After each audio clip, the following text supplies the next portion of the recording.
and as a heave offering of threshing floor, so shall you offer up. Of the first of your ground meal, you shall give the Lord a heave offering throughout your generations. If you sin unintentionally and do not observe all these commandments which the Lord has spoken to Moses, all that the Lord has commanded by you by the hand of Moses, from the day the Lord gave commandment and onward throughout your generations, then it will be.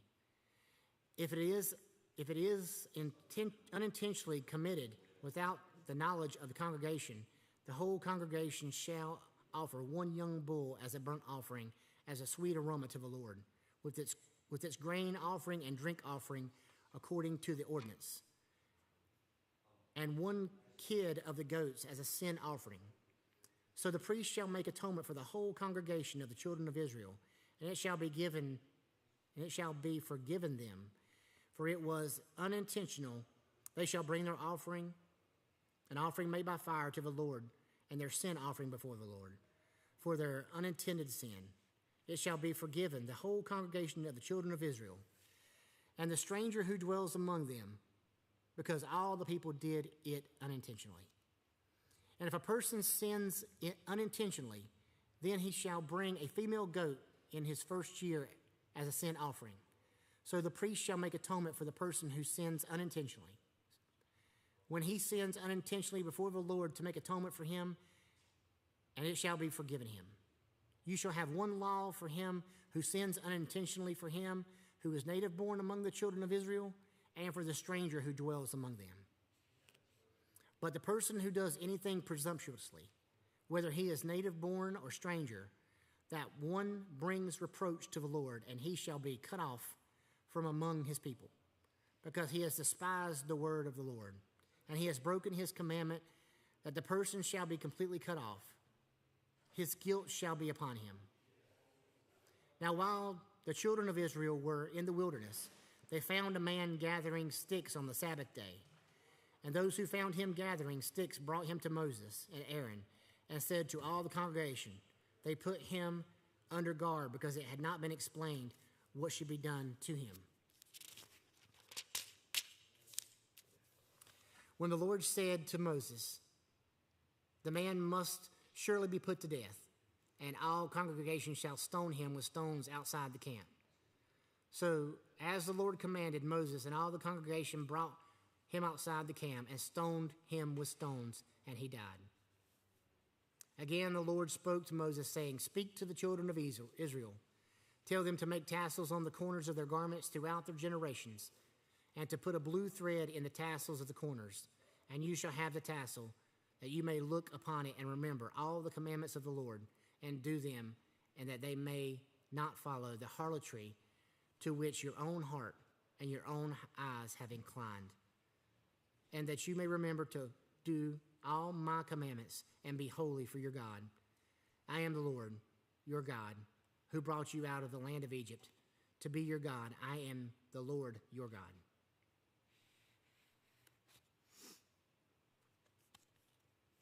Numbers chapter 16.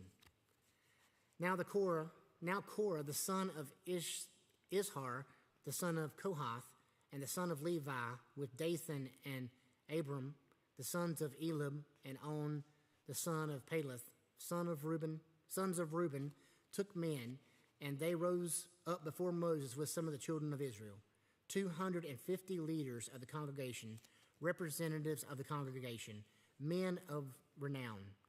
They gathered against Moses and Aaron and said to them, You take too much upon yourselves, for all the congregation is holy, every one of them, and the Lord is among them. And then do you exalt yourselves above the assembly of the Lord. So when Moses heard it, he fell on his face, and he spoke to Korah and to all his company, saying, Tomorrow morning the Lord will show who is his, and who is holy, and who will cause him to come near him. That one whom he chooses, he will cause to come near him. Do this: take censers, Korah, and all your company, put fire in them, and put incense in them before the Lord tomorrow. It shall be that the man whom the Lord chooses, is the Holy One. You take too much upon yourselves, sons of Levi.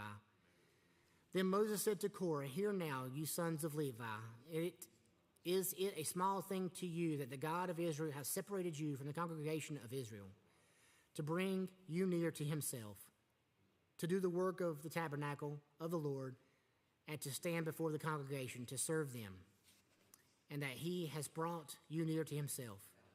You and all brethren, the sons of Levi, with you. You are seeking priesthood also. There you and your company are gathered together against the Lord. And what is Aaron that you complain against him? And Moses sent to call Dathan and Abiram, the sons of Elab. But they said, we will not come up. It is a small thing that you have brought us up out of the land flowing with milk and honey, to kill us in the wilderness, that you should keep acting like a prince over us. Moreover, you have not brought us into the land flowing with milk and honey, nor given us inheritance of the fields and the vineyards.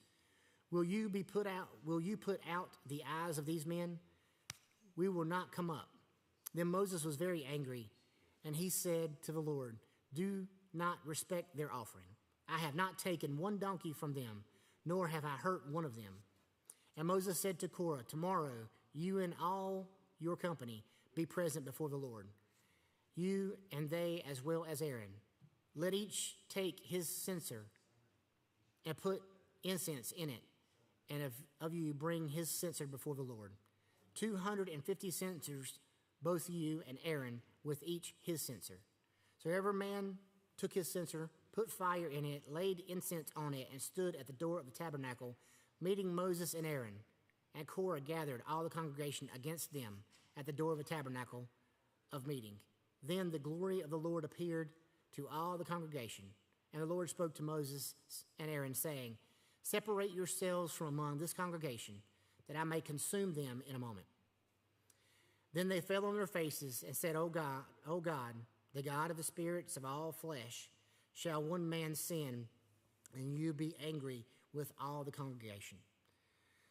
So the Lord spoke to Moses, saying, speak to the congregation, saying, get away from the tents of Korah, Dathan, and Abiram.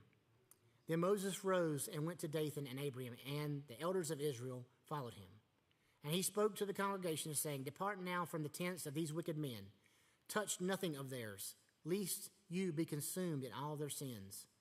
So they got away from around the tents of Korah, Dathan, Abiram, and Dathan and Abiram came out and stood at the door of their tents with their wives and their sons and their little children. And Moses said, by this you shall know that the Lord has sent me to do all these works, for I have not done them of my own will. If these men die naturally like all men, or they are visited by the common fate of all men, then the Lord has not sent me. But if the Lord creates a new thing, and the earth opens its mouth and swallows them with all that belongs to them, and they go down alive into the pit, then you will understand that these men have rejected the Lord. Now it came to pass, as he finished speaking all these words, that the ground split apart under them, and the earth opened its mouth and swallowed them, with their households and all the men with Korah and with all their goods. So they and all those with them went down alive into the pit. The earth closed over them. They perished from among the assembly. Then all Israel who were around them fled at their cry, for they said, lest the earth swallow us up also. And a fire came out from the Lord, and consumed the 250 men who were offering incense. The Lord spoke to Moses, saying, tell Eleazar, the son of Aaron, the priest, to pick up the censers out of the blaze, for they are holy, and scatter the fire some distance away. The censers of these men who sinned against their own souls, let them be made into hammered plates as a covering for the altar, because they presented them before the Lord, therefore they are holy. And they shall be a sign to the children of Israel. So Eleazar the priest took the bronze censers, which those were burned up had presented, and they were hammered out as a covering on the altar, to be a memorial to the children of Israel that no outsider who is not a descendant of Aaron should come near to offer incense before the Lord, that he may not become Korah and his companions, just as the Lord had said to him through Moses. On the next day, all the congregation of the children of Israel complained against Moses and Aaron, saying, "You have killed the people of the Lord." Now it happened, when the congregation had gathered against Moses and Aaron, that they turned towards the tabernacle of meeting, and suddenly the cloud covered it, and the glory of the Lord appeared. Then Moses and Aaron came before the tabernacle of meeting, and the Lord spoke to Moses, saying, "Get away from among this congregation, that I may consume them in a moment." They fell on their faces. So Moses said to Aaron, "Take a censer, put a fire in it from the altar, put incense on it, and take it quickly to the congregation, and make atonement for them, for the wrath has gone out from the Lord. The plague has begun." Then Aaron took it as Moses commanded, and ran into the midst of the assembly, and already the plague had begun among the people.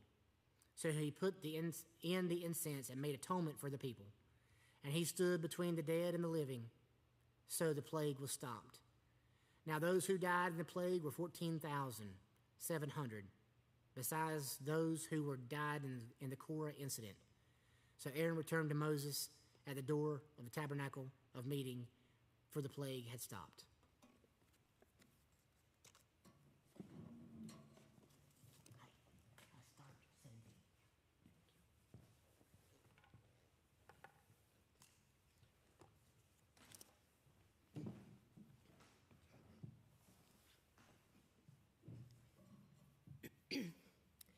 Numbers chapter 17. And the Lord spoke to Moses, saying, "Speak to the children of Israel, and get from them a rod from each father's house, all their leaders according to their father's houses, 12 rods. Write each man's name on his rod, and you shall write Aaron's name on the rod of Levi, for there shall be one rod for the head of each father's house. Then you shall place them in the tabernacle of meeting before the testimony, where I meet with you. And it shall be that the rod of the man whom I choose will blossom. Thus I will rid myself of the complaints of the children of Israel, which they make against you." So Moses spoke to the children of Israel, and each of their leaders gave him a rod apiece, for each leader according to their father's houses, 12 rods. And the rod of Aaron was among their rods. And Moses placed the rods before the Lord in the tabernacle of witness. Now it came to pass on the next day that Moses went into the tabernacle of witness, and behold, the rod of Aaron of the house of Levi had sprouted and put forth buds, had produced blossoms, and yielded ripe almonds. Then Moses brought out all the rods from the Lord to all the children of Israel. And they looked, and each man took his rod. And the Lord said to Moses, "Bring Aaron's rod back before the testimony, to be kept as a sign against the rebels, that you may put their complaints away from me, lest they die." Thus did Moses, just as the Lord had commanded him, so he did. So the children of Israel spoke to Moses, saying, "Surely we die, we perish, we all perish. Whoever even comes near the tabernacle of the Lord must die. Shall we all utterly die?" Numbers chapter 18. Then the Lord said to Aaron, "You and your sons and your father's house with you shall bear the iniquity related to the sanctuary, and you and your sons with you shall bear the iniquity associated with your priesthood. Also bring with you your brethren of the tribe of Levi, the tribe of your father, that they may be joined with you and serve you while you and your sons are with you before the tabernacle of witness. They shall attend to your needs and all the needs of the tabernacle, but they shall not come near the articles of the sanctuary and the altar, lest they die, they and you also. They shall be joined with you and attend to the needs of the tabernacle of meeting, for all the work of the tabernacle. But an outsider shall not come near you. And you shall attend to the duties of the sanctuary and the duties of the altar, that there may be no more wrath on the children of Israel. Behold, I myself have taken your brethren the Levites from among the children of Israel. They are a gift to you, given by the Lord, to do the work of the tabernacle of meeting. Therefore, you and your sons with you shall attend to your priesthood for everything at the altar and behind the veil, and you shall serve. I give your priesthood to you as a gift for service, but the outsider who comes near you shall be put to death.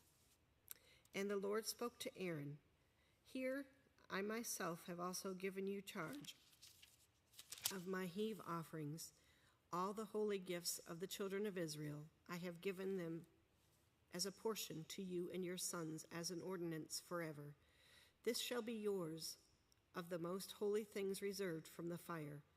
Every offering of theirs, every grain offering and every sin offering and every trespass offering which they render to me shall be most holy for you and your sons.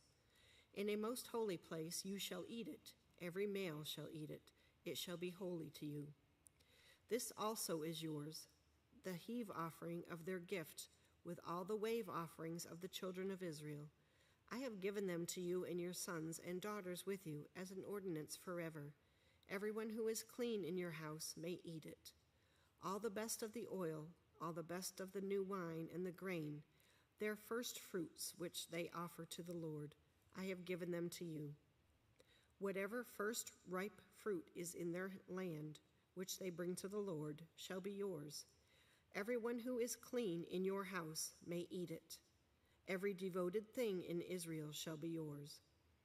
Everything that first opens the womb of all flesh, which they bring to the Lord, whether man or beast, shall be yours.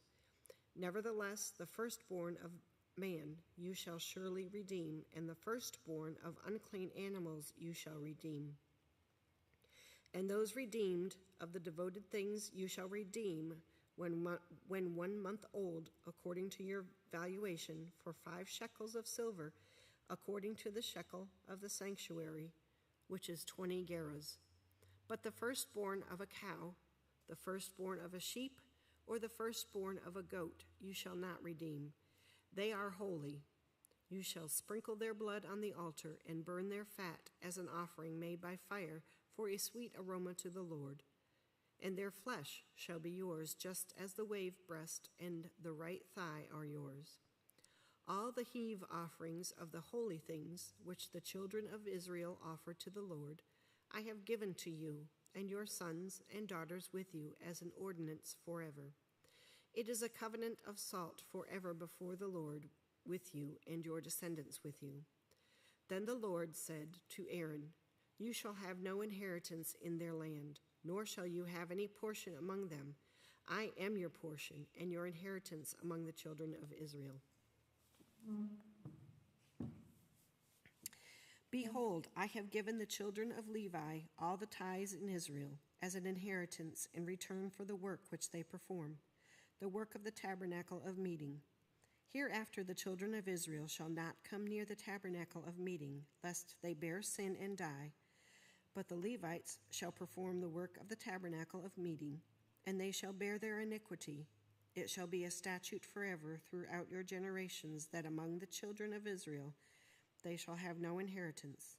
For the tithes of the children of Israel, which they offer up as a heave offering to the Lord, I have given to the Levites as an inheritance.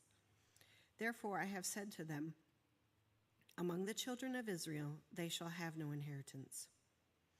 Then the Lord spoke to Moses, saying, Speak thus to the Levites, and say to them, When you take from the children of Israel the tithes which I have given you from them as your inheritance, then you shall offer up a heave offering of it to the Lord, 1/10 of the tithe. And your heave offering shall be reckoned to you as though it were the grain of the threshing floor, and as the fullness of the winepress. Thus you shall offer a heave offering to the Lord from all your tithes which you received from the children of Israel. And you shall give the Lord's heave offering from it to Aaron the priest. Of all your gifts you shall offer up every heave offering due to the Lord from all the best of them, the consecrated part of them. Therefore you shall say to them, When you have lifted up the best of it, then the rest shall be accounted to the Levites as the produce of the threshing floor and as the produce of the winepress. You may eat it in any place you and your households, for it is your reward for your work in the tabernacle of meeting. And you shall bear no sin because of it, when you have lifted up the best of it. But you shall not profane the holy gifts of the children of Israel, lest you die. Numbers chapter 19. Now the Lord spoke to Moses and Aaron, saying, This is the ordinance of the law which the Lord has commanded, saying, Speak to the children of Israel, what they bring you a red heifer without blemish, in which there is no defect, and on which a yoke has never come. You shall give it to Eleazar the priest, that he may take it outside the camp, and it shall be slaughtered before him. And Eleazar the priest shall take some of its blood with his finger, and sprinkle some of its blood 7 times directly in front of the tabernacle of meeting. Then the heifer shall be burned in his sight. Its hide, its flesh, its blood, and its offal shall be burned. And the priest shall take cedar wood and hyssop and scarlet, and cast them into the midst of the fire, burning the heifer. Then the priest shall wash his clothes, he shall bathe in water, and afterward he shall come into the camp. The priest shall be unclean until evening, and the one who burns it shall wash his clothes in water, bathe in water, and shall be unclean until evening. Then a man who is clean shall gather up the ashes of the heifer and store them outside the camp in a clean place, and they shall be kept for the congregation of the children of Israel, for the water of purification. It is for purifying from sin. And the one who gathers the ashes of the heifer shall wash his clothes and be unclean until evening. It shall be a statute forever to the children of Israel and to the stranger who dwells among them. He who touches the dead body of anyone shall be unclean 7 days. He shall purify himself with the water on the 3rd day, and on the 7th day then he will be clean. But if he does not purify himself on the 3rd day, and on the 7th day he will not be clean. Whoever touches the body of anyone who has died and does not purify himself defiles the tabernacle of the Lord. That person shall be cut off from Israel.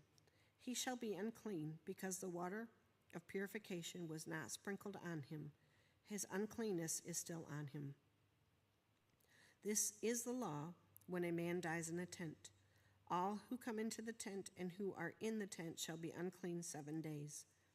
And every open vessel which has no cover fastened on it is uncleaned.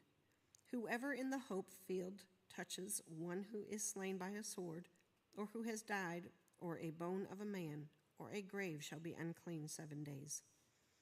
And for an unclean person, they shall take some of the ashes of the heifer burnt for purification from sin, and running water shall be put on them in a vessel.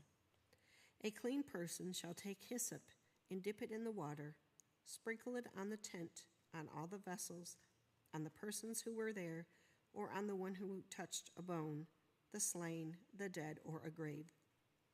The clean person shall sprinkle the unclean on the 3rd day, and on the 7th day, and on the 7th day he shall purify himself, wash his clothes, and bathe in water, and at evening he shall be clean. But the man who is unclean and does not purify himself, that person shall be cut off from among the assembly, because he has defiled the sanctuary of the Lord. The water of purification has not been sprinkled on him. He is unclean. It shall be a perpetual statute for them. He who sprinkles the water of purification shall wash his clothes, and he who touches the water of purification shall be unclean until evening. Whatever the unclean person touches shall be unclean, and the person who touches it shall be unclean until evening. Numbers chapter 20. Then the children of Israel, the whole congregation, came into the wilderness of Zin in the 1st month, and the people stayed in Kadesh, and Miriam died there and was buried there. Now there was no water for the congregation, so they gathered against Moses and Aaron, and the people contended with Moses, and spoke, saying, If only we had died when our brethren died before the Lord. Why have you brought up the assembly of the Lord into this wilderness that we and our animals should die here? And why have you made us come up out of Egypt to bring us to this evil place? It is not a place of grain or figs or vines or pomegranates, nor is there any water to drink. So Moses and Aaron went from the presence of the assembly to the door of the tabernacle of meeting, and they fell on their faces, and the glory of the Lord appeared to them. Then the Lord spoke to Moses, saying, Take the rod, you and your brother Aaron, gather the congregation together, speak to the rock before their eyes, and it will yield its water. Thus you shall bring water for them out of the rock, and give drink to the congregation and their animals. So Moses took the rod from before the Lord as he commanded him. And Moses and Aaron gathered the assembly together before the rock, and he said to them, Hear now, you rebels, we must bring water for you out of this rock. Then Moses lifted his hand and struck the rock twice with his rod, and water came out abundantly, and the congregation and their animals drank. Then the Lord spoke to Moses and Aaron, Because you did not believe me, to hallow me in the eyes of the children of Israel, therefore you shall not bring this assembly into the land which I have given them. This was the water of Meribah, because the children of Israel contended with the Lord, and he was hallowed among them. Now Moses sent messengers from Kadesh to the king of Edom. Thus says your brother Israel, You know all the hardship that has befallen us, how our fathers went down to Egypt, and we dwelt in Egypt a long time. And the Egyptians afflicted us and our fathers. When we cried out to the Lord, he heard our voice and sent the angel and brought us up out of Egypt. Now here we are in Kadesh, a city on the edge of your border. Please let us pass through your country. We will not pass through fields or vineyards, nor will we drink water from wells. We will go along the king's highway. We will not turn aside to the right hand or to the left until we have passed through your territory. Then Edom said to him, You shall not pass through my land, lest I come out against you with a sword. So the children of Israel said to him, We will go by the highway, and if I or my livestock drink any of your water, then I will pay for it. Let me only pass through on foot, nothing more. Then he said, You shall not pass through. So Edom came out against them with many men and with a strong hand. Thus Edom refused to give Israel passage through his territory. So Israel turned away from him. Now the children of Israel, the whole congregation, journeyed from Kadesh and came to Mount Hor. And the Lord spoke to Moses and Aaron in Mount Hor by the border of the land of Edom, saying, Aaron shall be gathered to his people, for he shall not enter the land which I have given to the children of Israel, because you rebelled against my word at the water of Meribah. Take Aaron and Eleazar his son, and bring them up to Mount Hor, and strip Aaron of his garments, and put them on Eleazar his son. For Aaron shall be gathered to his people and die there. So Moses did just as the Lord commanded, and they went up to Mount Hor in the sight of all the congregation. Moses stripped Aaron of his garments and put them on Eleazar his son, and Aaron died there on the top of the mountain. Then Moses and Eleazar came down from the mountain. Now when all the congregation saw that Aaron was dead, and the house of Israel mourned for Aaron 30 days. Numbers chapter 21. The king of Arad, the Canaanite, who dwelt in the south, heard that Israel was coming on the road to Atharim. Then he fought against Israel and took some of them prisoners. So Israel made a vow to the Lord and said, If you will indeed deliver this people into my hand, I will utterly destroy their cities. And the Lord listened to the voice of Israel and delivered up the Canaanites, and they utterly destroyed them and their cities. So the name of that place was called Hormah. Then they journeyed from Mount Hor by the way of the Red Sea to go around the land of Edom, and the soul of the people became very discouraged on the way. And the people spoke against God and against Moses. Why have you brought us up out of Egypt to die in the wilderness? For there is no food and no water, and our soul loathes this worthless bread. So the Lord sent fiery serpents among the people, and they bit the people, and many of the people of Israel died. Therefore the people came to Moses and said, "We have sinned, for we have spoken against the Lord and against you. Pray to the Lord that he takes away the serpents from us." So Moses prayed for the people. Then the Lord said to Moses, "Make a fiery serpent and set it on a pole, and it shall be that everyone who is bitten, when he looks at it, shall live." So Moses made a bronze serpent and put it on a pole, and so it was, if a serpent had bitten anyone, when he looked at the bronze serpent, he lived. Now the children of Israel moved on and camped in Oboth, and they journeyed from Oboth and camped in Ajeabarim, the wilderness which is east of Moab, towards the sunrise. From there they moved and camped in the valley of Zered. From there they moved and camped on the other side of the Arnon, which is in the wilderness that extends from the border of the Amorites, for the Arnon is the border of Moab, between Moab and the Amorites. Therefore it is said in the book of the wars of the Lord, Wahad and Supa, the brooks of the Arnon, and the slope of the brooks that reaches to the dwelling of Ar and lies on the border of Moab.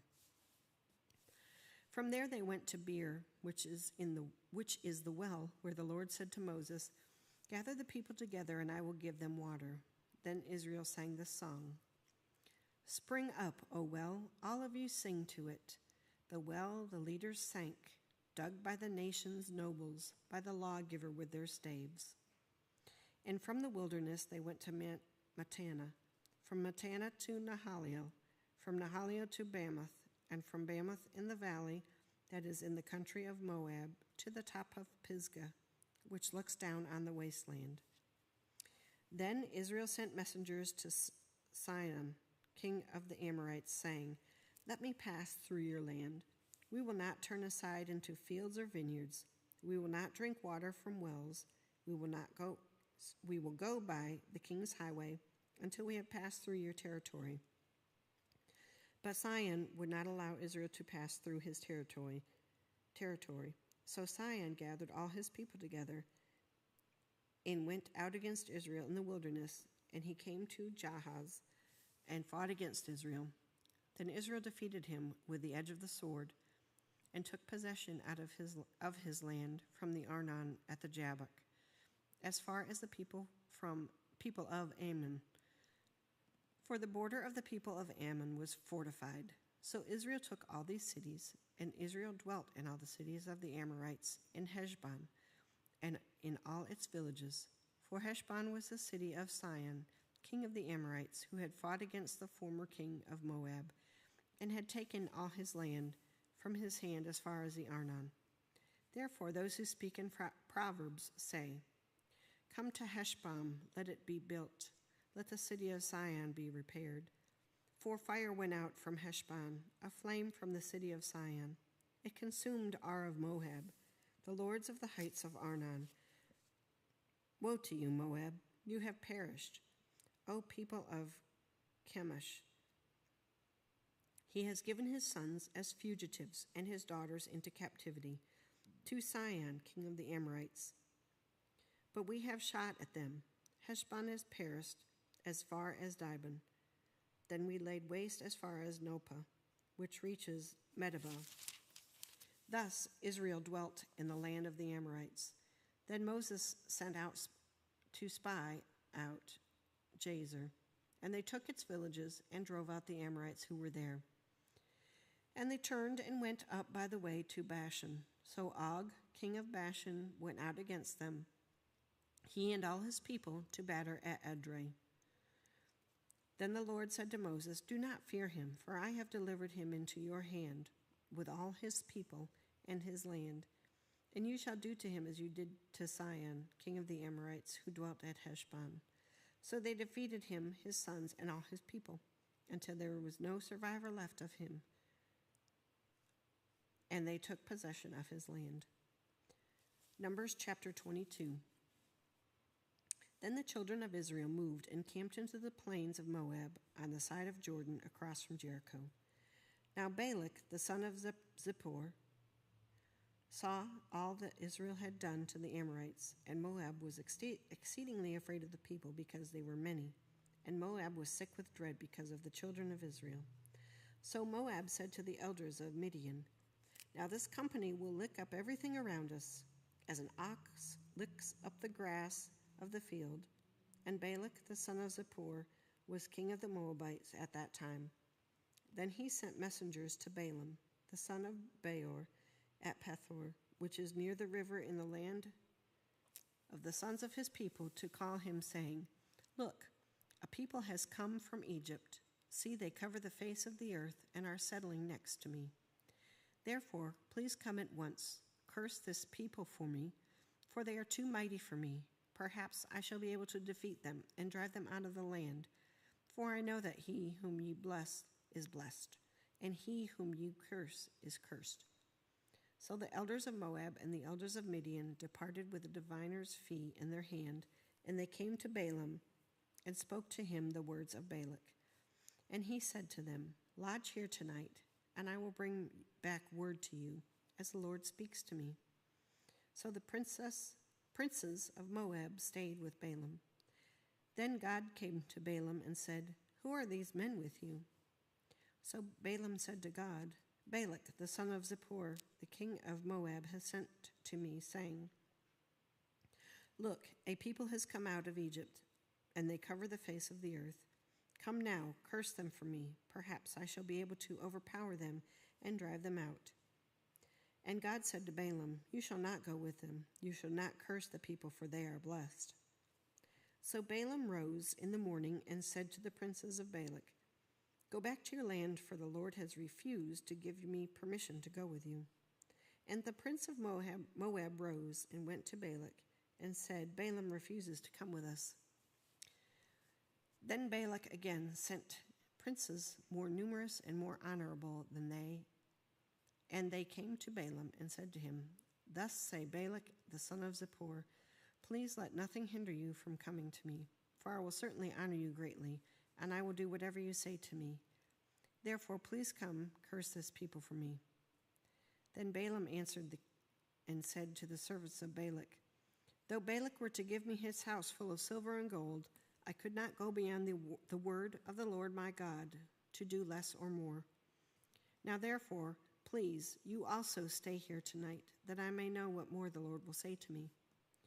And God came to Balaam at night and said to him, 'If the men come to call you, rise and go with them, but only the word which I speak to you, that you shall do.' So Balaam rose in the morning, saddled his donkey, and went with the princes of Moab. Then God's anger was aroused because he went, and the angel of the Lord took his stand in the way as an adversary against him. And he was riding on his donkey, and his 2 servants were with him.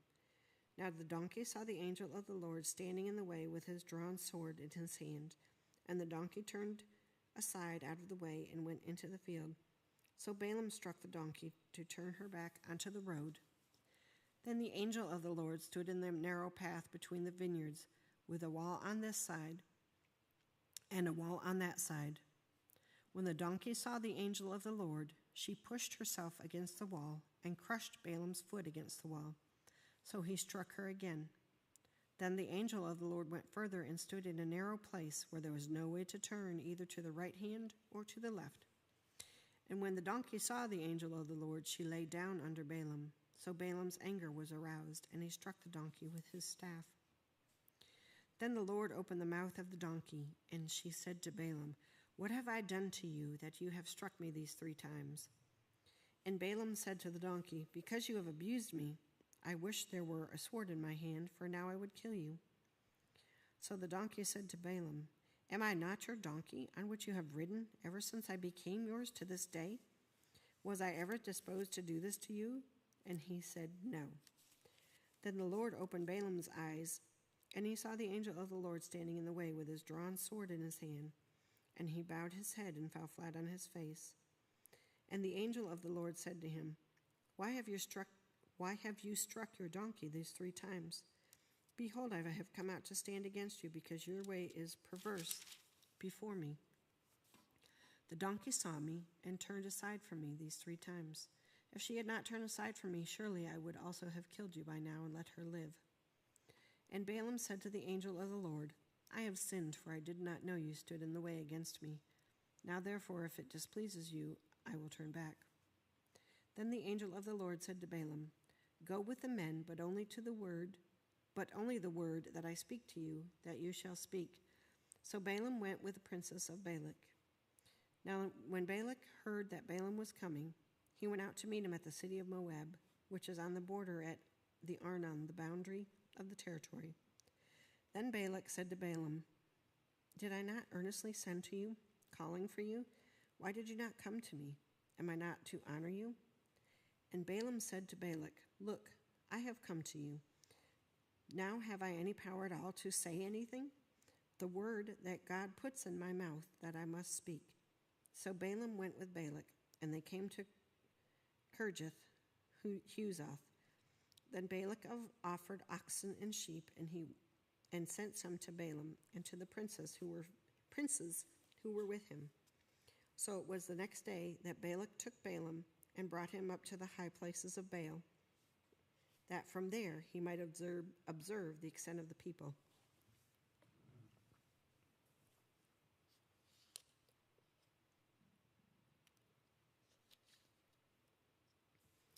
Numbers chapter 23.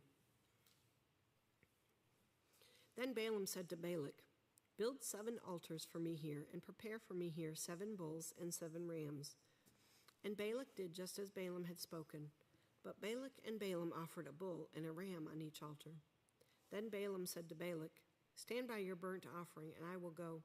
Perhaps the Lord will come to meet me at whatever he shows me. I will tell you." So he went to a desolate height. And God met Balaam, and he said to him, "I have prepared the 7 altars, and I have offered on each altar a bull and a ram." Then the Lord put a word in Balaam's mouth and said, "Return to Balak, and thus you shall speak." So he returned to him, and there he was, standing by his burnt offering, he and all the princes of Moab. And he took up his oracle and said, "Balak, the king of Moab, has brought me from Aram, from the mountains of the east. Come curse Jacob for me, and come denounce Israel. How shall I curse whom God has not cursed? And how shall I denounce whom the Lord has not denounced? For from the top of the rocks I see him, and from the hills I behold him. There, a people dwelling alone, not reckoning itself among the nations. Who can count the dust of Jacob, or number 1/4 of Israel? Let me die the death of the righteous, and let my end be like his." Then Balak said to Balaam, "What have you done to me? I took you to curse my enemies, and look, you have blessed them bountifully." So he answered and said, "Must I not take heed to speak what the Lord has put in my mouth?" Then Balak said to him, "Please come with me to another place from which you may see them. You shall see only the outer part of them, and shall not see them all. Curse them for me from there." So he brought him to the field of Zophim, to the top of Pisgah, and built 7 altars, and offered a bull and a ram on each altar.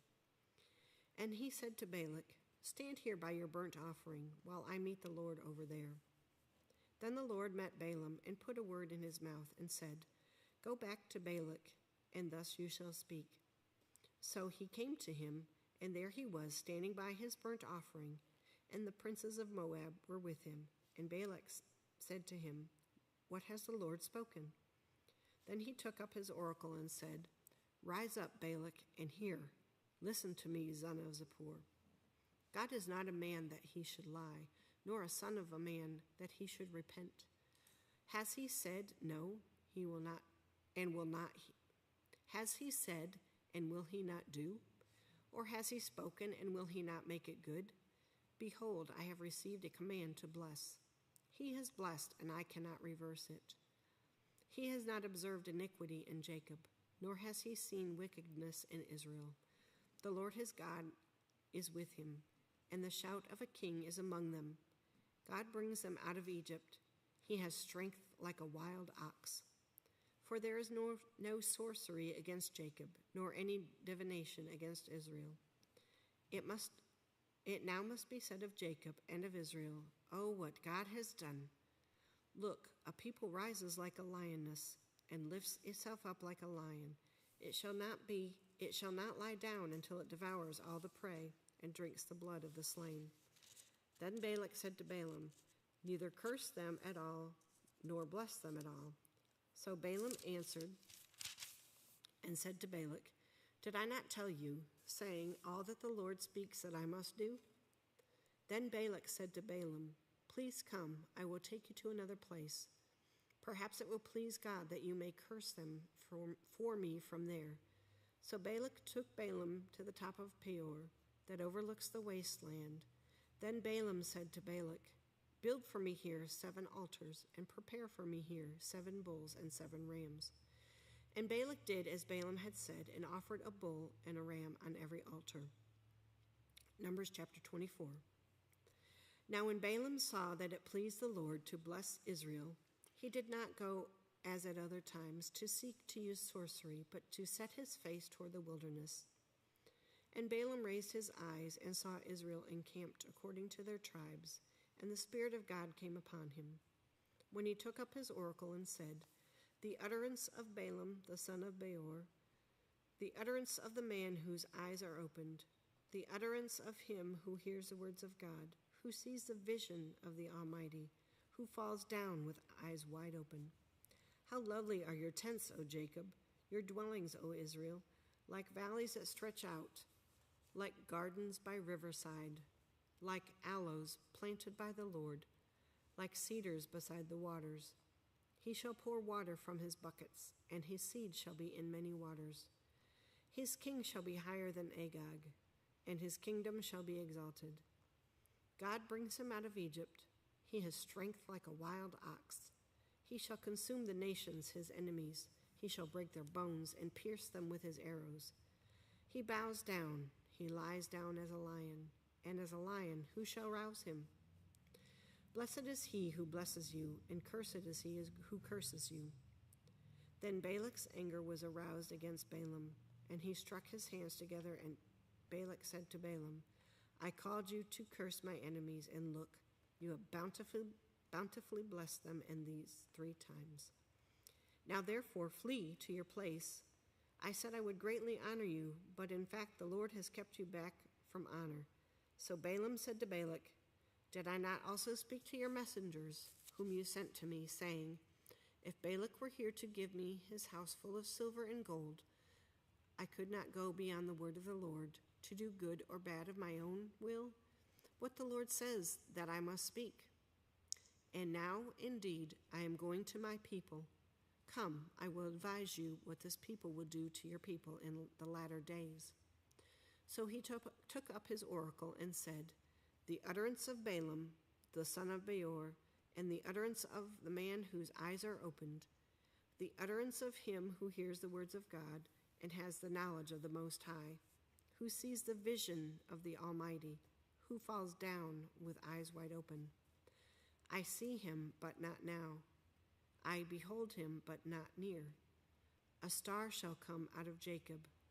A scepter shall rise out of Israel, and batter the brow of Moab, and destroy all the sons of the tumult. And Edom shall be a possession. Seir also, his enemies, shall be a possession, while Israel does valiantly. Out of Jacob one shall have dominion, and destroy the remains of the city. Then he looked up at Amalek, and he took up his oracle and said, Amalek was first among the nations, but shall be last until he perishes. Then he looked on the Kenites as he took up his oracle and said, Firm is your dwelling place, and your nest is set in the rock. Nevertheless, Cain shall be burned. How long until Asher carries you away captive? Then he took up his oracle and said, Alas, who shall live when God does this? But ships shall come from the coast of Cyprus, and they shall afflict Asher and afflict Eber, and so shall Amalek until he perishes. So Balaam rose and departed, returned to his place. Balak also went his way. Numbers chapter 25. Now Israel remained in Acacia Grove, and the people began to commit harlotry with the women of Moab.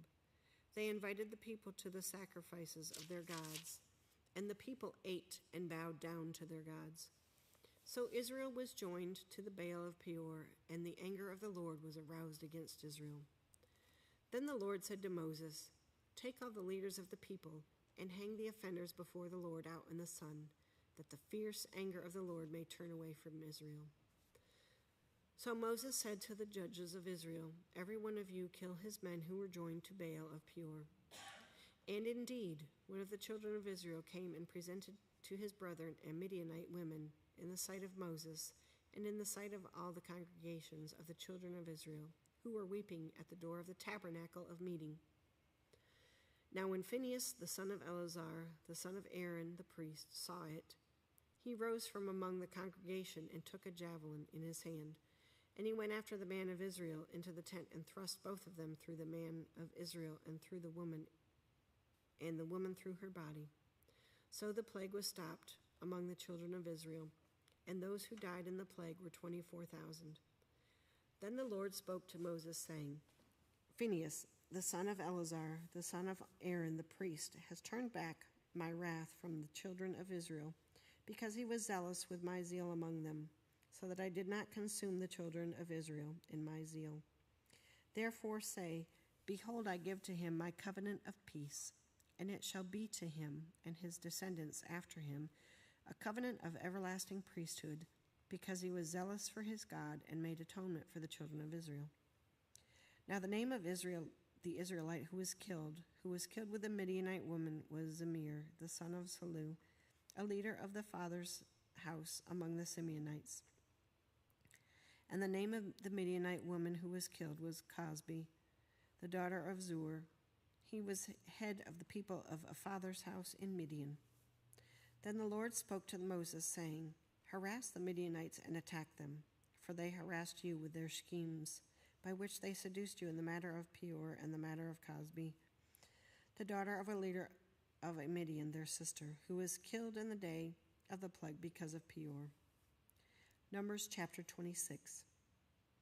And it came to pass after the plague that the Lord spoke to Moses and Eleazar the son of Aaron the priest, saying, "Take a census of all the congregation of the children of Israel from 20 years old and above, by their fathers' houses, who are able to go to war in Israel." So Moses and Eleazar the priest spoke with them in the plains of Moab by the Jordan across from Jericho, saying, "Take a census of the people from 20 years old and above, just as the Lord commanded Moses and the children of Israel who came out of the land of Egypt." Reuben was firstborn of Israel. The children of Reuben were Hanok, the family of the Hanokites of Palu, the family of the Paluites, of Hezron, the family of Hezronites, of Carmi, the family of the Carmites. These are the family of the Reubenites. Those who were numbered of them were 43,730. And the son of Palu was Eliab. The sons of Eliab were Nemuel, Dathan, and Abiram. These are the Dathan and Abiram, representatives of the congregation, who contended against Moses and Aaron in the company of Korah, when they contended against the Lord. And the earth opened its mouth and swallowed them up together with Korah, when that company died, when the fire devoured 250 men, and they became a sign. Nevertheless, the children of Korah did not die. The sons of Simeon, according to their families, were Nemuel, the family of the Nemuelites, of Jamin, the family of the Jaminites, of Jachin, the family of the Jachinites, of Zerah, the family of the Zarites, of Shaul, the family of the Shaulites. These are the families of the Simeonites, 22,200. The sons of Gad, according to their families, were of Zephon, the family of the Zephonites, of Haggai, the family of the Haggites, of Shuni, the family of the Shunites, of Ozni, the family of the Oznites, of Eri, the family of the Erites, of Arad, the family of the Aradites. Of Areli, the family of the Arelites. These are the families of the sons of Gad, according to those who were numbered of them, 40,500. The sons of Judah were and Onan. And and Onan died in the land of Canaan. And the sons of Judah, according to their families, were of Shelah, the family of the Shelonites, of Perez, the family of the Parzites, of Zerah, the family of the Zarites. And the sons of Perez were of Hezron, the family of the Hezronites, of Hamul, the family of the Hamulites. These are the families of Judah, according to those who were numbered of them, 76,500. The sons of Issachar, according to their families, were of Tola, the family of the Tolites, of Puah, the family of the Puanites, of Jashub, the family of the Jashubites, of Shimron, the family of the Shimronites. These are the families of Issachar, according to those who were numbered of them, 64,300. The sons of Zebulun, according to their families, were Sarid, of the family of the Sardites, of Elon, the family of the Elonites, of Jaleel, the family of the Jaleelites. These are the families of the Zebulunites, according to those who were numbered of them, 60,500.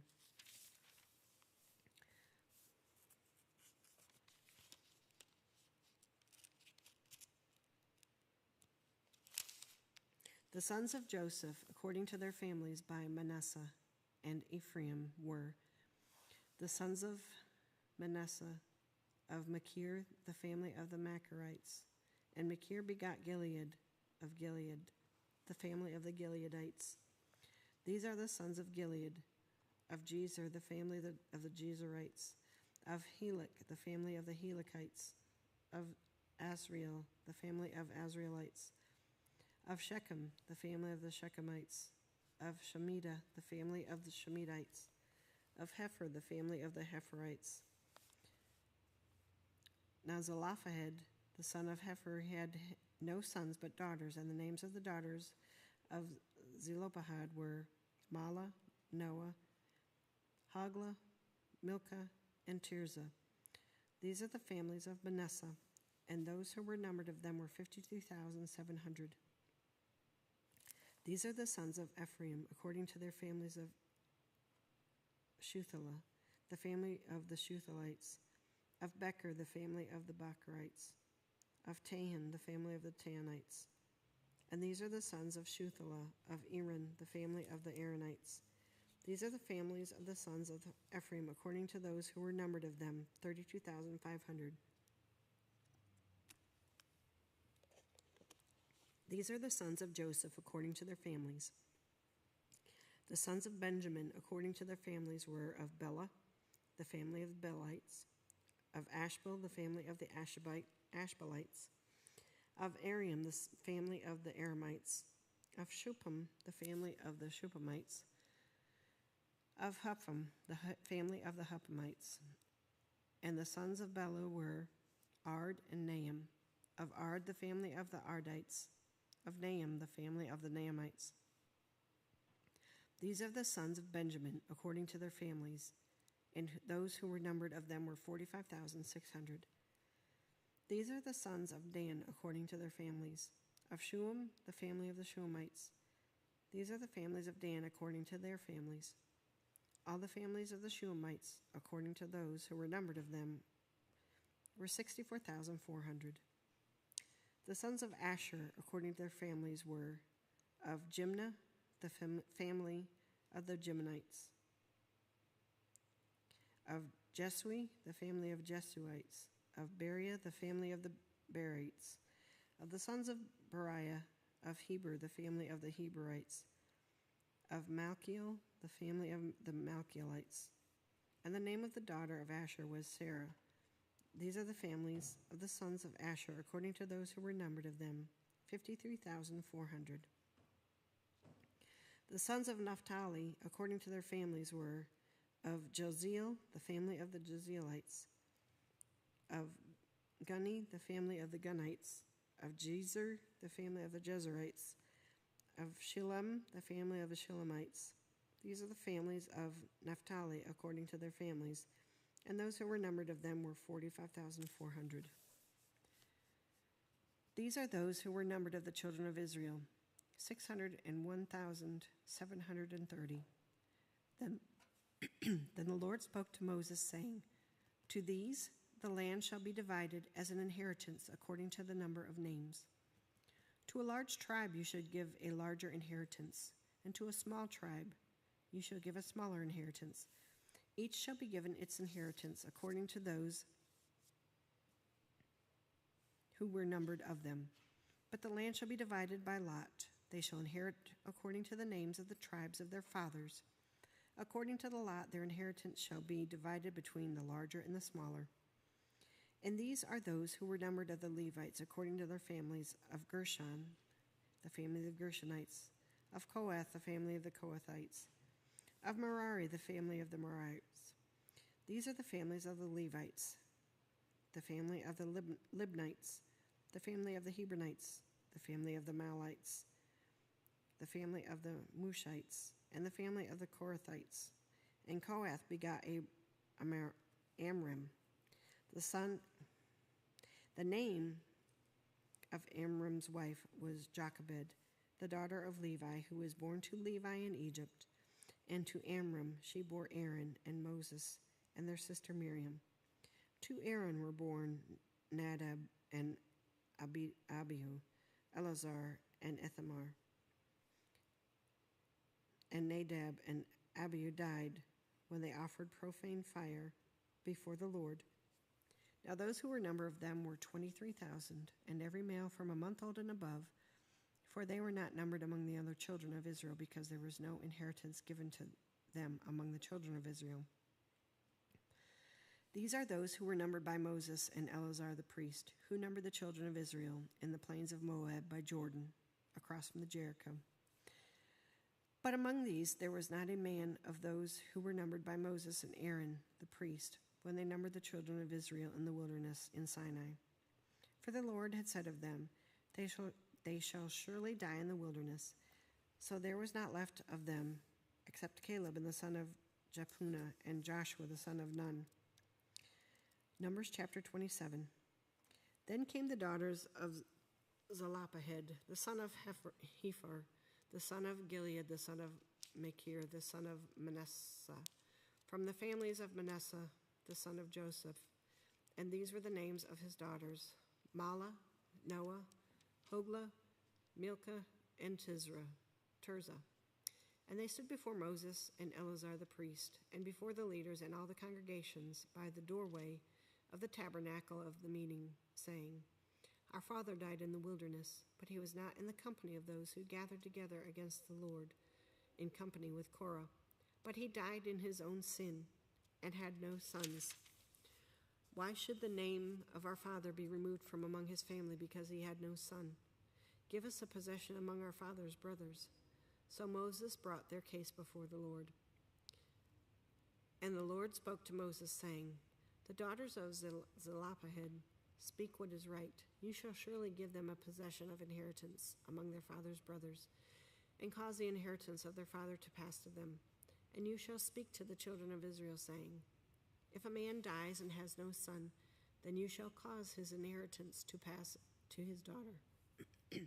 If he has no daughter, then you shall give his inheritance to his brothers. If he has no brothers, then you shall give his inheritance to his father's brothers.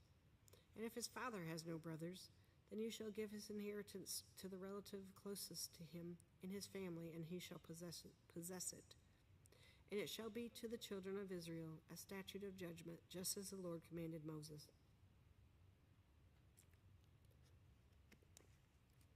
Now the Lord said to Moses, Go up into this Mount Abarim, and see the land which I have given to the children of Israel. And when you have seen it, you also shall be gathered to your people, as Aaron your brother was gathered. For the wilderness of Zin, during the strife of the congregation, you rebelled against my command to hallow me at the waters before the eyes. These are the waters of Meribah, at Kadesh in the wilderness of Zin. Then Moses spoke to the Lord, saying, Let the Lord the God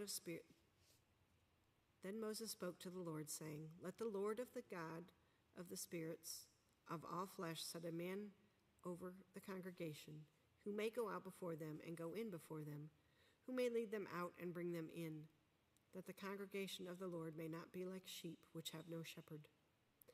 And the Lord said to Moses, Take Joshua, the son of Nun, with you, a man, in whom is the Spirit, and lay your hand on him. Set before Eleazar the priest, and before all the congregation, and inaugurate him in their sight. And you shall give some of your authority to him, that all the congregation of the children of Israel may be obedient. He shall stand before Eleazar the priest, who shall inquire before the Lord for him by the judgment of the Urim.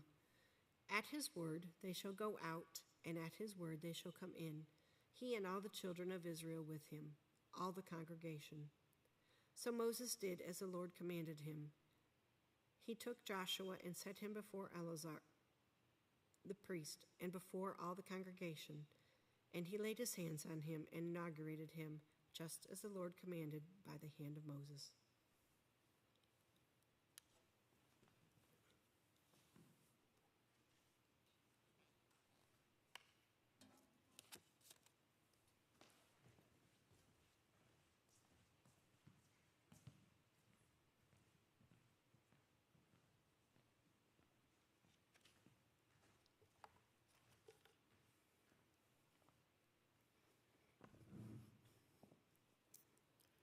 Numbers chapter 28.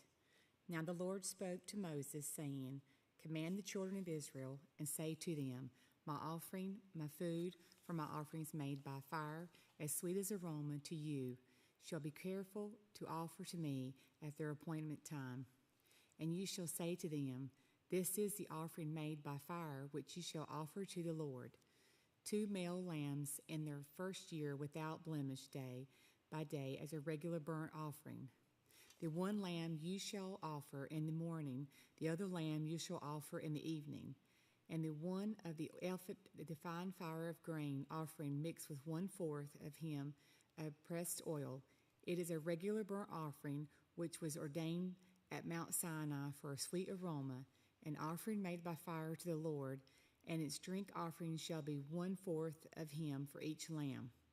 In a holy place you shall pour out the drink to the Lord as an offering. The other lamb you shall offer in the evening as the morning grain offering and drink offering. You shall offer it as an offering made by fire, sweet aroma to the Lord.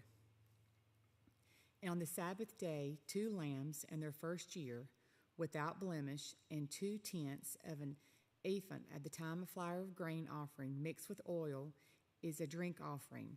This is the burnt offering for every Sabbath, besides the regular burnt offerings, which is a drink offering. At the beginning of your months you shall present a burnt offering to the Lord, 2 young bulls, 1 ram, and 7 lambs in their first year without blemish. 3/10 of an ephah of fine flour is a grain of offering mixed with oil for each bull, 2/10 of an ephah of fine flour as a grain offering mixed with oil for the 1 ram, and 1/10 of an ephah for fine flour mixed with oil as grain offering for each lamb as a burnt offering of sweet aroma, an offering made by fire to the Lord. Their drink offering shall be 1/2 of him of wine for a bull, 1/3 of him for a ram, 1/4 of him for a lamb. This is the burnt offering for each month throughout the months of the year. Also 1 kid of the goats as a sin offering to the Lord shall be offered, besides the regular burnt offering and its drink offering.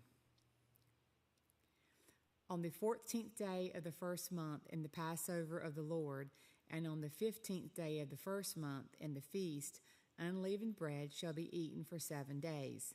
On the first day you shall have a holy convocation. You shall do no customary work, and you shall present an offering made by fire as a burnt offering to the Lord, 2 young bulls, 1 ram, and 7 lambs in their first year. Be sure they are without blemish. Their grain offering shall be of one fine flour mixed with oil, 3/10 of ephah, and you shall offer a bull, and 2/10 for a ram. You shall offer 1/10 of an ephah for each of the 7 lambs. Also 1 goat as a sin offering to make atonement for you. You shall offer these beside the burnt offering of the morning, for which a regular burnt offering. In this manner you shall offer the food of the offerings made by the fire daily for 7 days as a sweet aroma to the Lord. It shall be offered besides the regular burnt offering and its drink offering. And on the 7th day you shall have a holy convocation. You should do no customary work. Also on the day of the first fruits, when you bring a new grain offering to the Lord at your feast of weeks, you shall have a holy convocation. You shall do no customary work. You shall present a burnt offering as a sweet aroma to the Lord, 2 young bulls, 1 ram, and 7 lambs in their first year. With the grain of the offering of the fine flour mixed with oil, 3/10 of an ephah for each bull, 2/10 for the 1 ram, and 1/10 for each of the 7 lambs. Also 1 kid of the goats to make atonement for you. Be sure they are without blemish. You shall present them with their drink offerings, besides the regular burnt offering with its grain offering. Numbers chapter 29. And in the 7th month of the first day of the month, you shall have a holy convocation. You should do no customary work for you. It is the first day of blowing of the trumpets. You shall offer a burnt offering as a sweet aroma to the Lord, 1 young bull, 1 ram, and 7 lambs in their first year without blemish. Their grain offering shall be fine flour mixed with oil, 3/10 of ephah for the bull, and 2/10 for the ram, and 1/10 for each of the 7 lambs. Also 1 kid of the goats as a sin offering to make atonement for you. Beside the burnt offerings with its grain offering for the new moon, the regular burnt offering with its grain offering, and their drink offerings, according to their ordinance, as a sweet aroma, an offering made by fire to the Lord. And on this day of the 7th month, you shall have a holy convocation. You should afflict your souls without and do no work. You shall present a burnt offering to the Lord as a sweet aroma, 1 young bull, 1 ram, and 7 lambs in their first year. Be sure they are without blemish. Their grain offering shall be a fine flour mixed with oil, 3/10 of ephah, and the bull, and 2/10 for 1 ram, and 1/10 for each of the 7 lambs. Also 1 kid of the goats as a sin offering, besides the sin offering for the atonement, the regular burnt offering with its grain of offering and their drink offerings. And on the 15th day of the 7th month, you shall have a holy convocation. You shall do no customary work, and you shall keep a feast to the Lord 7 days. You shall present a burnt offering, an offering made by fire, a sweet aroma to the Lord, 13 young bulls, 2 rams, and 14 lambs in their first year. They shall be without blemish. Their grain offering shall be a fine flour mixed with oil, 3/10 of an ephah for each of the 13 bulls, 2/10 for each of the 2 rams, and 1/10 for each of the 14 lambs. Also 1 kid of the goats as a sin offering, besides the regular burnt offering, its grain offering, and its drink offering. And on the 2nd day, present 12 young bulls, 2 rams, 14 lambs in their first year without blemish, and their grain offering and their drink offering for the bulls, for the rams and for the lambs by the numbers, according to the ordinance. Also 1 kid of the goats as a sin offering, besides the regular burnt offerings with its grain offering and their drink offerings. And on the present day, 11 bulls, 2 rams, 14 lambs in their first year without blemish, and their grain offering and their drink offering for the bulls, for the rams, and for the lambs by the number, accordance to the ordinance. Also 1 goat as a sin offering, besides the regular burnt offering, its grain offering, and its drink offering. And on the 4th day present, 10 bulls, 2 rams, 14 lambs in their first year without blemish, and their grain offering and their drink offerings for the bull, for the rams, and for the lambs by the numbers according to the ordinance. Also 1 kid of the goat as a sin offering, besides the regular burnt offering, its grain offering, and its drink offering. And on the 5th day present 9 bulls, 2 rams, 14 lambs in their first year without blemish, and their grain offering and their drink offerings for the bulls, for the rams, and for the lambs by their numbers according to the ordinance. Also 1 goat as a sin offering, besides the regular burnt offering, its grain offering, and its drink offering. And on the 6th day present 8 bulls, 2 rams, and 14 lambs in their first year without blemish, and their grain offering and their drink offerings for the bulls, for the rams, and for the lambs by their numbers according to the ordinance. Also 1 goat as a sin offering, besides the regular burnt offering, its grain offering, and its drink offering. And on the 7th day present 7 bulls, 2 rams, and 14 lambs in their first year without blemish, and their grain offering and their drink offerings for the bulls, for the rams, and for the lambs by their numbers according to the ordinance. Also 1 goat as a sin offering, besides the regular burnt offering, its grain offering, and its drink offering. And on the 8th day you shall have a sacred assembly. You shall do no customary work. You shall be present, a burnt offering, an offering made by fire as a sweet aroma to the Lord. 1 bull, 1 ram, 7 lambs in their first year without blemish, and their grain offerings and their drink offerings for the bull, for the ram, and for the lambs by their numbers, according to the ordinance. Also 1 goat as a sin offering, besides the regular burnt offerings, his grain offering, and his drink offering. These you shall present to the Lord at your appointed feast, besides your vowed offerings and your free will offerings, as your burnt offerings, and as your grain offerings, and as your drink offerings, and as your peace offerings. So Moses told the children of Israel everything, just as the Lord commanded Moses. Numbers chapter 30. Then Moses spoke to the heads of the tribes concerning their children of Israel, saying, This is a thing which the Lord had commanded. If a man makes a vow to the Lord, or swears an oath to bind himself by some agreement, he shall not break his word. He shall do in accordance to all the proceeds out there of his mouth. Or if a woman makes a vow to the Lord and binds herself by some agreement while in her father's house in her youth, and her father hears her vow and the agreement by which she has bound herself, and her father holds his peace, then all her vows shall stand, and every agreement with which she has bound herself shall stand. But if her father overrules her on the day that he hears, then none of her vows nor her agreements by which she has bound herself shall stand, and the Lord will release her, because her father overruled her. If indeed she takes a husband while bound by her vows, or by a rash utterance from her lips, which makes she bound herself, and her husband hears it, and makes no response to her on the day that he hears it, then her vows shall stand, and her agreements by which she bound herself shall stand.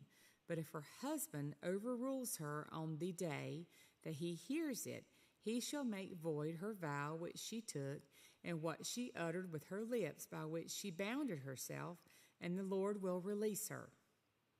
Also, any vow of a widow or a divorced woman by which she has bounded herself shall stand against her. If she vowed in her husband's house, or bound herself by an agreement with an oath, and her husband heard it and made no response to her, and did not overrule her, then all her vows shall stand, and every agreement by which she bound herself shall stand. But if her husband truly made them void on that day he heard them, then whatever proceeded from her lips concerning her vows, or concerning the agreement binding her, it shall not stand. Her husband has made them void, and the Lord will release her. Every vow and every binding oath to afflict her soul, her husband may confirm it, or her husband may take it void. Now, if her husband makes no response whatever to her from the day to day, then he confirms all her vows and all the agreements that bind her. He confirms them because he made no response to her on the day that he heard them. But if he does make them void after he has heard them, then he shall bear her guilt. These are the statutes which the Lord commanded Moses between a man and his wife, and between a father and his daughter in her youth and in her father's house. Numbers chapter 31. And the Lord spoke to Moses, saying, Take vengeance on the Midianites, for the children of Israel. Afterward you shall be gathered to vow to your young people. So Moses spoke to the people, saying, Arm some of yourselves with war, and let them go against the Midianites to take vengeance for the Lord on the Midian, 1,000 from each tribe, and all the tribes of Israel you shall send to the war. So there were recruited from the divisions of Israel 1,000 from each tribe, 12,000 armed for war. Then Moses sent them to war, 1,000 from each tribe. He sent them to war with Phinehas, the son of Eleazar the priest, with the holy articles, the single trumpets in his hand, and they warred against the Midianites, just as the Lord commanded Moses, and they killed all the males.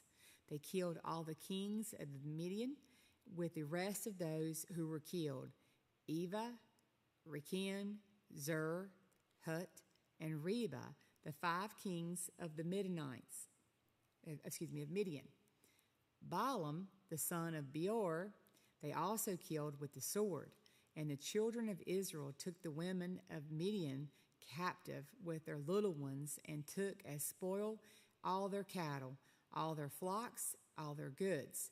They also burned with fire all the cities that they dwelt, and all their forts. And they took all the spoil and all the booty of one man and beast.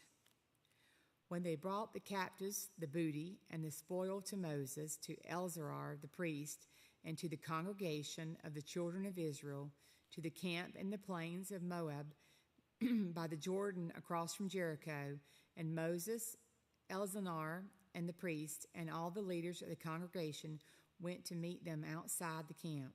But Moses was angry with the officers of the army, with the captains over thousands and the captains over hundreds, who had come from the battle. And Moses said to them, Have you kept all the women alive?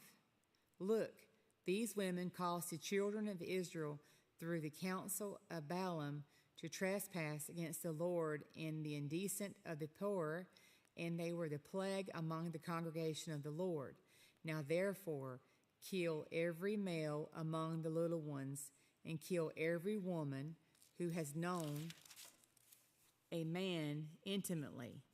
But keep alive for yourselves all the young girls who have not known a man intimately. And for you remain outside the camp 7 days. Whoever has killed any person, and whoever has touched any slain, purify yourselves and your captives on the 3rd day of the 7th day.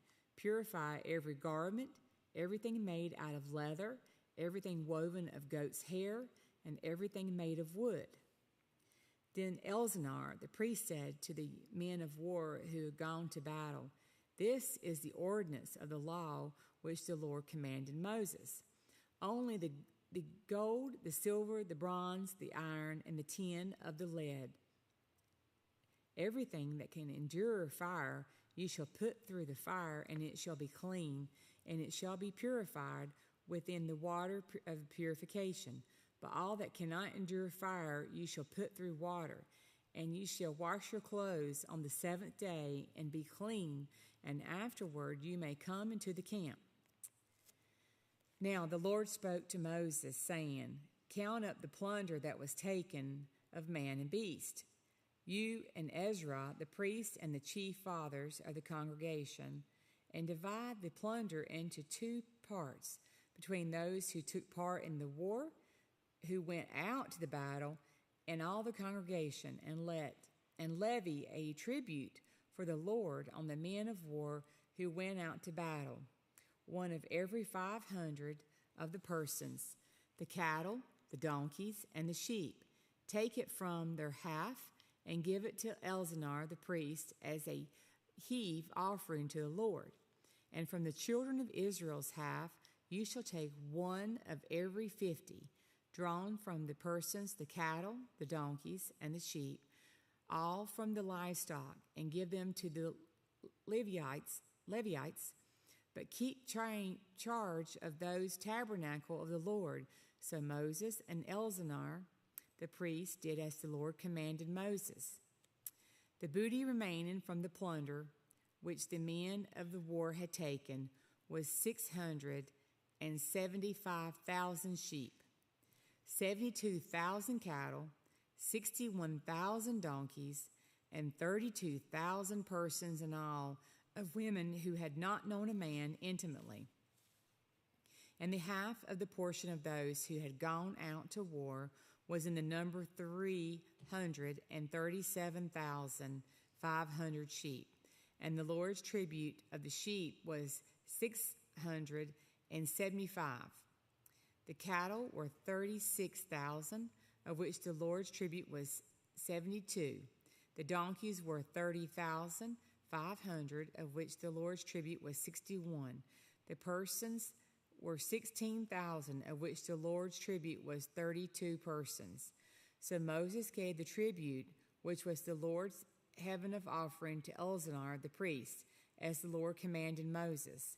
And from that, the children of Israel's half, which Moses separated from men who fought, now the half belonging to the congregation, was 337,500 sheep, 36,000 cattle, 30,500 donkeys, and 16,000 persons. And from the children of Israel's half Moses took of every 50 drawn from the man of beasts, and gave them to the Levites, who kept change of the tabernacle of the Lord, and the Lord's commanded Moses. Then the officers who were over thousands of the army, and the captains of thousands and captains of hundreds, came near to Moses. And they said to Moses, Your servants have taken account of the men of war who were under our command, and not a man of us is missing. Therefore we have brought an offering for the Lord, what every man found of ornaments of gold, armlets, and bracelets, and signet rings, and earrings, and necklaces, to make an atonement for ourselves before the Lord. So Moses and Elzar the priest received the gold from them, and the fashioned ornaments, and all the gold of the offering that they had offered to the Lord from the captains of thousands and the captains of hundreds was 16,750 shekels. The men of war had taken spoil, every man for himself, and Moses and Elzar the priest received the gold from the captains of thousands and of hundreds, and brought it into the tabernacle, a meeting as a memorial for the children of Israel before the Lord. Now the children, verse 32. Now the children of Reuben and the children of Gad had been a great multitude of livestock, and then they had saw the land of Jazer and the land of Gilead. They indeed, the region was placed for livestock. The children of Gad and the children of Reuben came and spoke to Moses, to Elzar and the priests, and to the leaders of the congregation, saying, Atroth, Dibon, Zazar, Nirmar, Hebron, Eliah, Shablam, Nebo, and beyond, the country which the Lord defeated before the congregation of Israel, is the land for livestock, and your servants have livestock. Therefore said, If we have found favor in your sight, let the land be given to your servants as a possession. Do not take us over the Jordan. And Moses said to the children of Gad, and to the children of Reuben, Shall your brethren go to war while you sit here? Now, why will you discourage the heart of the children of Israel from going over into the land which the Lord had given themselves? Thus your fathers did when I sent them away from Kadesh Barnea to see the land, for they have went up to the valley of Eshcol and saw the land. They discouraged the heart of the children of Israel, so that they did not go into the land which the Lord had given them. So the Lord's anger was aroused on that day, and he swore an oath, saying, Surely none of the men who came up from Egypt, from the 20 years old and above, shall be the land in which I swore to Abraham, Isaac, and Jacob, because they have not wholly followed me, except for Caleb, the son of Jenupiah, and Kizanite, and Joshua, the son of Nun, for they have wholly followed the Lord. So the Lord's anger was aroused against Israel, and he made them wander in the wilderness 40 years, until all generation that had done evil in the sight of the Lord was gone. And look, you have risen into your father's place, a brood of sinful men, to increase still more fierce anger of the Lord against Israel. For if you turn away from following him, he will once again leave them in the wilderness, and you will destroy all of these people. Then they came near to him and said, We will build sheepfolds here for our livestock, and cities for our little ones, but we ourselves will be armed, ready to go before the children of Israel until we have brought them to their place. And our little ones will dwell in the fortified cities because of the inhabitants of the land. We will not return to our homes until every one of these children of Israel has received his inheritance. For we will not inherit with them on the other side of the Jordan and beyond, because our inheritance has fallen to us on the eastern side of the Jordan. Then Moses said to them, If you do these things, it will do before yourselves before the Lord, before the war and your armed men across over the Jordan, before the Lord. He has driven him out, his enemies from him, and the land is subdued before the Lord, and afterwards you may return and be harmless before the Lord and before Israel, and the land shall be your possession before the Lord. But if you do not do so, take note, you have sinned against the Lord, and be sure that your sin will find you out. Build cities for your little ones and folds for your sheep, and do what has proceeded out of your mouths. And the children of Gad and the children of Reuben spoke to Moses, saying, Your servants will do as my Lord commands.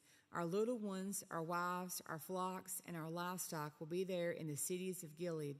But your servants will cross over, every man armed for war, before the Lord to battle, just as my Lord says. So Moses gave command concerning to them Elzazar the priest, to Joshua the son of Nun, and to the chief fathers of the tribes of the children of Israel. And Moses said to them, If the children of Gad and the children of Reuben cross over the Jordan with you, every man armed for battle before the Lord, and the land subdued before you, and you shall give them the land of Gilead as possession. But if they do not cross over armed with you, they shall have possession among you in the land of Canaan. Then the children of Gad and the children of Reuben answered, saying, As the Lord has said to your servants, so we will do. We will cross over the arm before the Lord into the land of Canaan, but the possession of our inheritance shall be remain with us on the side of the Jordan. So Moses gave to the children of Gad, the children of Reuben, and to the half of the tribe of Manasseh, and to the son of Joseph, the kingdom of Shalom, the kingdom of Amorites, the kingdom of Og, and the Bashan, the land which the cities within the borders of the cities of surrounding country. And the children of Gad built Dibon, and Arith, and Orah, Arith, and Zophan, and Jazer, and Jobagad, Beth Niram, and Beth Haran, 45 cities and folds for sheep. And the children of Reuben built Heshbon, and Eliakah, and Kirkamajar, and Nebo and Baal Meron, their names being changed, and Shebaniah, and gave their names to the cities which they built. And the children of Machir and the son of Messiah went to Gilead to look at it, and took this press and the Amorites who were in it. So Moses gave Gilead to Machir the son of Manasseh, and dwelt in it. Also Jair the son of Manasseh went and took it to small towns and called them Havroth Jair. Then Noban went and took Kenneth and its villages and called it Noban after his own name.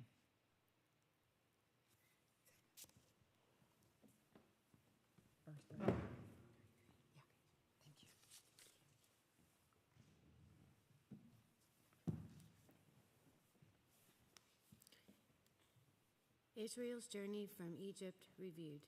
Verse 33, Numbers. These are the journeys of the children of Israel who went out of the land of Egypt by their armies under the hand of Moses and Aaron. Now Moses wrote down the starting points of their journeys at the command of the Lord. And these are the journeys according to their starting points. They departed from Rames in the first month on the 15th day of the first month, on the day after the Passover. The children of Israel went out with boldness in the sight of all the Egyptians, for the Egyptians were burying all their firstborn whom the Lord had killed among them. Also on their gods the Lord had executed judgments. Then the children of Israel moved from Ramses and camped at Succoth. They departed from Succoth and camped at Etham, which is on the edge of the wilderness. They moved from Etham and turned back to Pi-Hathroth, which is east of Baal-Zephon, and they camped near Migdol. They departed from before Hathroth and passed through the midst of the sea into the wilderness, went 3 days' journey in the wilderness of Etham, and camped at Marah. They moved from Marah and came to Elam. At Elam were 12 springs of water and 70 palm trees, so they camped there. They moved from Elam and camped by the Red Sea. They moved from the Red Sea and camped in the wilderness of Sin. They journeyed from the wilderness of Sin and camped at Dophkah. They departed from Dophkah and camped at Alush. They moved from Alush and camped at Rephidim, where there was no water for the people to drink. They departed from Rephidim and camped in the wilderness of Sinai.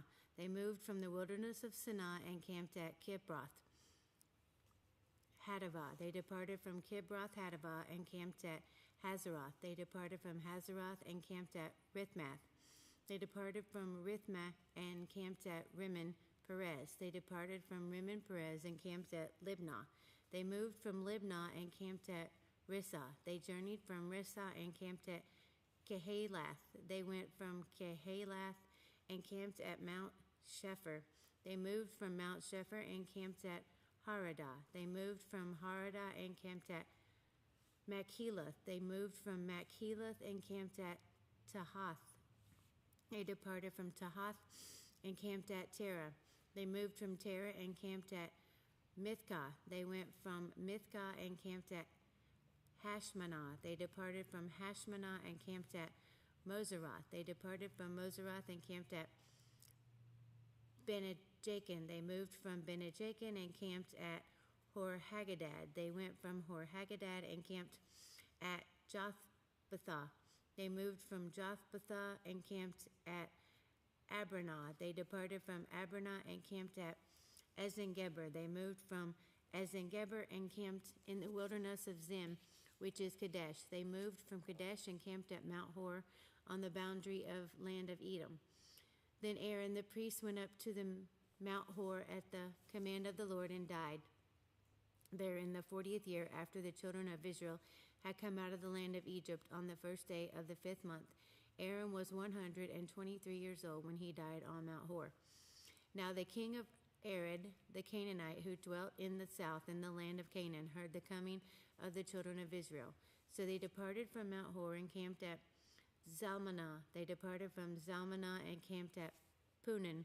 They departed from Punan and camped at Oboth. They departed from Oboth and camped at Baram at the border of Moab. They departed from Ij and camped at Dibengad. They moved from Dibengad and camped at Almon Diblathaim. They moved from Almon Diblathaim and camped in the mountains of Abram before Nebo. They departed from the mountains of Abram and camped in the plains of Moab by the Jordan across from Jericho. They camped by the Jordan from Beth Jesimoth as far as Abel Akai Grove in the plains of Moab. Instructions for the conquest of Canaan. Now the Lord spoke to Moses in the plains of Moab by the Jordan across from Jericho, saying, Speak to the children of Israel, and say to them, When you have crossed the Jordan into the land of Canaan, then you shall drive out all the inhabitants from the land before you destroy all the engraved stones, destroy all their molded images, and demolish all their high places. You shall dispossess the inhabitants of the land and dwell in it, for I have given you the land to possess, and you shall divide the land by lot as inheritance among your families. To the larger you shall give a larger inheritance, and to the smaller you shall give a smaller inheritance. There everyone's inheritance shall be whatever falls to him by lot. You shall inherit according to the tribes of your fathers. But if you do not drive out the inhabitants of the land from before you, then it shall be that those whom you let remain shall be an irritants in your eyes and thorns in your sides, and they shall harass you in the land where you dwell. Moreover, it shall be that I will do to you as I thought to do to them. Numbers chapter 34, the appointed boundaries of Canaan. And the Lord spoke to Moses, saying, Command the children of Israel, and say to them, When you come into the land of Canaan, this is the land that shall fall to you as inheritance, the land of Canaan to its boundaries. Your southern border shall be from the wilderness of Zin along the border of Edom. Then your southern border shall extend eastward to the end of the Salt Sea. Your border shall turn from the southern side of the ascent of Akrabim, continue to Zin, and be on the south of Kadesh Barnea. Then it shall go on to Hazar Adar and continue to Asmon. The border shall turn from Asmon to the brook of Egypt, and it shall end at the sea. As for the western border, you shall have the great sea for a border. This shall be your western border. And this shall be your northern border. From the great sea you shall mark out your border line to Mount Hor. From Mount Hor you shall mark out your border to the entrance of Harmath. Then the direction of the border shall be toward Zedad. The border shall proceed to Ziphron, and it shall end at Hazar Enon. This shall be your northern border. You shall mark out your eastern border from Hazar Enon to Shephem. The border shall go down from Shephem to Riblah on the east side of the Ain. The border shall go down and reach to the eastern side of the sea of Chinnereth. The border shall go down along the Jordan, and it shall end at the Salt Sea. This shall be your land with its surrounding boundaries. Then Moses commanded the children of Israel, saying, This is the land which you shall inherit by lot, which the Lord has commanded to give to the 9 tribes and to the half-tribe, for the tribe of the children of Reuben according to the house of their fathers, and the tribe of the children of Gad according to the house of their fathers have received their inheritance, and the half-tribe of Manasseh has received its inheritance. The 2 tribes and the half-tribe have received their inheritance on this side of the Jordan, across from the Jericho, eastward toward the sunrise. The leaders appointed to divide the land. And the Lord spoke to Moses, saying, These are the names of the men who shall divide the land among you as an inheritance, Eleazar the priest and Joshua the son of Nun. And you shall take 1 leader of every tribe and divide the land for the inheritance. These are the names of the men from the tribe of Judah: Caleb the son of Jephunneh, from the tribe of the children of Simeon; Samuel the son of Ammihud, from the tribe of Benjamin; Eladad the son of Chislon, a leader from the tribe of children of Dan; Buki the son of Jogli, from the sons of Joseph, a leader from the tribe of the children of Manasseh; Hanel the son of Ephod, and a leader from the tribe of the children of Ephraim; Kemuel the son of Shipton, a leader from the tribe of the children of Zebulun; Elzaphan the son of Parnak, a leader from the tribe of the children of Issachar; Paltiel the son of Azam, a leader from the tribe of the children of Asher; Ahihud the son of Shalomi, a leader from the tribe of the children of Naphtali;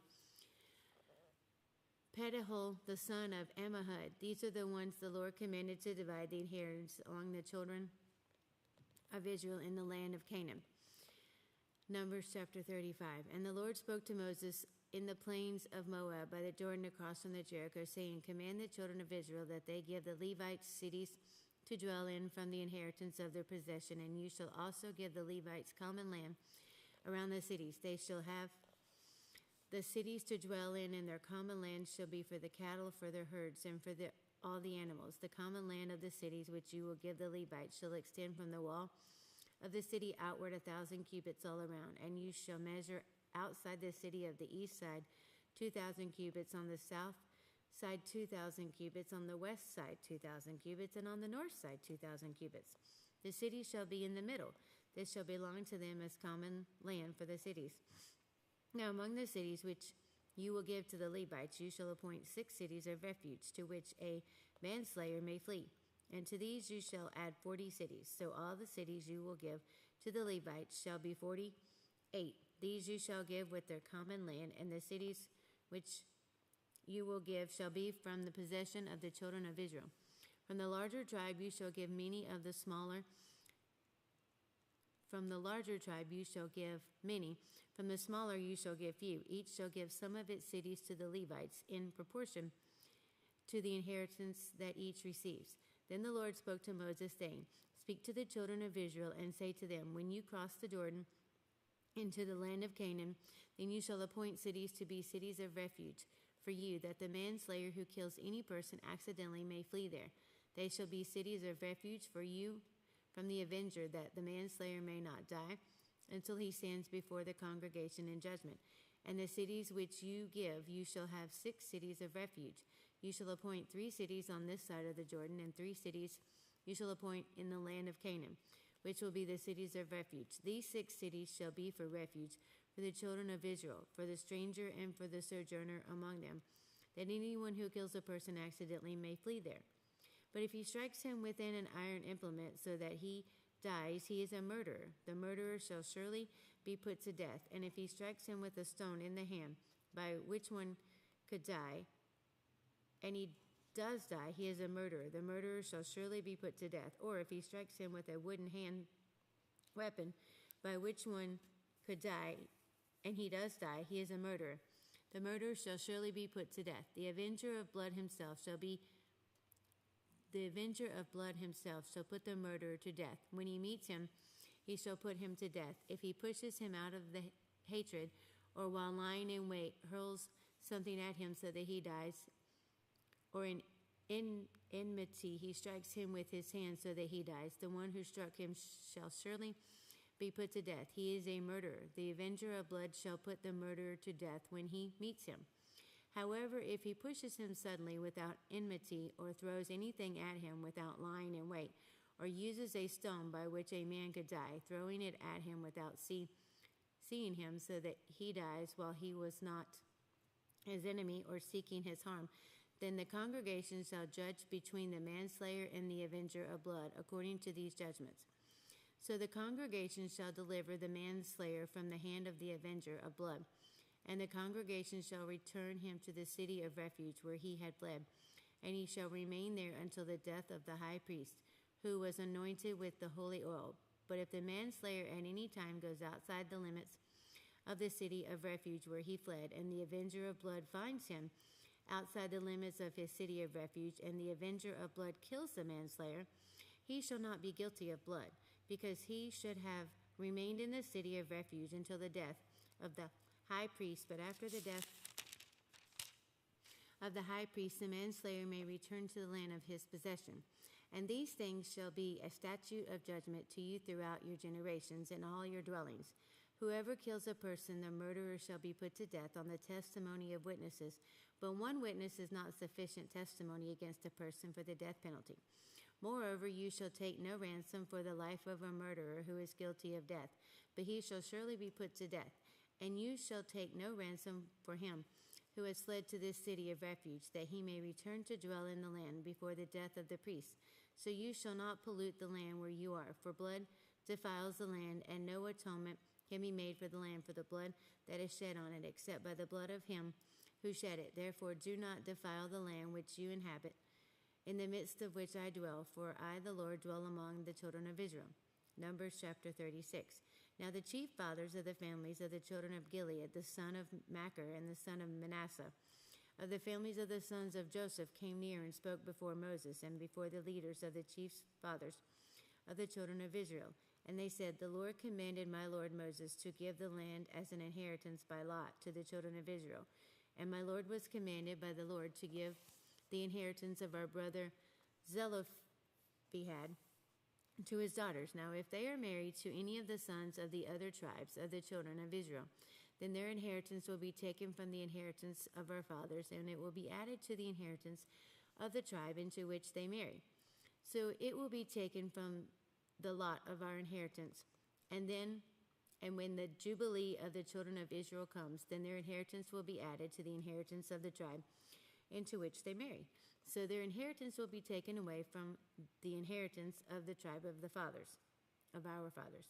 Then Moses commanded the children of Israel according to the word of the Lord, saying, What the tribe of the sons of Joseph speaks is right. This is what the Lord commands concerning the daughters of Zelophehad, saying, Let them marry whom they think best, but they may marry only within the family of their father's tribe. So the inheritance of the children of Israel shall not change hands from the tribe to tribe, for every one of the children of Israel shall keep the inheritance of the tribe of his fathers, and every daughter who possesses an inheritance in any tribe of the children of Israel shall be the wife of one of the family of their father's tribes, so that the children of Israel may each possess the inheritance of his fathers. Thus no inheritance shall change hands from one tribe to another, but every tribe of the children of Israel shall keep its own inheritance. Just as the Lord commanded Moses, so did the daughters of Zelophehad. For Mahlah, Tisra, Haglah, Milcah, and Noah, the daughters of Zelophehad, were married to the sons of their father's brothers. They were married into the families of the children of Manasseh, the son of Joseph, and their inheritance remained in the tribe of their father's family. These are the commandments of the judgments which the Lord commanded the children of Israel by the hand of Moses in the plains of Moab by the Jordan across from Jericho. Deuteronomy chapter 1.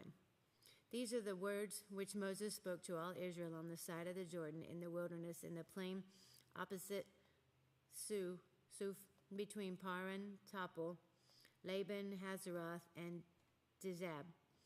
It is 11 days' journey from Horeb by the way of Mount Seir to Kadesh Barnea. Now it came to pass in the 40th year, in the 11th month, on the first day of the month, that Moses spoke to the children of Israel according to all that the Lord had given him as commandments to them, after he had killed Sihon king of the Amorites, who dwelt in Heshbon, and Og king of Bashan, who dwelt in Ashtaroth, in Edrei, on this side of the Jordan, in the land of Moab. Moses began to explain this law, saying, The Lord of our God spoke to us in Horeb, saying, You have dwelt long enough at this mountain. Turn and take your journey and go to the mountains of the Amorites, to all the neighboring places, in the plains, in the plain, in the mountains, and in the lowland, in the south, and on the seacoast, to the land of the Canaanites, and to Lebanon, as far as the great river, the river Euphrates. See, I have set the land before you. Go in and possess the land which the Lord swore to your fathers, to Abraham, Isaac, and Jacob, to give to them their descendants after them. And I spoke to you at the time, saying, I alone am not able to bear you. The Lord your God has multiplied you, and here you are today as the stars in heaven are in multitude. May the Lord God of your fathers make you 1,000 times more numerous than you are, and bless you, as he has promised you. How can I alone bear your problems and your burdens and your complaints? Choose wise, understanding, and knowledgeable men from among your tribes, and I will make them heads over you. And you answered me and said, The thing which you have told us to do is good. So I took the heads of your tribes, wise and knowledgeable men, and made them heads over you, leaders of thousands, leaders of hundreds, leaders of 50s, leaders of tens, and officers of your tribes. Then I commanded your judges at the time, saying, Here, the case is between your brethren, and judge righteously between a man and his brother, or the stranger who is with him. You shall not show partiality in judgment. You shall hear the small as well as the great. You shall not be afraid in any man's presence, for the judgment is God's. The case that is too hard for you, bring to me, and I will hear it. And I commanded you at that time all the things which you should do. So we departed from Horeb and went through all that great and terrible wilderness which you saw on the way to the mountains of the Amorites. As the Lord our God had commanded us, then we came to Kadesh Barnea, and I said to you, You have come to the mountains of the Amorites, which the Lord our God is giving us. Look, the Lord your God has set the land before you. Go up and possess it, as the Lord God of your fathers has spoken to you. Do not fear or be discouraged. And every one of you came near to me and said, Let us send men before us, and let them search out the land for us, and bring back the word to us of by which we should go up, and of the cities into which we shall come. The plan pleased me well. So I took 12 of your men, one from each tribe, and they departed and went up into the mountains, and came to the valley of Eshcol, and spied it out. They also took some of the fruit of the land in their hands and brought it down to us, and they brought back the word to us, saying, It is a good land which the Lord our God is giving us. Nevertheless, you would not go up, but rebelled against the command of the Lord your God, and you complained in your tents and said, Because the Lord hates us, he has brought us out of the land of Egypt to deliver us into the hands of the Amorites to destroy us where we can go up. Our brethren have discouraged our hearts, saying, The people are greater and taller than we. The cities are greater and fortified up to heaven. Moreover, we have seen the sons of Anakim there. Then I said to you, Do not be terrified or afraid of them. The Lord your God, who goes before you, he will fight for you according to all he did for you in Egypt before your eyes, and in the wilderness where you saw how the Lord your God carried you, as a man carries his son in all the way that you went until you came to this place. Yet for all that you did not believe the Lord your God, who went in the way before you to search out a place for you to pitch your tents, to show you the way you should go, in the fire by night and in the cloud by day. And the Lord heard the sound of your words, and was angry, and took an oath, saying, Surely not one of these men of this evil generation shall see that good land of which I swore to give to your fathers, except Caleb the son of Jephunneh. He shall see it, and to him and his children I am giving the land on which he walked, because he wholly followed the Lord. The Lord was also angry with me for your sakes, saying, Even you shall not go in there. Joshua the son of Nun, who stands before you, he shall go in there. Encourage him, for he shall cause Israel to inherit it. Moreover, your little ones and your children, who you say will be victims, who today have no knowledge of good and evil, they shall go in there. To them I will give it, and they shall possess it. But as for you, turn and take your journey into the wilderness by the way of the Red Sea. Then you answered and said to me, We have sinned against the Lord. We will go up and fight just as the Lord our God commanded us. And when every one of you has girded on his weapons of war, you were ready to go up into the mountain. And the Lord said to me, Tell them, Do not go up nor fight, for I am among you, lest you be defeated before your enemies. So I spoke to you, yet you would not listen, but rebelled against the command of the Lord, and presumptuously went up into the mountains. And the Amorites who dwelt in that mountain came out against you and chased you as bees do, and drove you back from Seir to Hormah. Then you returned and wept before the Lord, but the Lord would not listen to your voice, nor give ear to hear you. So you remained in Kadesh many days, according to the days that you spent there. Deuteronomy chapter 2. Then we turned and journeyed into the wilderness of the way of the Red Sea, as the Lord spoke to me, and we skirted Mount Seir for many days. And the Lord spoke to me, saying, You have skirted this mountain long enough. Turn northward and command the people, saying, You are about to pass through the territory of your brethren, the descendants of Esau, who live in Seir, and they will be afraid of you. Therefore, watch yourselves carefully and do not meddle with them, for I will not give you any of their land. No, not so much as one footstep, because I have given Mount Seir to Esau as a possession. You shall buy food from them with money that you may eat. You shall also buy water from them with money that you may drink. For the Lord your God has blessed you in all the work of your hand. He knows your trudging through this great wilderness. These 40 years with the Lord your God has been with you. You have lacked nothing. And when we passed beyond our brethren, the descendants of Esau, who dwell in Seir, away from the road of the plain, away from Elath and Ezion Geber, we turned and passed by way of the wilderness of Moab. Then the Lord said to me, do not harass Moab, nor contend with them in battle, for I will not give you any of the land as a possession, because I have given Ar to the descendants of Lot as a possession. The Emim had dwelt there in times past, a people, a great and numerous and tall as the Anakim. They were also regarded as giants, like the Anakim. But the Moabites, called the Emim, the Horites, formerly dwelt in Seir, but the descendants of Esau dispossessed them and destroyed them from before them and dwelt in their place, just as Israel did to the land of their possession, which the Lord gave them. Now rise and cross over the valley of Zered. So we crossed over the valley of Zered, and the time we took to come from Kadesh Barnea until we crossed over the valley of the Zered was 38 years, until all the generation of the men of war was consumed from the midst of the camp, just as the Lord had sworn to them. For indeed the hand of the Lord was against them, to destroy them from the midst of the camp until they were consumed. So it was, when all the men of the war had finally perished from among the people, that the Lord had spoke to me, saying, this day you are to cross over at Ar, the boundary of Moab, and when you come near the people of Ammon, do not harass them or meddle with them, for I will not give you any of the land of the people of Ammon as a possession, because I have given it to the descendants of Lot as a possession. That was also regarded as a land of giants. Giants formerly dwelt there, but the Ammonites, called the Zezumin, a people as a great and numerous and tall as the Anakim, that the Lord destroyed them before them.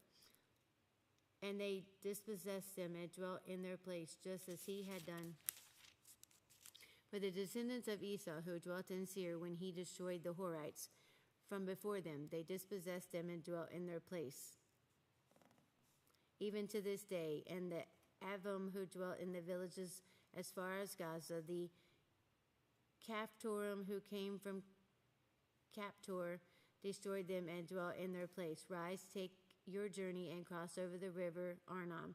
Look, I have given into your hand Sihon, the Amorite, king of Heshbon, and this land. Begin to possess it and engage him in battle. This day I will begin to put the dread and fear of you upon the nations under the whole heaven, who shall hear the report of you, and shall tremble and be in anguish because of you. And I sent the messengers from the wilderness of Kedemoth to Sihon, king of Heshbon, with words of peace, saying, let me pass through your land. I will keep strictly to the road, and I will turn neither to the right nor to the left. You shall sell me food for money, that I may eat, and give me water for money, and that I may drink only. Let me pass on one foot, just as the descendants of Esau, who dwell in Seir, and the Moabites, who dwell in Ar, did for me, until I crossed the Jordan to the land which the Lord our God is giving us. But Sihon, the king of Heshbon, would not let us pass through, for the Lord your God hardened the spirit and made his heart obstinate, that he might deliver him into your hand, as it is this day. And the Lord said to me, see, I have begun to give Sihon and his land over to you. Begin to possess it, that you may inherit his land. Then Sihon and all of his people came out against us to fight at Jahaz, and the Lord our God delivered him over to us. We defeated him, his sons, and all his people.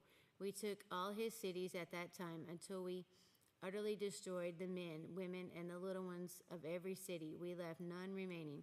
We took only the livestock as plunder for ourselves, with the spoil of the cities which we took from Aroer, which is on the bank of the river Arnon, and from the city that is in the ravine. As far as Gilead, there was not one city too strong for us. The Lord our God delivered all to us. Only you did not go to near the land of the people of Ammon, anywhere along the river Jabbok, or to the cities of the mountains, or wherever the Lord our God had forbidden us.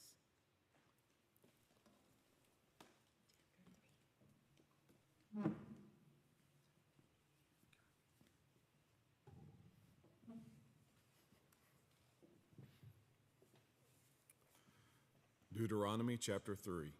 Then we turned and went up the road to Bashan, and Og, king of Bashan, came out against us, he and all his people, to battle Edrei.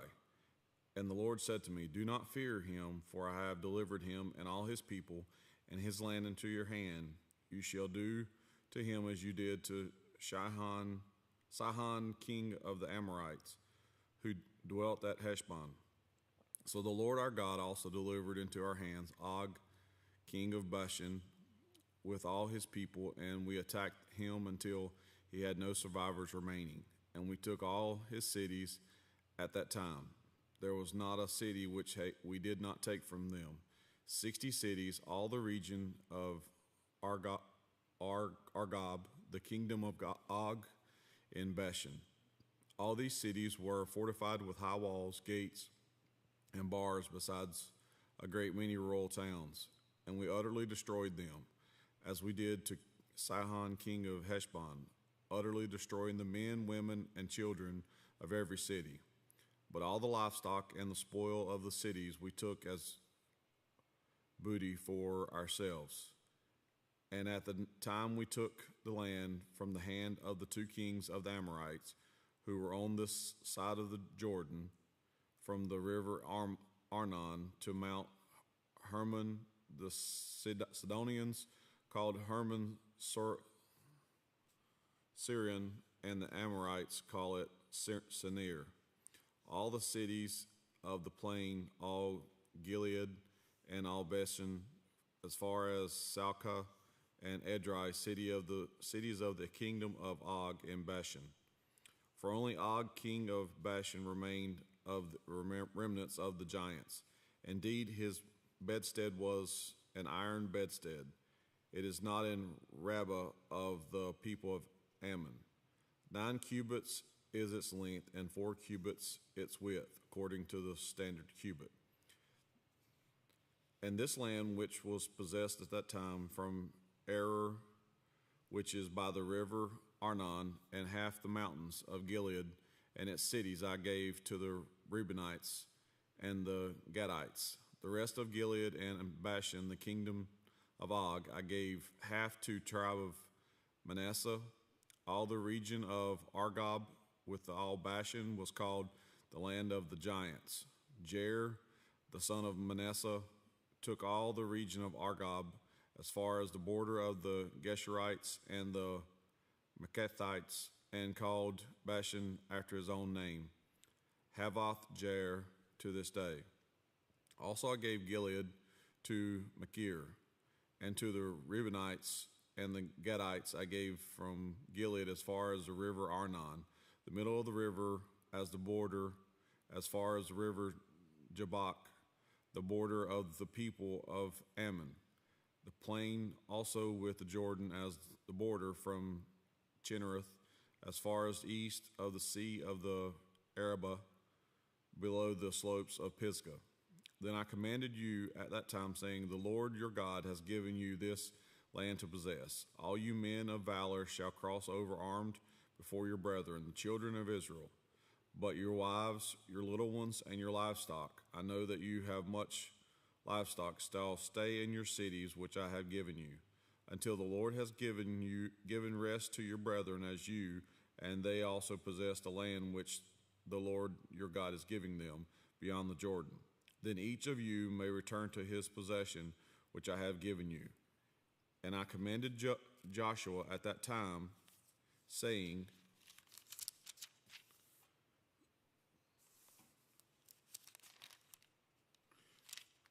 Your eyes have seen all that the Lord your God has done to these two kings. So will the Lord do to all the kingdoms through which you pass. You must not fear them, for the Lord your God himself fights for you. Then I pleaded with the Lord at the time, saying, O Lord God, you have begun to show your servant your greatness and your mighty hand. For what God is there in heaven or on earth who can do anything like your works and your mighty deeds? I pray, let me cross over and see the good land beyond the Jordan, those pleasant mountains and Lebanon. But the Lord was angry with me on your account and would not listen to me. So the Lord said to me, Enough of that. Speak no more to me of this matter. Go up to the top of Pisgah and lift your eyes toward the west, the north, the south, and the east. Behold it with your eyes, for you shall not cross over this Jordan.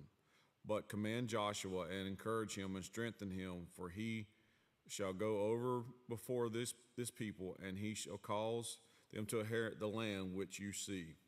So we stayed in the valley opposite Beth-peor. Deuteronomy chapter 4. Now, O Israel, listen to the statutes and the judgments which I teach you to observe, that you may live and go in and possess the land which the Lord your Lord God of your fathers is giving you. You shall not add to the word which I command you, nor take from it, that you may keep the commandments of the Lord your God, which I command you. Your eyes have seen what the Lord did at Baal-peor. For the Lord your God has destroyed from among you all the men who followed Baal of Peor. But you who held fast to the Lord your God are alive today, every one of you. Surely I have taught you statutes and judgments, just as the Lord my God commanded me, that you should act according to them in the land which you go to possess. Therefore, be careful to observe them, for this is your wisdom of your understanding in the sight of the peoples, who will hear all these statutes and say, Surely this great nation is a wise and understanding people. For what great nation is there that has God so near to it as the Lord our God is to us, for whatever reason we may call upon him? And what great nation is there that such statutes and righteous judgments are all in this law which I set before you this day? Only take heed to yourself and diligently keep yourself, lest you forget these things your eyes have seen, and lest they depart from your heart all the days of your life. And teach them to your children and your grandchildren, especially concerning the day you stood before the Lord your God in Horeb, when the Lord said to me, Gather the people to me, and I will let them hear my words, that they may learn to fear me all the days they live on the earth, and that they may teach their children. Then you came near and stood at the foot of the mountain, and the mountain burned with fire to the midst of heaven, with darkness, cloud, and thick darkness. And the Lord spoke to you out of the midst of the fire. You heard the sound of the words, but saw no form. You only heard a voice. So he declared to you his covenant, which he commanded you to perform, the 10 Commandments. And he wrote them on 2 tablets of stone. And the Lord commanded me at that time to teach you statutes and judgments, that you might observe them in the land which you cross over to possess.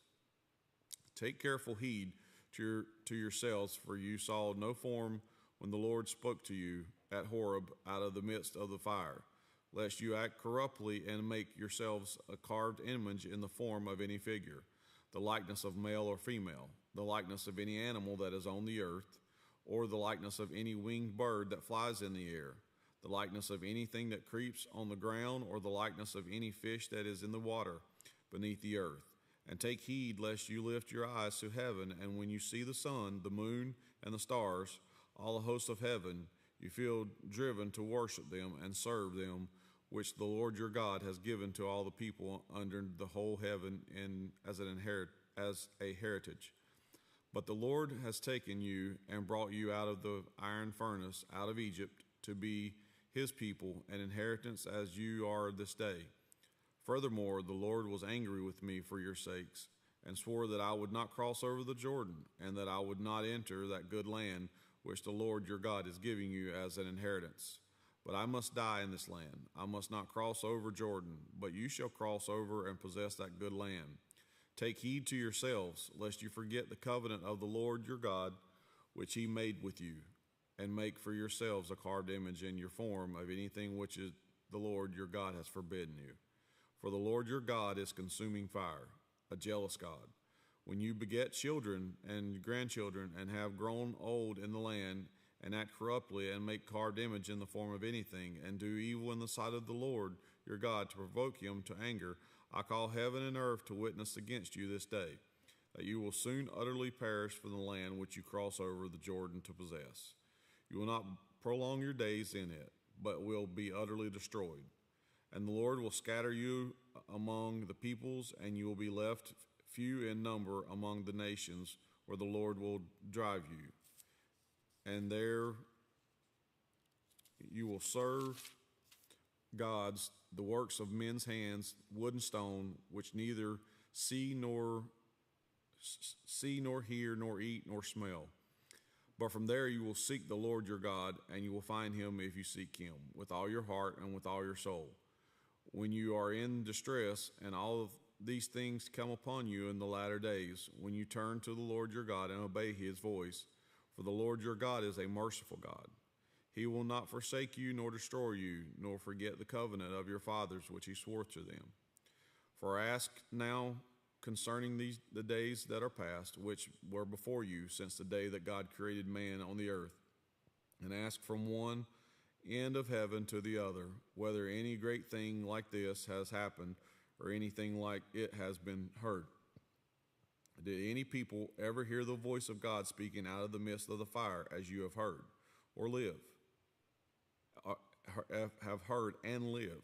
Or did God ever try to go and take for himself a nation from the midst of another nation, by trials, by signs, by wonders, by war, by a mighty hand and an outstretched arm, and by great terrors, according to all that the Lord your God did for you in Egypt before your eyes?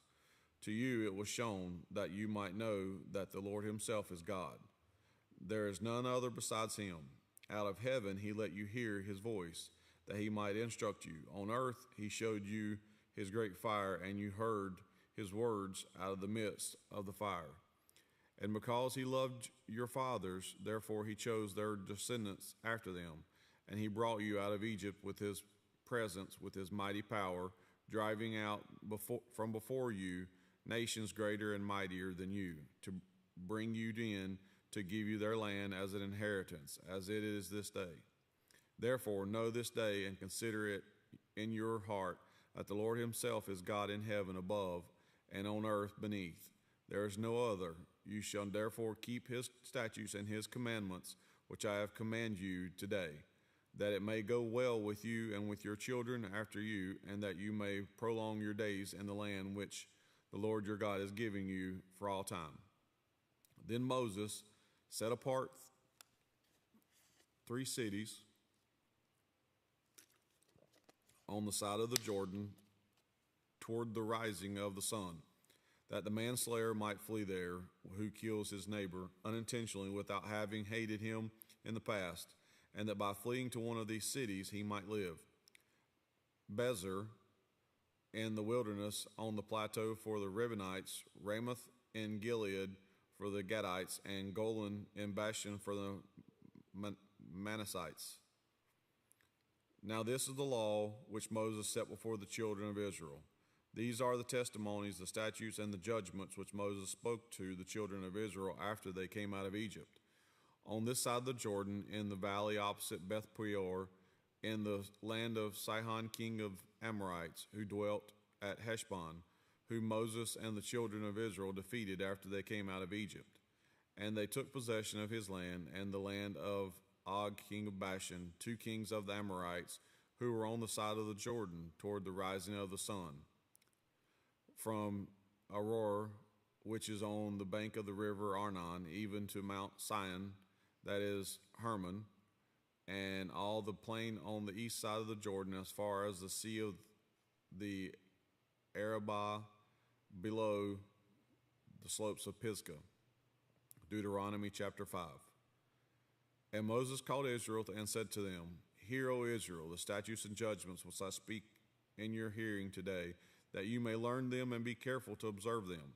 The Lord our God made a covenant with us in Horeb. The Lord did not make this covenant with our fathers, but with us, those who are here today, all of us who are alive. The Lord talked with you face to face on the mountain from the midst of the fire. I stood between the Lord and you at that time, to declare you the word of the Lord. For you were afraid because of the fire, and you did not go up to the mountain, he said. I am the Lord your God who brought you out of the land of Egypt and out of the house of bondage. You shall have no other gods before me. You shall not make yourself a carved image, any likeness of anything that is in heaven above or that is on the earth beneath, or that is in the water under the earth. You shall not bow down to them nor serve them. For I, the Lord your God, am a jealous God, visiting the iniquity of the fathers upon the children to the third and fourth generations of those who hate me, but showing mercy to thousands to those who love me and keep my commandments. You shall not take my name of the Lord your God in vain, for the Lord will not hold him guiltless who take his name in vain. Observe the Sabbath day to keep it holy, as the Lord your God commanded you. 6 days you shall labor and do all your work, but on the seventh day is the Sabbath day of the Lord your God. In it you shall do no work. Nor your son, nor your daughter, nor your male servant, nor your female servant, nor your ox, nor your donkey, nor any of your cattle, nor your stranger who is within the gates, that your male servant and your female servant may rest as well. And remember that you were a slave in the land of Egypt, and the Lord your God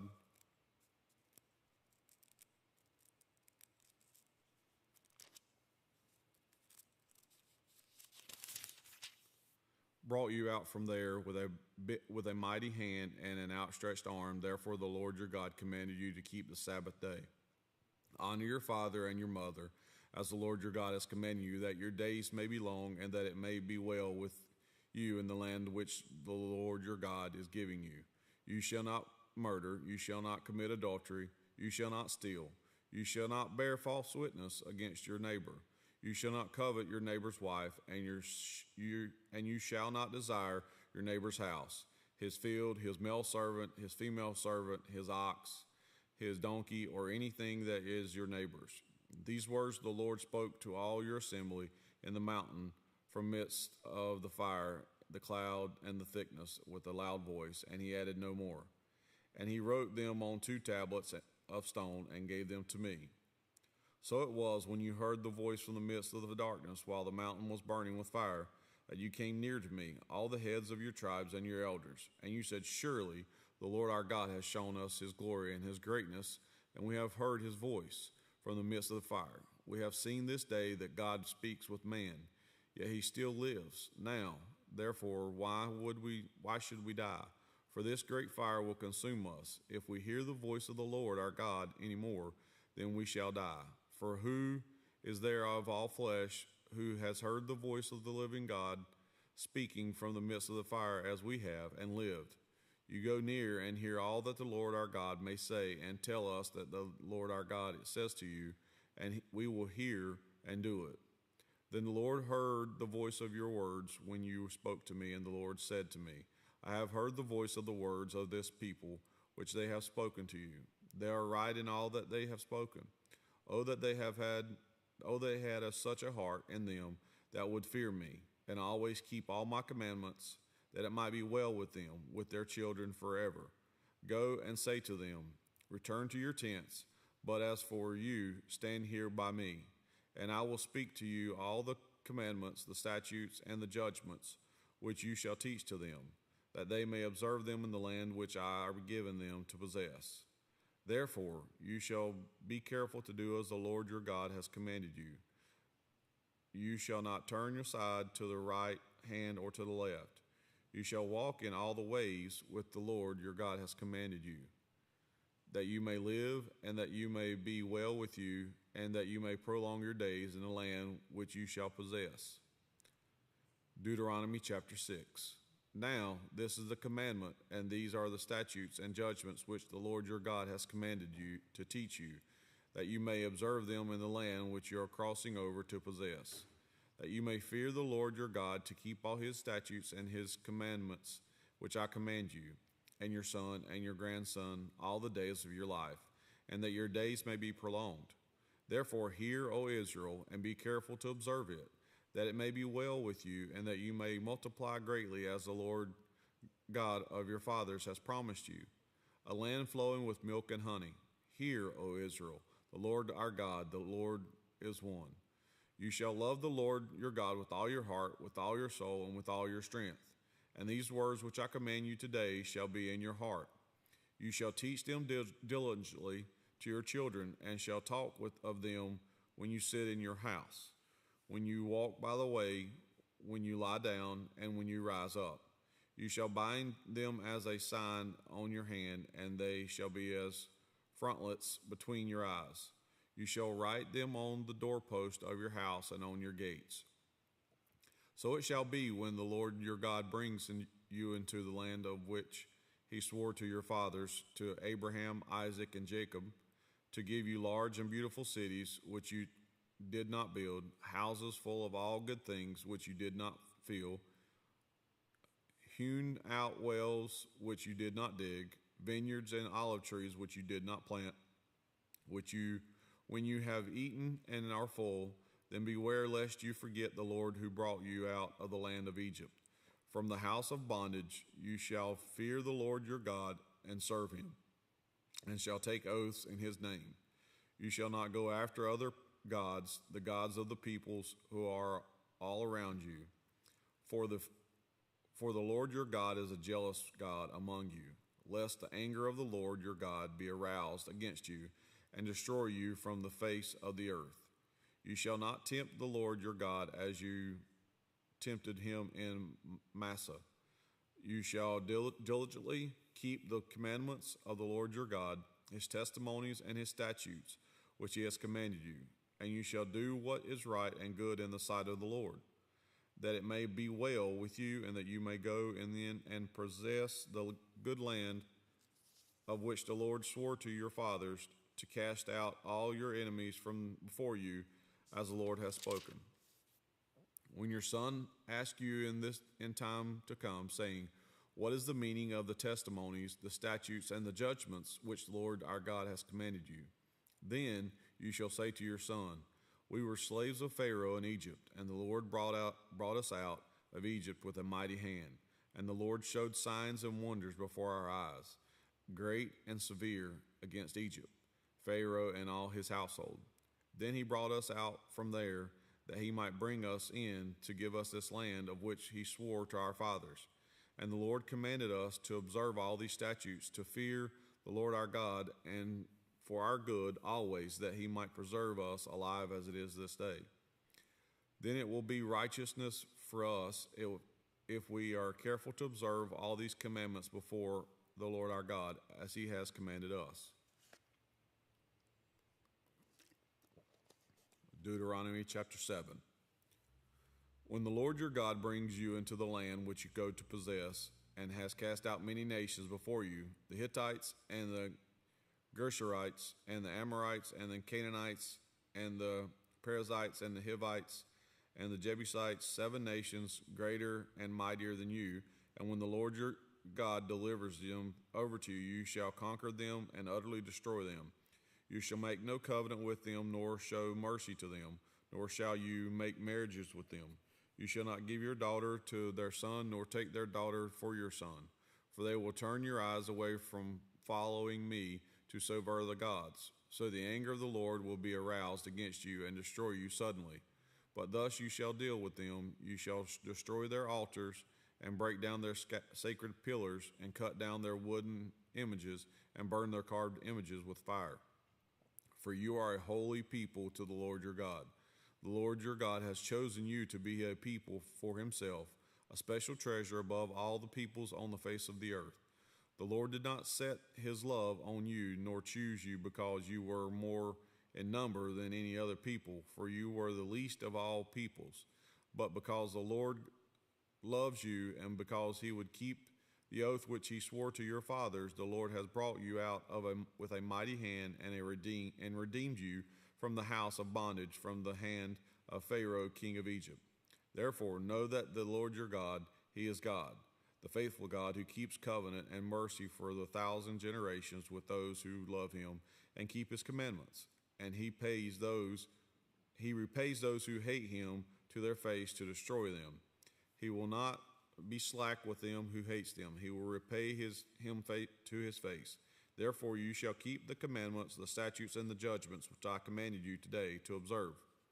Then it shall come to pass, because you listen to these judgments and keep and do them, that the Lord your God will keep with you the covenant and the mercy which he swore to your fathers. And he will love you and bless you and multiply you.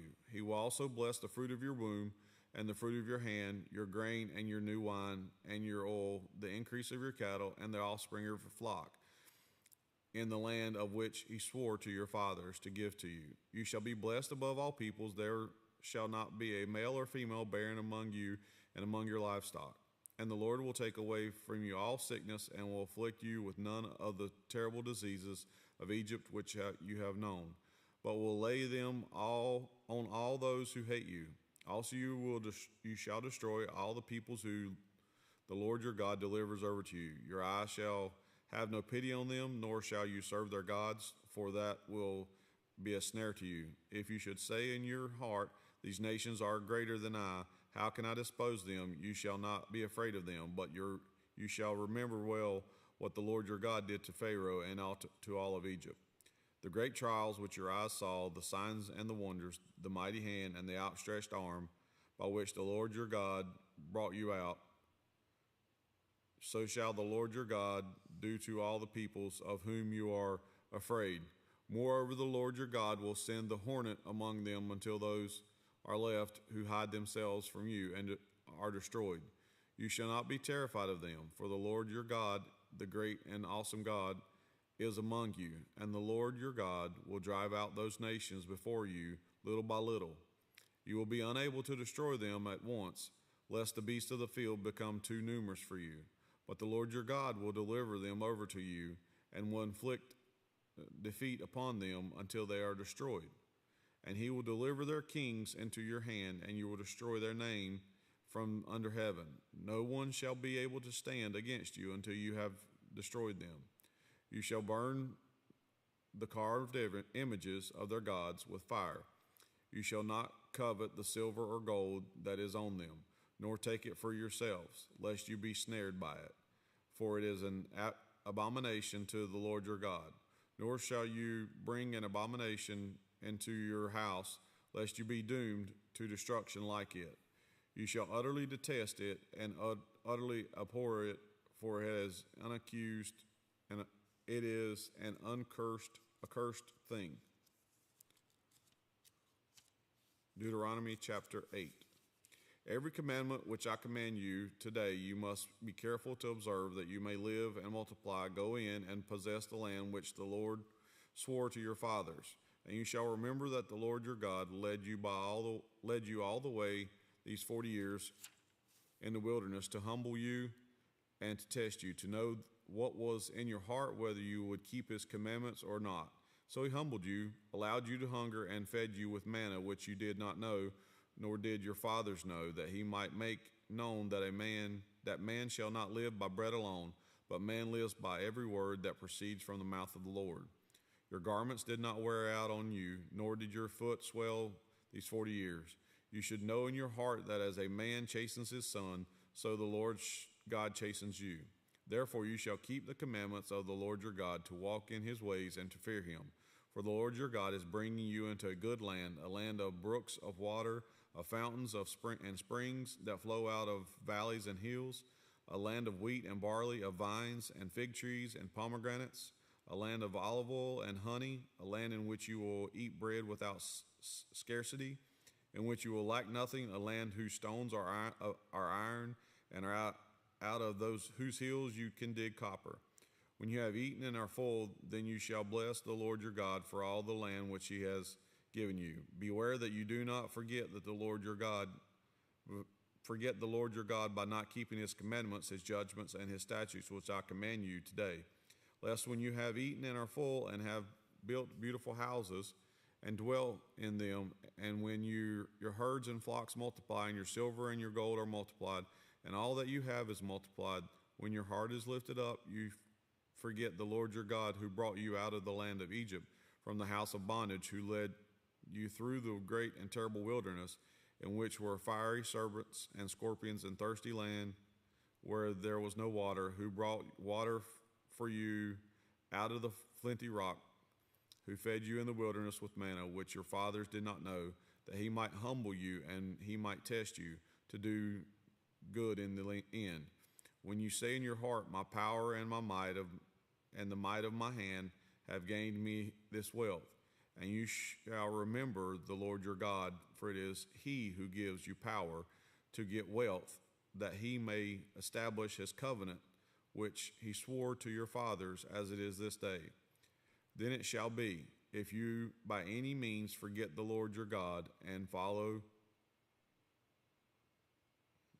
other gods and serve them and worship them, I testify against you this day that you shall surely perish as these nations which the Lord destroys before you.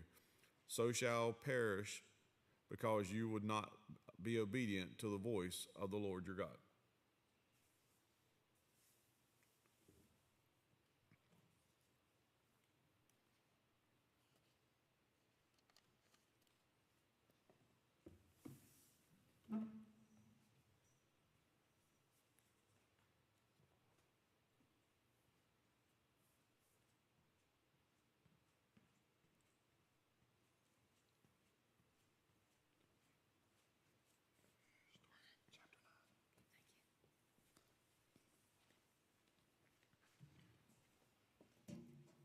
Deuteronomy 9, Israel's rebellions reviewed.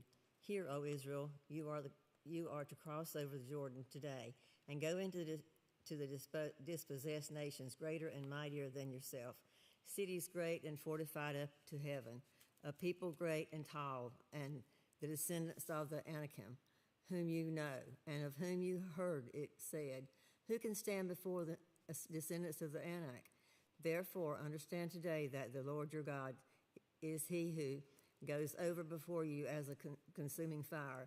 He will destroy them and bring them down before you.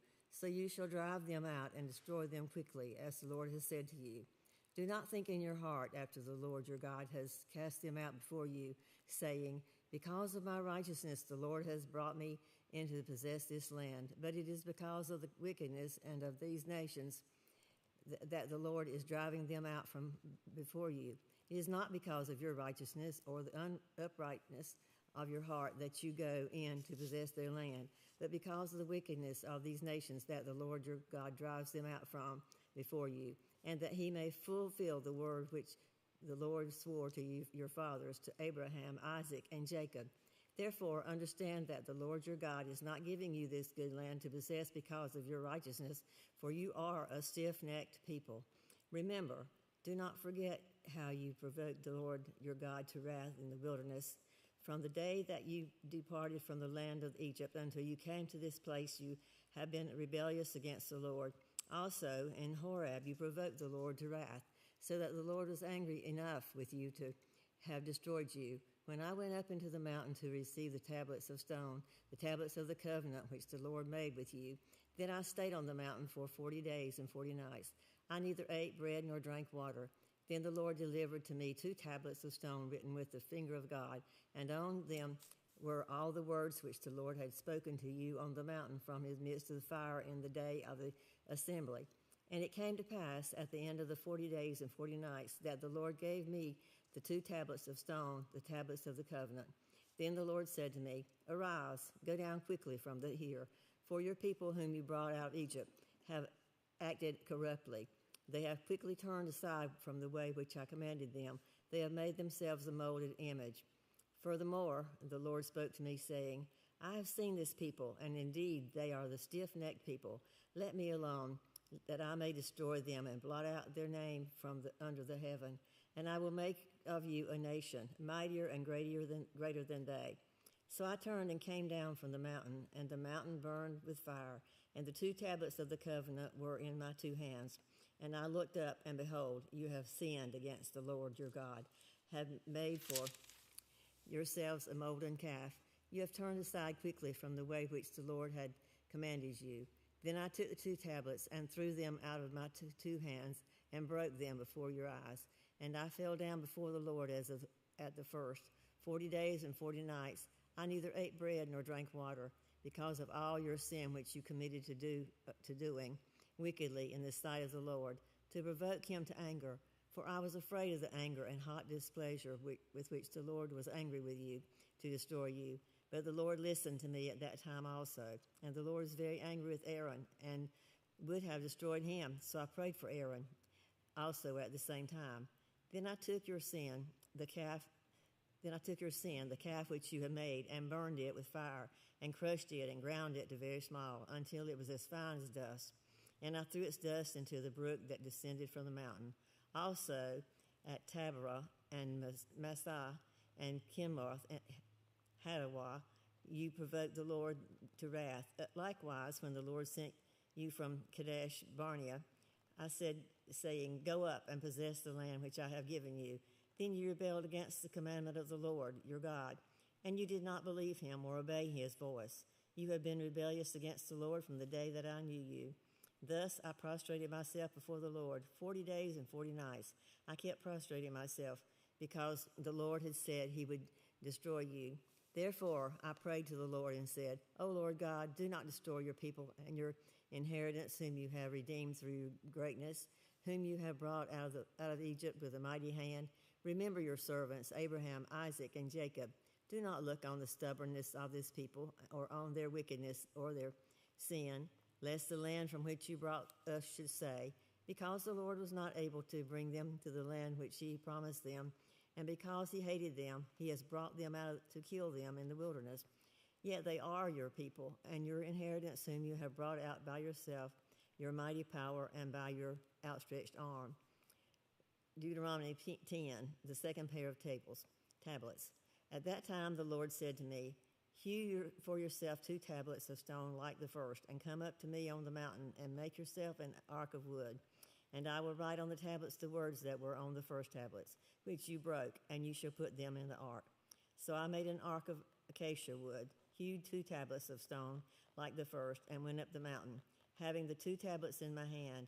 And as he wrote on the tablets according to the first writing, the 10 commandments, which the Lord has spoken to you in the mountain from the midst of the fire in the day of the assembly, and the Lord gave them to me.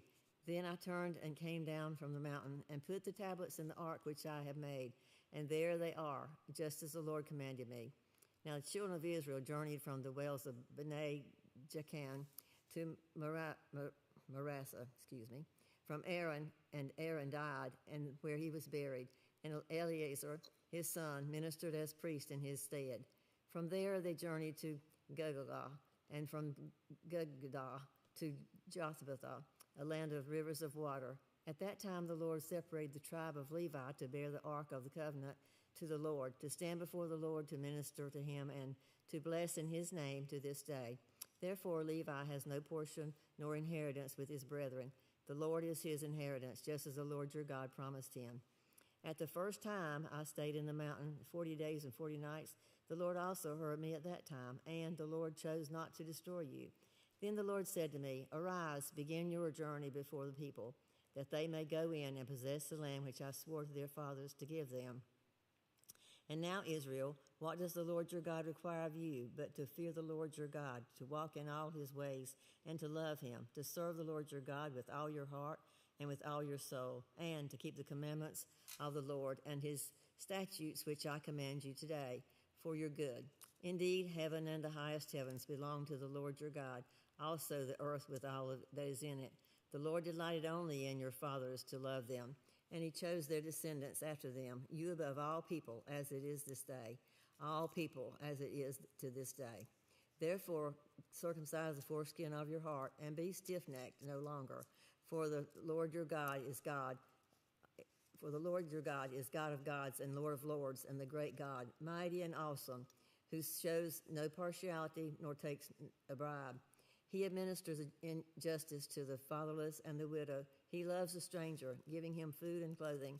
Therefore, love the stranger, for you were strangers in the land of Egypt.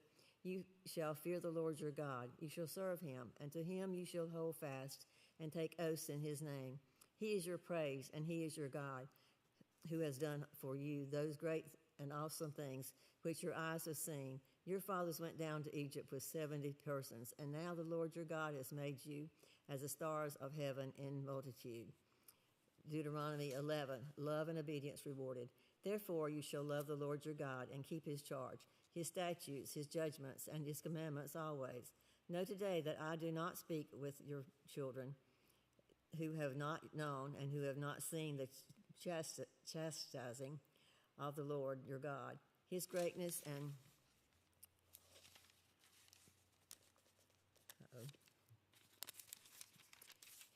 and his mercy, and his mighty hand, and his outstretched arm, his signs and his acts which he did in the midst of Egypt, to Pharaoh king of Egypt, and to all his land, what he did to the army of Egypt, to their horses and their chariots, how he made the waters of the Red Sea overflow them as they pursued you, and how the Lord has destroyed them to this day, what he did for you in the wilderness until you came to this place, and what he did to Dathan and Abiram and the sons of Eliab and the son of Reuben, how the earth opened its mouth and swallowed them up, their households, their tents, and all the substance that was in their possession, in the midst of all Israel. But your eyes have seen every great act of the Lord which he did. Therefore you shall keep every commandment which I command you today, that you may be strong and go in and possess the land which you cross over to possess, and that you may prolong your days in the land which the Lord swore to give your fathers, to them and their descendants, a land flowing with milk and honey. For the land which you go to possess is not like the land of Egypt from which you have come, where you sowed your seed and watered it by foot as a vegetable garden. But the land which you cross over to possess is a land of hills and valleys, which drinks water from the rain of heaven, and the land for which the Lord your God cares. The eyes of God, the Lord your God are always on it, from the beginning of the year to the very end of the year. And it shall be that you earnestly obey my commandments, which I command you today, to love the Lord your God and serve him with all your heart and with all your soul. Then I will give you the rain for your land in its season, the early rain and the later rain, that you may gather in your grain and your new wine and your oil. And I will send grass in your fields for your livestock, that you may eat and be filled.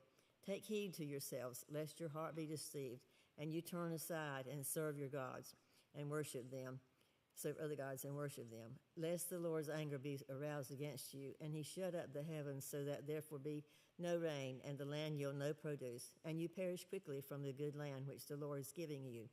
Therefore you shall lay up these words of mine in your heart and in your soul, and bind them in a sign on your hand, and they shall be as the frontlets between your eyes. You shall teach them to your children, speaking to them when you sit in your house, when you walk by the way, when you lie down, and when you rise up. And you shall write them on the doorposts of your house and on the gates, that your days and the days of your children may be multiplied in the land to which the Lord swore to give your fathers to give them, like the days of the heavens above the earth. For if you carefully keep all these commandments which I command you to do, to love the Lord your God, to walk in all his ways, and to hold fast to him, then the Lord will drive out all these nations from before you, and you will dispossess greater and mightier nations than yourselves. Every place in which the sole of your foot treads shall be yours, from the wilderness and Lebanon, from the river Euphrates, even to the western sea, shall be your territory. No man shall be able to stand against you. The Lord your God will put the dread of you and the fear of you upon all the land where you tread, just as he has said to you. Behold, I set before you today a blessing and a curse. The blessing, if you obey the commandments of the Lord your God, which I command you today, and the curse, if you do not obey the commandments of the Lord your God, but turn aside from the way which I command you today, to go after other gods which you have not known. Now it shall be, when the Lord your God has brought you into the land which you go to possess, that you shall put the blessing on the Mount Goshen and the curse on Mount Ebal. Are they not on the other side of the Jordan, toward the east, setting east setting sun, in the land of the Canaanites who dwell in the plain opposite Gilgal, beside the Tabernacle trees of Moriah. For you will cross over the Jordan and go in to possess the land which the Lord your God is giving you, and you will possess it and dwell in it, and you shall be careful to observe all the statutes and the judgments which I set before you today. Deuteronomy 12, a prescribed place of worship. These are the statutes and judgments which you shall be careful to observe in the land which the Lord your God, the God of your fathers, is giving to you to possess. All the days that you live on the earth, you shall utterly destroy all the places where the nations which you shall dispossess serve their gods, on the high mountains and on the hills and under every green tree. And you shall destroy their altars, break their sacred pillars, and burn their wooden images with fire. You shall cut down the carved images of their gods and destroy their names from that place. You shall not worship the Lord your God with such things. But you shall seek the place where the Lord your God chooses, but of all your tribes to put his name on his dwelling place. And there you shall go. There you shall take your burnt offerings, your sacrifices, your tithes, the heave offerings of your hand, your vowed offerings, your freewill offerings, and the firstborn of your herds and flocks. And there you shall eat before the Lord your God, and you shall rejoice in all to which you have put your hand, you and your households in which the Lord your God has blessed you. You shall not at all do as we are doing here today, every man doing whatever is right in his own eyes. For as yet you have not come to the rest and the inheritance which the Lord your God is giving you. And when you cross over the Jordan and dwell in the land which the Lord your God is giving you to inherit, and he gives you rest from all your enemies around about, so that you dwell in safety, then there will be the place where the Lord your God chooses to make his name abide. Therefore you shall bring all that I command you, your burnt offerings, your sacrifices, your tithes, the heave offerings of your hands, and all your choice offerings which you vow to the Lord. And you shall rejoice before the Lord your God, you and your sons and your daughters, your male and female servants, and the Levite who is within your gates, since he has no portion nor inheritance with you. Take heed to yourself that you do not offer your burnt offerings in every place that you see, but in the place which the Lord chooses, in one of your own tribes. There you shall offer your burnt offerings, and there you shall do all that I command you. However, you may slaughter and eat meat within all your gates, whatever your heart desires, according to the blessings of the Lord your God, which he has given you. The unclean and the clean may eat of it, of the gazelle and the deer alike. Only you shall not eat the blood. You shall pour it on the earth like water. You may not eat within your gates the tithe of your grain, of your new wine or your oil, of the firstborn of your herd or your flock, of any of your offerings which you vow, of your freewill offerings, or of the heave offerings of your hand. But you must eat them before the Lord your God in the place which the Lord your God chooses, you and your son and your daughters, your male servants and your female servant, and the Levite who is within your gates. And you shall rejoice before the Lord your God in all to which you put your hands. Take heed to yourself that you do not forsake the Levite as long as you live in your land. When the Lord your God enlarges your border as he has promised you, and you say, let me eat meat, because you long to eat meat, you may eat as much meat as your heart desires.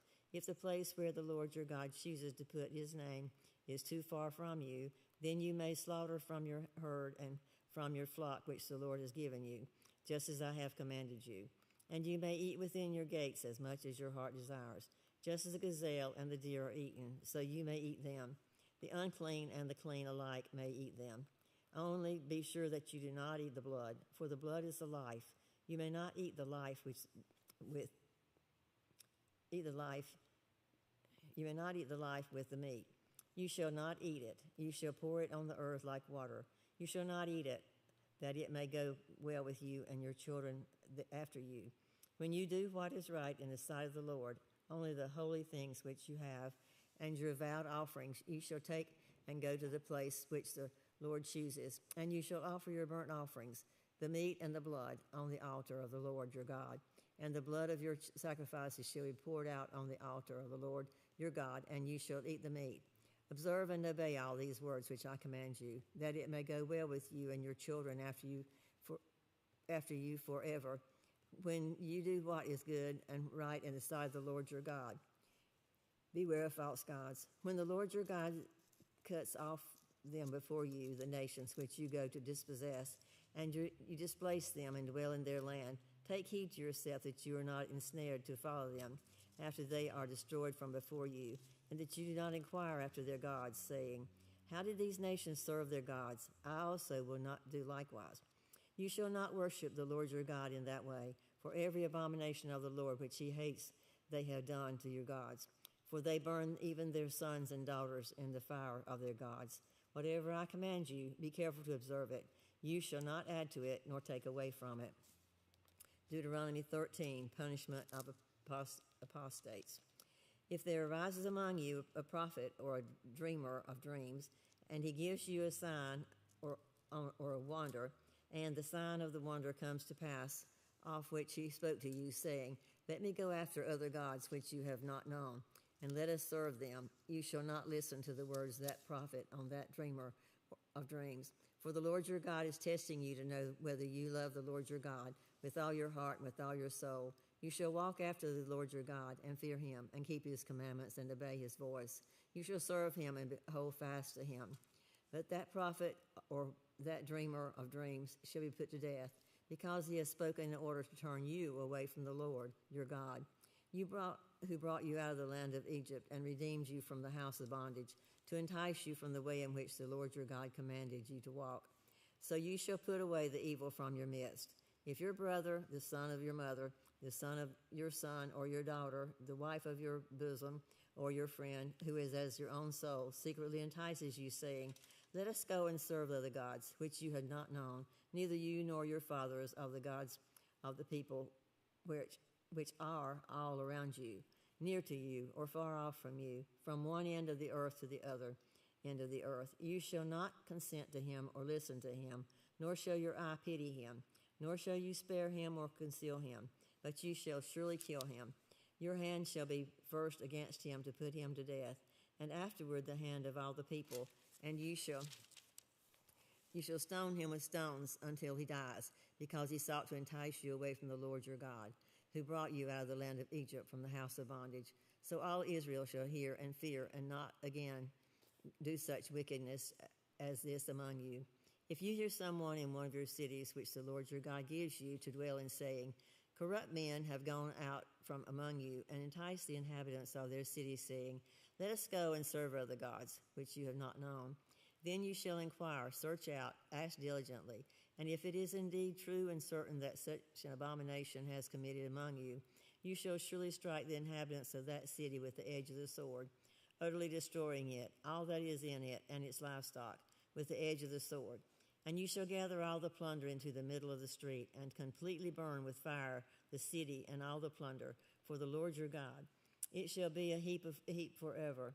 It shall not be built again. So none of the accused things you shall remain in your hand, that the Lord may turn from the fierceness of his anger and show his mercy, have compassion on you, and multiply you, just as he swore to his fathers, because you have listened to the voice of the Lord your God, to keep all his commandments which I command you today, to do what is right in the eyes of the Lord your God. Deuteronomy 14, improper mourning. You are the children of the Lord your God. You shall not cut yourselves, nor shave the front of your head for the dead. For you are a holy people to the Lord your God, and the Lord has chosen you to be a people for himself, a special treasure above all the peoples who are on the face of the earth. You shall not eat any detestable thing. There are the animals which you may eat, the ox, the sheep, the goat, the deer, the gazelle, the roe deer, the wild goat, the mountain goat, the antelope, and the mountain sheep. And you may eat every animal with cloven hoofs, having a hoof split into two parts, and that chews the cud among the animals. Nevertheless, of those that chew the cud or have cloven hooves, you shall not eat such as these: the camel, the hare, and the rock hyrax. For they chew on the cud, but they do not have cloven hooves. They are unclean to you. Also the swine is unclean to you, because it has cloven hooves, yet does not chew the cud. And you shall not eat their flesh, nor touch their dead carcasses. These you may eat of all that are the waters. You may eat all that have fins and scales, and whatever does not have fins and scales you shall not eat. It is unclean for you. All clean birds you may eat, but these you shall not eat: the eagle, the vulture, the buzzard, the red kite, the falcon, and the kite after their kinds, every raven after its kind, the ostrich, the short-eared owl, the seagull, and the hawk after their kinds, the little owl, the screech owl, the white owl, the jackdaw, and the carrion vulture, the fisher owl, the stork, the heron after its kind, and the hoopoe and its and the bat. Also, every creeping thing that flies is unclean for you. They shall not be eaten. You may eat all clean birds. You shall not eat anything that dies of itself. You may give it to the alien who is dwelling within your gates, but he may eat it. Or you may sell it to the foreigner, for you are a holy people to the Lord your God. You shall not boil a young goat in the mother's milk. You shall truly tithe all the increase of your grain and the field produces year by year. And you shall eat before the Lord your God in the place where he chooses to make his name abide, the tithe of your grain and your new wine and your oil, of the firstborn of your herds and your flocks, that you may learn to fear the Lord your God always. But if the journey is too long for you, so that you are not able to carry the tithe, or if the place where the Lord your God chooses to put his name is too far from you, when the Lord your God has blessed you, then you shall exchange it for money. Take the money in your hand and go to the place which the Lord your God chooses. And you shall spend the money for whatever your heart desires, for oxen or sheep or wine or similar drink. For whatever your heart desires, you shall eat there before the Lord your God, and you shall rejoice, you and your household. You shall not forsake the Levite who is within your gates, for he has no part nor inheritance with you. At the end of every third year, you shall bring out the tithe of your produce of that year and store it up within your gates. And the Levite, because he has no portion nor inheritance with you, and the stranger and the fatherless and the widow who are within your gates, they may come and eat and be satisfied, that the Lord your God may bless you in all the work of your hand which you do. Deuteronomy 15, debts canceled every 7 years. Debts canceled every 7 years. At the end of every 7 years, you shall grant a release of debts, and this is the form of the release. Every creditor you have lent anything to his neighbor shall release it. He shall not require it of his neighbor or his brother, because it is called the Lord's release. Of a foreigner you may require it, but you shall give up your claim to what he owed by your brother, except when there may be no poor among you. For the Lord will greatly bless you in the land which the Lord your God is giving you, or possess as an inheritance, only if you carefully obey the voice of the Lord your God, to observe with care all these commandments which I command you today. For the Lord your God will bless you just as he promised you. You shall lend to many nations, but you shall not borrow. You shall reign over many nations, but they shall not reign over you. Generosity to the poor. If there is among you a poor man of your brethren within any of the gates in your land which the Lord your God is giving you, you shall not harden your heart nor shut your hand from your poor brother, but you shall open your hand and wide to him and willingly lend him sufficient for his need, whatever his needs. Beware lest there be a wicked thought in your heart, saying, the 7th year, the year of the release, is at hand, and your eye be evil against your poor brother, and you give him nothing, and he cry out to the Lord against you, and it becomes sin among you. You shall surely give to him, and your heart should not be grieved when you give to him, because for this thing the Lord your God will bless you in all your works, and in all to which you put your hand. For the poor will never cease from the land. Therefore I command you, saying, you shall open your hand wide to your brother, to your poor, and to your needy in your land. The law concerning bondservants. If your brother, a Hebrew man or a Hebrew woman, is sold to you and serves you 6 years, then in the 7th year you shall let him go free from you. And when you send him away free from you, you shall not let him go away empty-handed. You shall supply him liberally from your flock, from your threshing floor, and from your winepresses. From what the Lord your God has blessed you with, you shall give to him. You shall remember that you were a slave in the land of Egypt, and the Lord your God redeemed you. Therefore I command you this thing today. And if it happens that he says to you, I will not go away from you, because he loves you and your house, since he prospers with you, then you shall take an awl and thrust it through his ear to the door, and he shall be your servant forever. Also your female servant shall do likewise. It shall not seem hard to you when you send him away free from you, for he has been worth a double hired servant in the serving you for 6 years. Then the Lord your God will bless you in all that you do. The law concerning firstborn animals. All the firstborn males that come from your herd and from your flock you shall sanctify to the Lord your God. You shall do no work with the firstborn of your herd, nor shear the firstborn of your flock. You and your household shall eat it before the Lord your God year by year in the place which the Lord chooses. But if there is a defect in it, if it is lame or blind or has any serious defect, you shall not sacrifice it to the Lord your God. You may eat it within your gates. The unclean and the clean person alike may eat it, as if it were a gazelle or a deer. Only you shall not eat its blood. You shall pour it on the ground like water. The Passover reviewed, Deuteronomy 16. Observe the month of the Abib, and keep the Passover with the Lord your God. For in the month of Abib, the Lord your God brought you out of Egypt by night. Therefore you shall sacrifice the Passover to the Lord your God, from the flock and the herd in the place where the Lord chooses to put his name. You shall eat no leavened bread with it. 7 days you shall eat unleavened bread with it, that is, the bread of affliction, for you came out of the land of Egypt in haste, that you may remember the day in which you came out of the land of Egypt all the days of your life.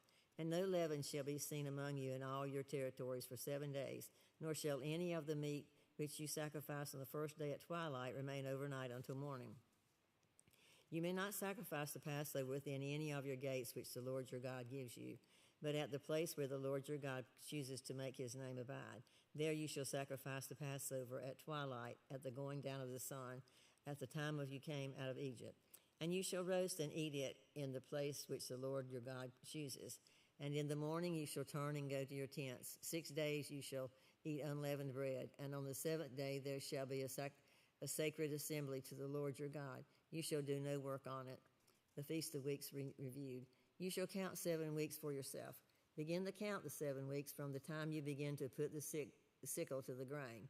Then you shall keep the Feast of the Weeks to the Lord your God with a tribute to the freewill offering from your hand, which you shall give as the Lord your God blesses you.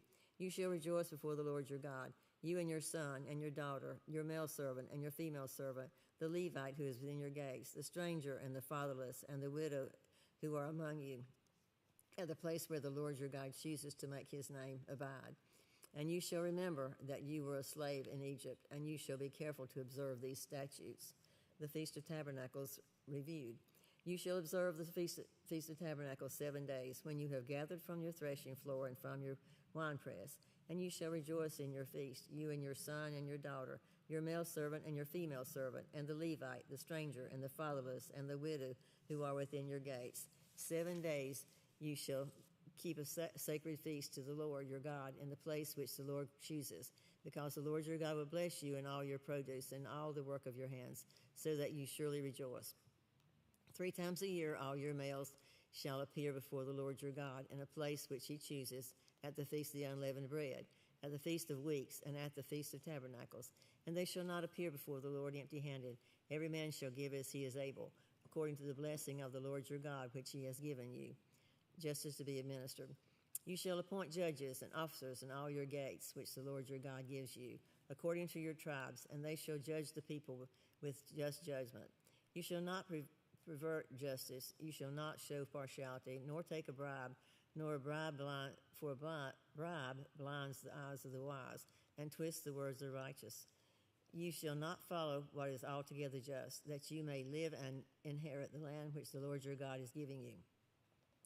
You shall not plant for yourself any tree as a wooden image near the altar which you build for yourself to the Lord your God. You shall not set up a sacred pillar which the Lord your God hates. Deuteronomy 17. You shall not sacrifice to the Lord your God a bull or sheep which has any blemish or defect, for that is an abomination to the Lord your God.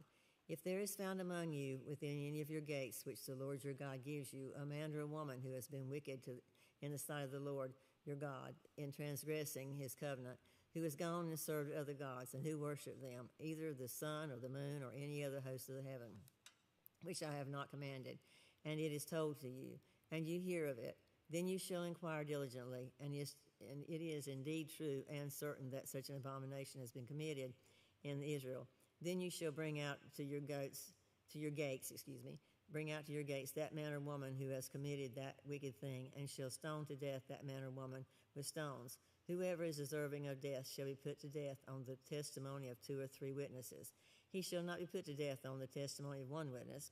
The hands of the witnesses shall be the first against him to put him to death, and afterward the hands of all the people. So you shall put away the evil from among you.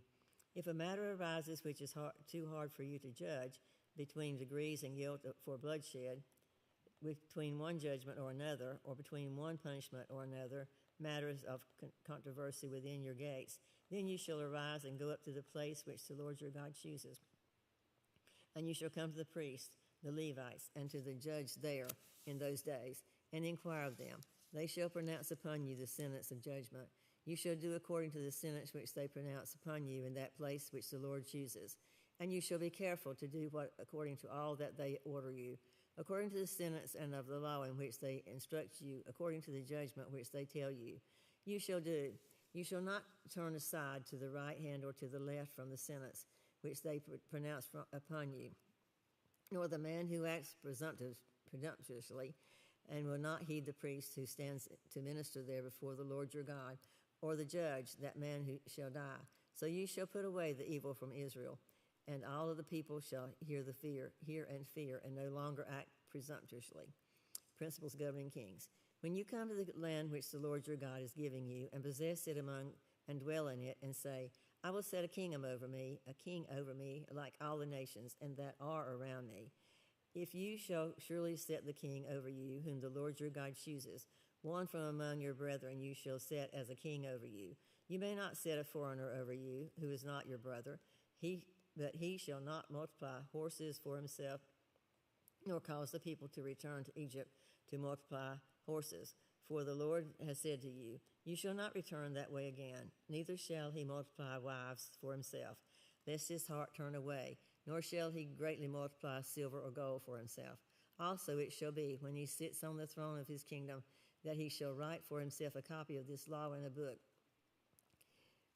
from the one before the priests, the Levites, and it shall be with him. And he shall read it all the days of his life, that he may learn to fear the Lord his God, and be careful to observe all that the words of the law and these statutes, that his heart may not be lifted above his brethren, that he may not turn aside from the commandment to the right hand or to the left, and that he may prolong his days in his kingdom, and he and his children in the midst of Israel. Deuteronomy 18, the portion of the priests and the Levites. The priests, the Levites, and all the tribe of Levi shall have no part nor inheritance with Israel. They shall eat the offerings of the Lord made by fire, and his portion. Therefore they shall have no inheritance among their brethren. The Lord is their inheritance, as he said to them. And this shall be the priest's due from the people, from those who offer a sacrifice. Whether it is a bull or a sheep, they shall give it to the priest the shoulder, the cheeks, and the stomach. The first fruits of their grain and their new wine and their oil and the first of the fleece of their sheep they shall give him. For the Lord your God has chosen him out of all your tribes to stand to minister in the name of the Lord, him and his sons forever. So if a Levite comes from any of your gates, from where he dwells among all Israel, and comes with all the desire of his mind to the place which the Lord chooses, then he may serve in the name of the Lord his God, as all his brethren, the Levites, do, who stand there before the Lord. They shall have equal portions to eat, besides what comes from the sale of his inheritance. Avoid wicked customs. When you come into the land which the Lord your God is giving you, you shall not learn to follow the abominations of those nations. There shall not be found among you anyone who makes his son or his daughter pass through the fire, or one who practices witchcraft, or a soothsayer, or one who interprets omens, or a sorcerer, or one who conjures spells, or a medium, or a spiritist, or one who calls up the dead. For all who do these things are an abomination to the Lord, and because of these abominations the Lord your God drives them out from before you.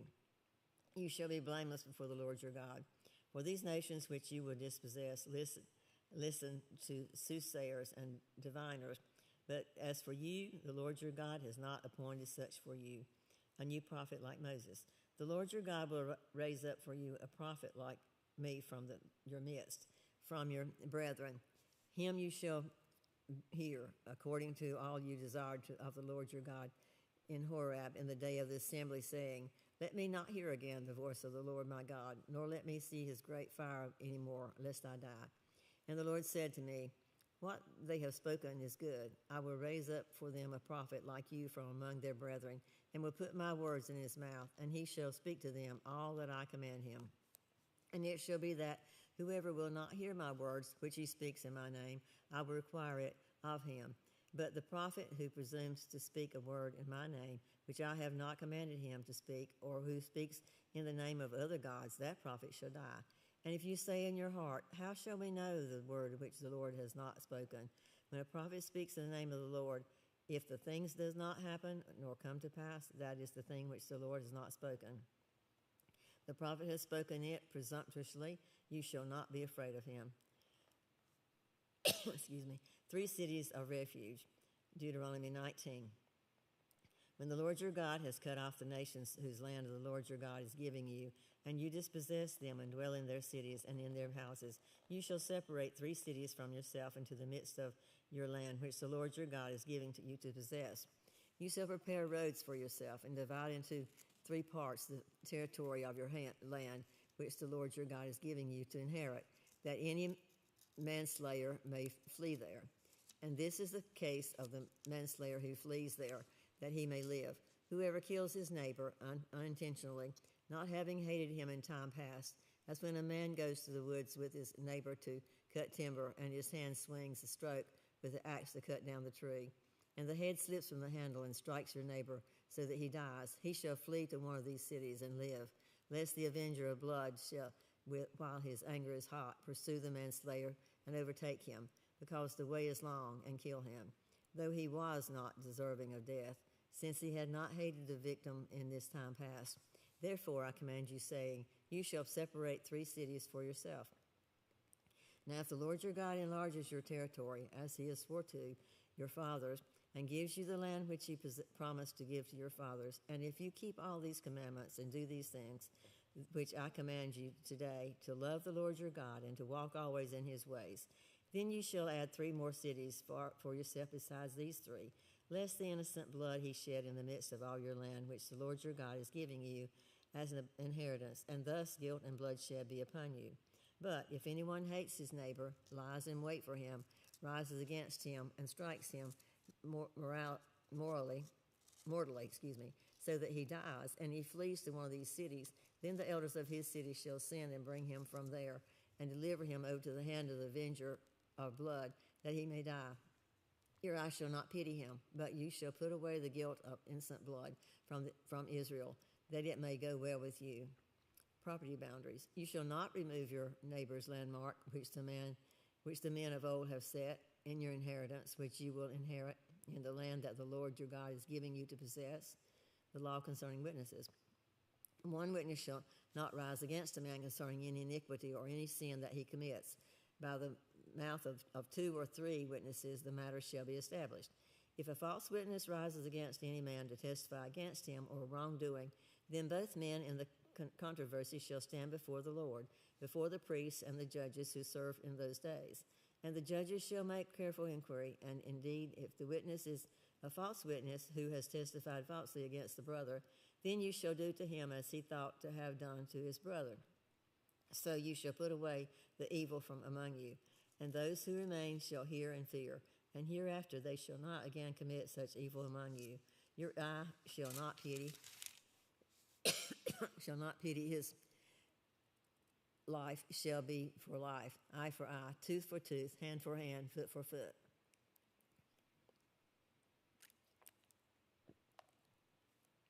Deuteronomy 20, principles governing warfare. When you go out to battle against your enemies and see horses and chariots and people more numerous than you, do not be afraid of them, for the Lord your God is with you, who brought you up from the land of Egypt. So it shall be, when you are on the verge of battle, that the priest shall approach and speak to the people. And he shall say to them, Hear, O Israel, today you are on the verge of battle with your enemies. Do not let your heart faint, do not be afraid, and do not tremble or be terrified because of them. For the Lord your God is he who goes with you, to fight for you against your enemies, to save you. Then the officers shall speak to the people, saying, What man is there who has built a new house and has not dedicated it? Let him go and return to his house, lest he die in the battle, and another man dedicate it. Also, what man is there who has planted a vineyard and has not eaten of it? Let him go and return to his house, lest he die in the battle, and another man eat of it. And what man is there who is betrothed to a woman and has not married her? Let him go and return to his house, lest he die in the battle, and another man marry her. The officers shall speak further to the people and say, what man is there who is fearful and faint-hearted? Let him go and return to his house, lest the head of his brethren faint like his heart. And so it shall be, when the officers have finished speaking to the people, that they shall make captains of the armies to lead the people. When you go near a city to fight against it, then proclaim an offer of peace to it. And it shall be that if they accept your offer of peace and open to you, then all the people who are found in it shall be placed under tribute to you and serve you. Now if the city will not make peace with you, but war against you, then you shall besiege it. And when the Lord your God delivers it into your hands, you shall strike every male in it within the edge of the sword. But the women, the little ones, the livestock, and all that is in the city, all its spoils, you shall plunder for yourselves. And you shall eat the enemies, plunder with the Lord your God gives you, which the Lord your God gives you. Thus you shall do all the cities which are very far from you, which are not of the cities of these nations, but of the cities of these people which the Lord your God gives you as an inheritance. You shall let nothing that breathes remain alive, but you shall utterly destroy them, the Hittite and the Amorite and the Canaanite and the Perizzite and the Hivite and the Jebusite, just as the Lord your God has commanded you, lest they teach you to do according to all their abominations which they have done for their gods, and you sin against the Lord your God. When you besiege a city for a long time, while making war against it to take it, you shall not destroy its trees by wielding an axe against them. If you can eat of them, do not cut them down to use as a siege.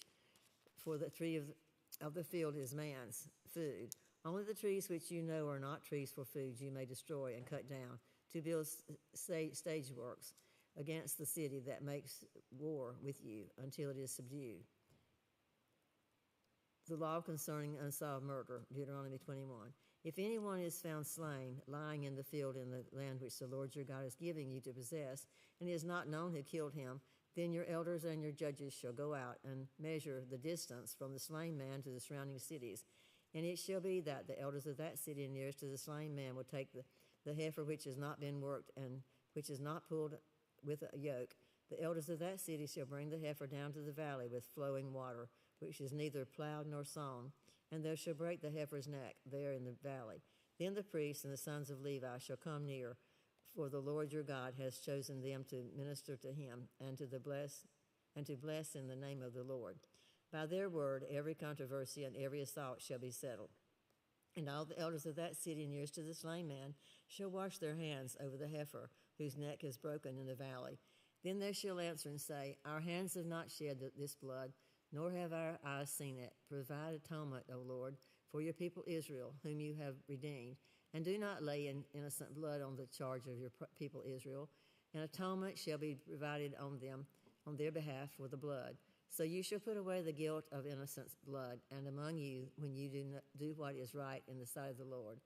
Female captives, when you go out to war against your enemies, and the Lord of your God delivers them into your hand, and you take them captive, and you see among the captives a beautiful woman, and desire her, and would take her for your wife, then you shall bring her home to your house, and she shall shave her head and trim her nails. She shall put off the clothes of her captivity, remain in your house, and mourn her father and her mother a full month. After that you may go in to her and be her husband, and she shall be your wife. And it shall be, if you have no delight in her, then you shall set her free. But you certainly shall not sell her for money. You shall not treat her brutally, because you have humbled her. Firstborn inheritance rights. If a man has two wives, one loved and the other unloved, and they have both borne him children, both the loved and the unloved, and if the firstborn son is of her who is unloved, then it shall be, on the day he bequeaths his possessions to his sons, that he must not bestow firstborn statutes to the son of the loved wife in preference to the son of the unloved, the true firstborn, but he shall acknowledge the son of the unloved wife as the firstborn by giving him a double portion of all that he has. For he is the beginning of his strength. The right of his firstborn is his. The rebellious son.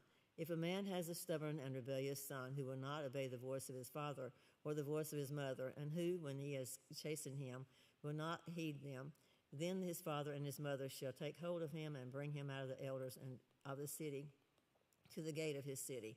And they shall say to the elders of the city, This son of ours is stubborn and rebellious. He will not obey our voice. He is a glutton and a drunkard. Then all the men of his city shall stone him to death with stones. So you shall put away the evil from among you, and all Israel shall hear the fear.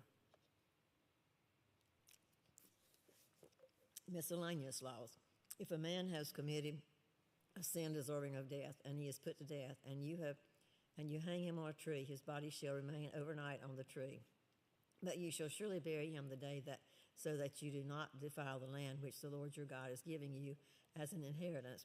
For he who hanged is cursed of God. Deuteronomy 22. You shall not see your brother's ox or his sheep going astray, and hide yourself from them. You shall certainly bring them back to your brother. And if your brother is not near you, or if you do not know him, then you shall bring it to your own house, and it shall remain with you until your brother seeks it. Then you shall restore it to him. You shall do the same with his donkey, or you shall do the same with his garment. With all the lost things of your brothers which he has lost, and you have found, you shall do likewise. You must not hide yourself. You shall not see your brother's donkey or his ox fall down along the road, and hide yourself from them. You shall surely help him lift them up again. A woman shall not wear anything that pertains to a man, nor shall a man put on a woman's garment, for all who do so are abomination to the Lord your God. If a bird's nest happens to be before you along the way, in any tree or on the ground, with the young ones or eggs, and with the mother sitting on the young or on the eggs, you shall not take the mother with the young. You shall surely let the mother go, and take the young for yourself. That is, that it may be well with you, and that you may prolong your days. When you build a new house, then you shall make a parapet for your roof, that you may bring guilt of bloodshed on your household if anyone falls from it. You shall not sow your vineyard with different kinds of seed, lest the yield of the seed which you have sown and the fruit of your vineyard be defiled. You shall not plow with an ox or a donkey together, You shall not wear a garment of different sorts, such as wool or linen mixed together. You shall make tassels on your four corners of your clothing, with which you cover yourself. Laws of sexual morality. If any man takes a wife and goes into her and detests her and charges her with shameful conduct and brings a bad name on her and says, I took this woman, and when I came to her I found she was not a virgin, then the father and the mother of the young woman shall take and bring out the evidences of the young woman's virginity to the elders of the city at the gate. And the young woman's father shall say to the elders, I gave my daughter to this man as a wife, and he detests her. Now he has charged her with shameful conduct, saying, I found your daughter was not a virgin, and yet these are the evidences of your daughter's virginity. And they shall spread the cloth before the elders of the city. Then the elders of the city shall take the man and punish him. And they shall fine him 100 shekels of silver and give them to the father of the young woman, because he has brought a bad name on the Virgin of Israel. And she shall be his wife. He cannot divorce her all his days. But if the thing is true, and evidences of virginity are not found for the young woman, then they shall bring her out, the young woman, to the door of her father's house, and the men of her city shall stone her to death with stones, because she has done a disgraceful thing in Israel, to play a harlot in her father's house. So you shall put away the evil from among you. If a man is found lying with a woman married to a husband, then both of them shall die, the man that lay with the woman and the woman, so you shall put away the evil from Israel. If a young woman who is a virgin is betrothed to a husband, and a man finds her in the city and lies with her, then you shall bring them both out to the gate of that city, and you shall stone them to death with stones. The young woman because she did not cry out in the city, and the man because he humbled his neighbor's wife. You shall put away every evil from among you. But if a man finds a betrothed young woman in the countryside, and the man forces her and lies with her, then only the man who lay with her shall die. But you shall do nothing to the young woman. There is in the young woman no sin deserving of death. For just as when the man rises against his neighbor and kills him, then so in this matter. For he found her in the countryside, and the betrothed young woman cried out, but there was no one to save. Well,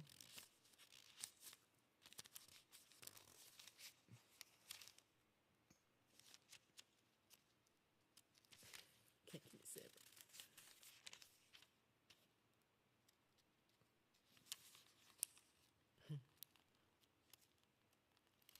Okay.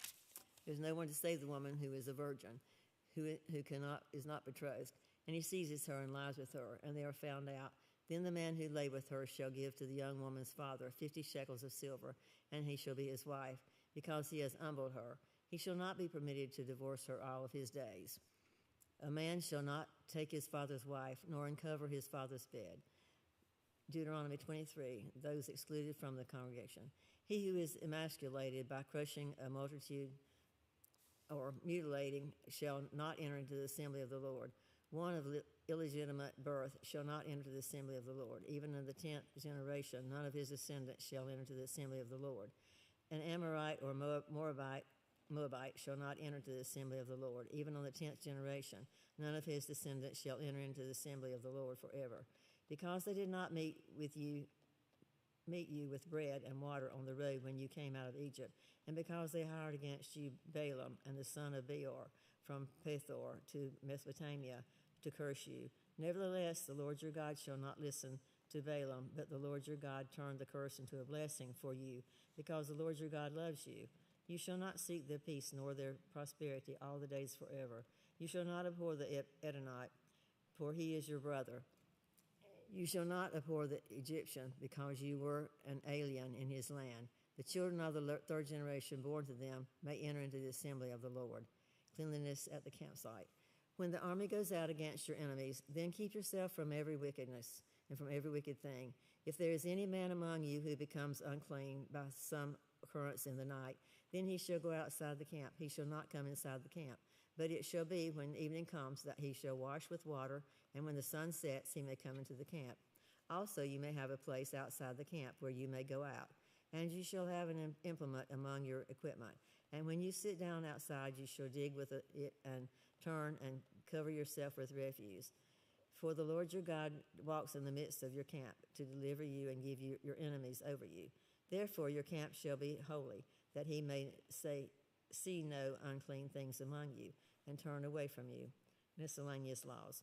You shall not give back to his master the slave who has escaped from his master to you. He may dwell with you in your midst, in the place which he chooses within one of your gates, where it seems best for him. You shall not oppress him. If there shall be no ritual harlot of the daughters of Israel, or a perverted one of the sons of Israel, you shall not bring the wages of a harlot or the price of a dog to the house of the Lord your God for any devout offering, for both of these are an abomination to the Lord your God.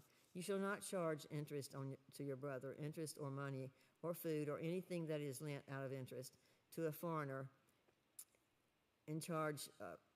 or charge him interest. But to your brother you shall not charge interest, that the Lord your God may bless you in all that which you set your hand in the land which you are entering to possess.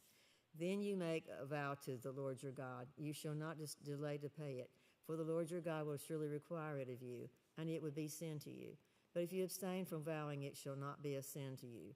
That which has gone from your lips you shall keep and perform, for you voluntarily vowed to the Lord your God that which you have promised with your mouth. When you come into your neighbor's vineyard, you may eat from your field of grapes at your pleasure, but you shall not put any of it in the container. When you come into your neighbor's standing grain, you may pluck the heads with your hand, but you shall not use a sickle on your neighbor's standing grain. Deuteronomy 24, law concerning divorce. When a man takes a wife and marries her, and it happens that she finds no favor in his eyes because he has found some uncleanness in her, and he writes her a certificate of divorce, put it in her hand, and sends her out to the house.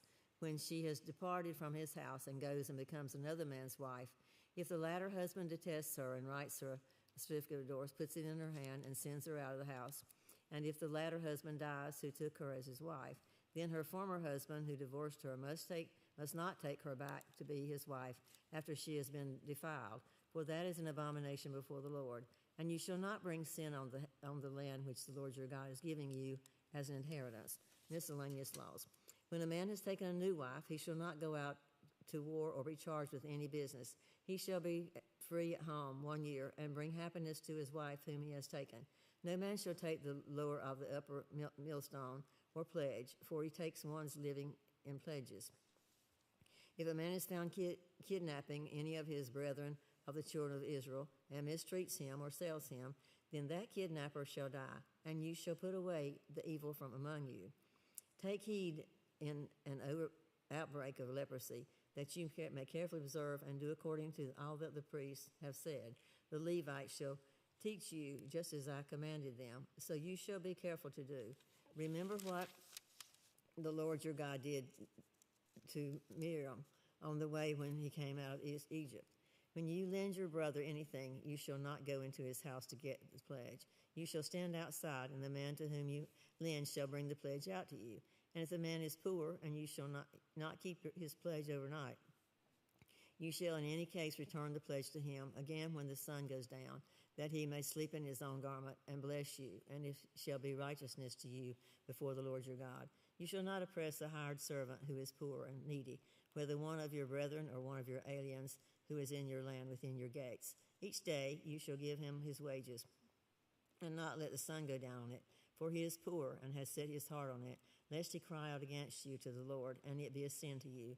Fathers shall not be put to death for their children, nor shall children be put to death for their fathers. A person shall be put to death for his own sin. You shall not pervert justice due the stranger or a fatherless, nor take a widow's garment as a pledge.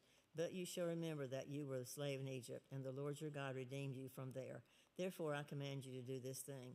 When you reap your harvest in your field, and forget a sheaf in the field, you shall not go back for it. It shall be for a stranger, the fatherless, and the widow, that the Lord your God may bless you in all the work of your hands. When you beat your olive tree, you shall not go over to the boughs again. It shall be for the stranger, the fatherless, and for the widow. When you gather the grapes for your vineyard, you shall not glean it afterwards. It shall be for the stranger, the fatherless, and the widow.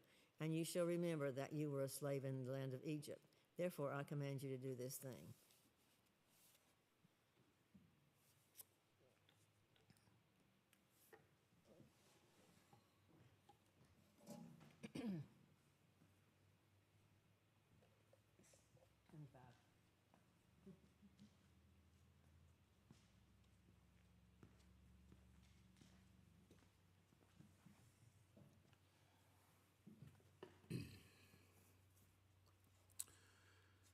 Deuteronomy 25, if there is a dispute between men and they come to court and the judges may judge them and they justify the righteous and condemn the wicked, then it shall be, if the wicked man deserves to be beaten, that the judge will cause him to lie down and be beaten in his presence according to his guilt, with a certain number of blows. 40 blows he may give him, and no more, lest he should exceed this and beat him with many blows above these, and your brother be humiliated in your sight.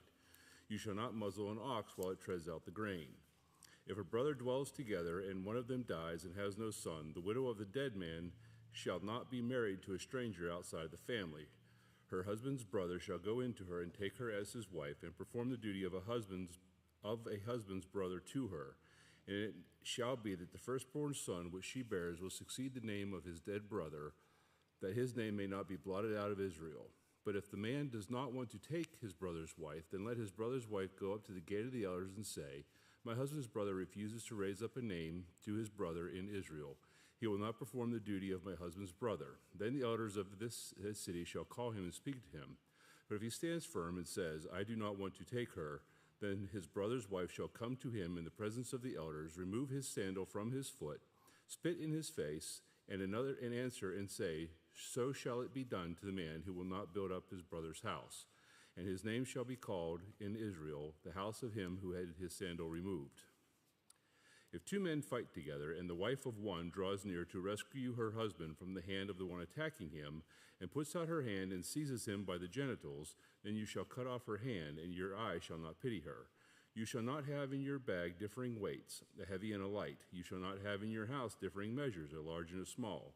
You shall have a perfect and just weight, a perfect and just measure, that your days may be lengthened in the land which the Lord your God is giving you. For all who do such things, all who behave unrighteously, are an abomination to the Lord your God.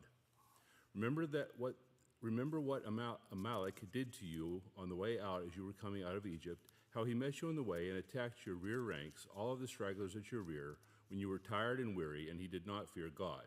Therefore it shall be, when the Lord your God has given you rest from your enemies all around, in the land which the Lord your God is giving you to possess as an inheritance, that you will blot out the remembrance of Amalek from under heaven. You shall not forget. Deuteronomy 26. And it shall be, when you come into the land which the Lord your God is giving you as an inheritance, and you possess it and dwell in it, that you shall take some of the first of all the produce of the ground, which you shall bring from your land that the Lord your God is giving you, and put it in a basket, and go to a place where the Lord your God chooses to make his name abide. You shall go to the one who is priest in those days, and say to him, I declare today to the Lord your God that I have come to the country which the Lord swore to our fathers to give us. Then the priest shall take the basket out of your hand and set it down before the altar of the Lord your God. And you shall answer and say before the Lord your God, my father was a Syrian about to perish, and he went down to Egypt and dwelt there, few in number, and there he became a nation, great, mighty, and populous. But the Egyptians mistreated us, afflicted us, and laid hard bondage on us. Then we cried out to the Lord God of our fathers, and the Lord heard our voice, and looked on our affliction, and our labor, and our oppression. So the Lord brought us out of Egypt with a mighty hand, and with an outstretched arm, with great terror, and with signs and wonders. He has brought us to this place, and has given us this land, a land flowing with milk and honey. And now, behold, I have brought you the first fruits of the land which you, O Lord, have given me. Then you shall set it before the Lord your God, and worship before the Lord your God. So you shall rejoice in every good thing which the Lord your God has given you, and your house, you and the Levite and the stranger who is among you. When you have finished laying aside all the tithe of your increase in the third year, the year of tithing, and have given it to the Levite, the stranger, the fatherless, and the widow, so that you may eat within your gates and be filled, then you shall say to the Lord your God, I have removed the holy tithe from my house, and also have given them to the Levite, the stranger, the fatherless, and the widow, according to all your commandments which you have commanded me. I have not transgressed your commandments, nor have I forgotten them. I have not eaten any of it when in mourning, nor have I removed any of it for an unclean use, nor given any of it for the dead, for I have obeyed the voice of the Lord my God, and have done according to all that you have commanded me. Look down from your holy habitation from heaven, and bless your people Israel and the land which you have given us, just as you swore to our fathers, a land flowing with milk and honey. This day the Lord your God commands you to observe these statutes and judgments. Therefore you shall be careful to observe them with all of your heart and with all of your soul. Today you have proclaimed the Lord to be your God, and that you will walk in his ways and keep his statutes, his commandments, and his judgments, so that you will obey his voice. Also today the Lord has proclaimed to you to be his special people, just as he promised you that you should keep all of his commandments, and that he will set you high above all nations which he has made, in praise, in name, and in honor, and that you may be a holy people to the Lord your God, just as he has spoken. Deuteronomy 27. Now Moses, with the elders of Israel, commanded the people, saying, Keep all the commandments which I have commanded you today. And it shall be on the day when you cross over the Jordan to the land which the Lord your God is giving you, that you shall set up for yourselves large stones and whitewash them with lime. You shall write on them all the words of this law, when you have crossed over, that you may enter the land which the Lord your God is giving you, a land flowing with milk and honey, just as the Lord God of your fathers promised you. Therefore it shall be, when you have crossed over the Jordan, that on Mount Ebal you shall set up these stones, which I command you today, and you shall whitewash them with lime, and there you shall build an altar to the Lord your God, an altar of stones. You shall not use an iron tool on them. You shall build with whole stones the altar of the Lord your God, and offer burnt offerings on it to the Lord your God. You shall offer peace offerings, and you shall eat there, and rejoice before the Lord your God. And you shall write very plainly on the stones all the words of this law.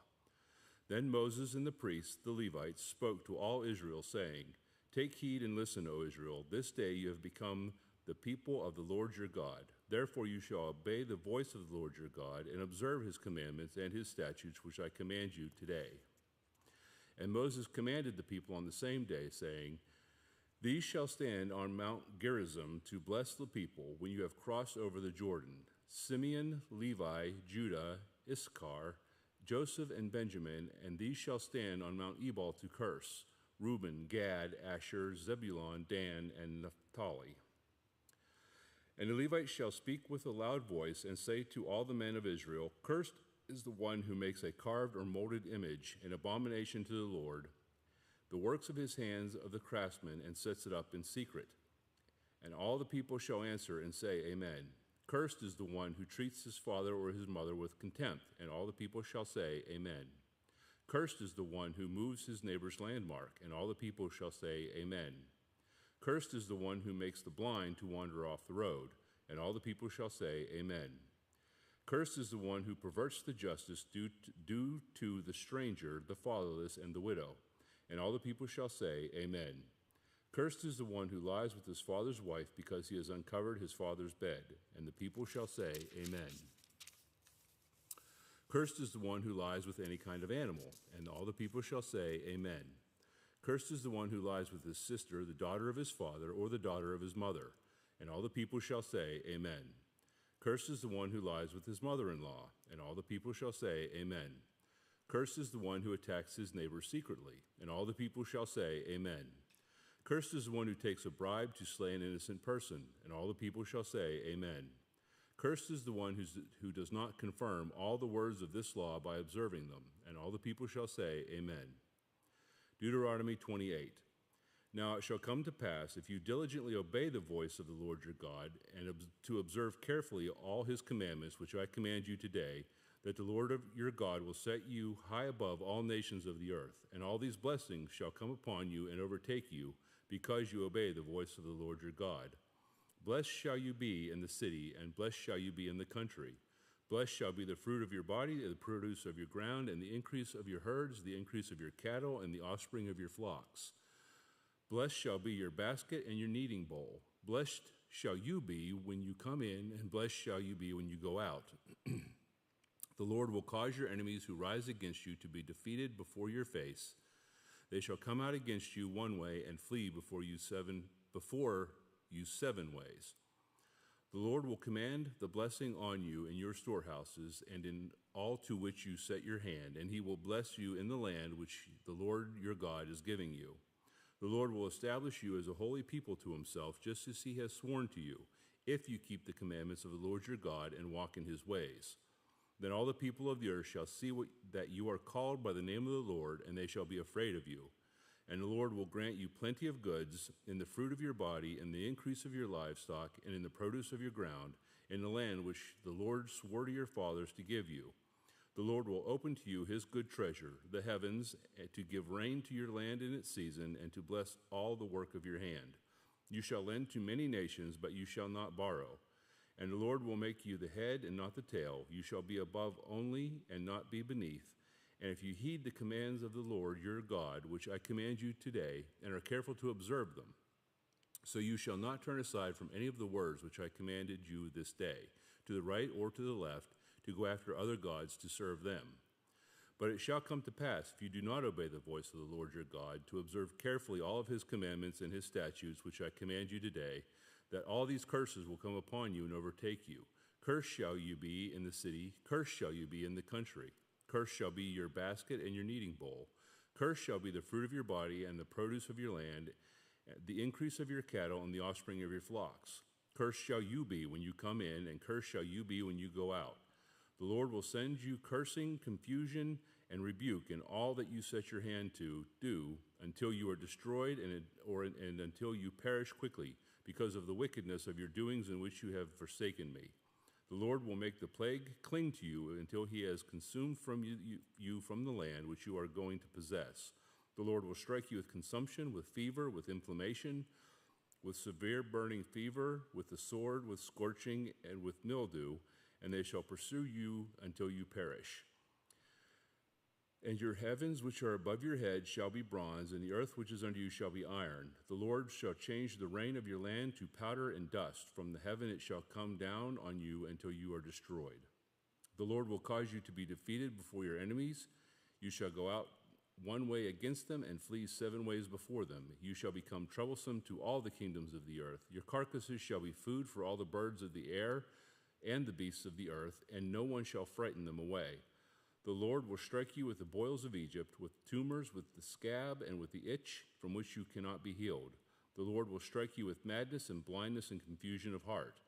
And you shall grope at noonday as a blind man gropes in darkness. You shall not prosper in your ways, and you shall be openly oppressed and plundered continually, and no one will save you. You shall betroth a wife, but another man will lie with her. You shall build a house, but you shall not dwell in it. You shall plant a vineyard, but you shall not gather its grapes. Your ox will be slaughtered before your eyes, but you shall not eat of it. Your donkey shall be violently taken from before you, and shall not be restored to you. Your sheep shall be given to your enemies, and you shall have no one to rescue them. Your sons and your daughters shall be given to other people, and your eyes will look and fail with longing for them all day long. And there shall be no strength in your hand. A nation whom you have not known shall eat the fruit of your land and the produce of your labor. You shall be only oppressed and crushed continually.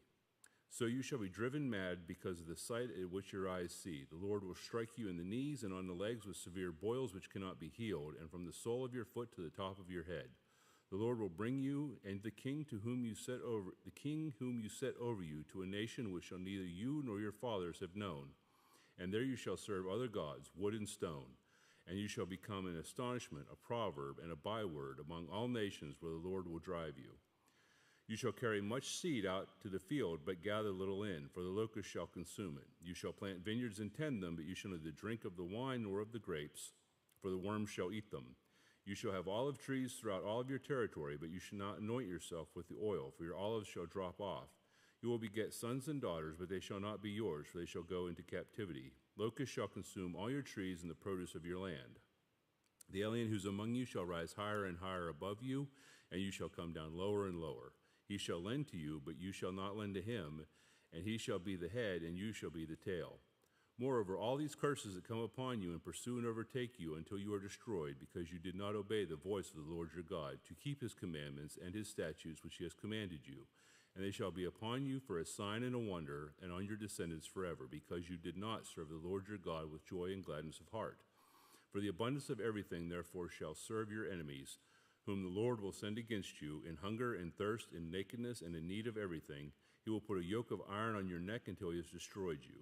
Then the Lord will bring a nation against you from afar, from the end of the earth, as swift as the eagle flies, a nation whose language you will not understand, a nation of fierce countenance, which does not respect the elderly, nor show favor to the young. And they shall eat the increase of your livestock and the produce of your land until you are destroyed. They shall not leave you grain, nor new wine or oil, or the increase of your cattle, or the offspring of your flocks, until they have destroyed you. They shall besiege you at all your gates until your high and fortified walls, in which you trust, come down throughout all your land. And they shall besiege you at all of your gates throughout all of your land, which the Lord your God has given you. You shall eat the fruit of your own body, the flesh of your sons and your daughters, whom the Lord your God has given you, in the siege and desperate straits in which your enemy shall distress you. The sensitive and the very refined man among you will be hostile towards his brother, toward the wife of his bosom, and toward the rest of his children whom he leaves behind, so that he will not give them any of the flesh of his children whom he shall eat, because he has nothing left in the siege and desperate straits in which your enemy shall distress you at all your gates.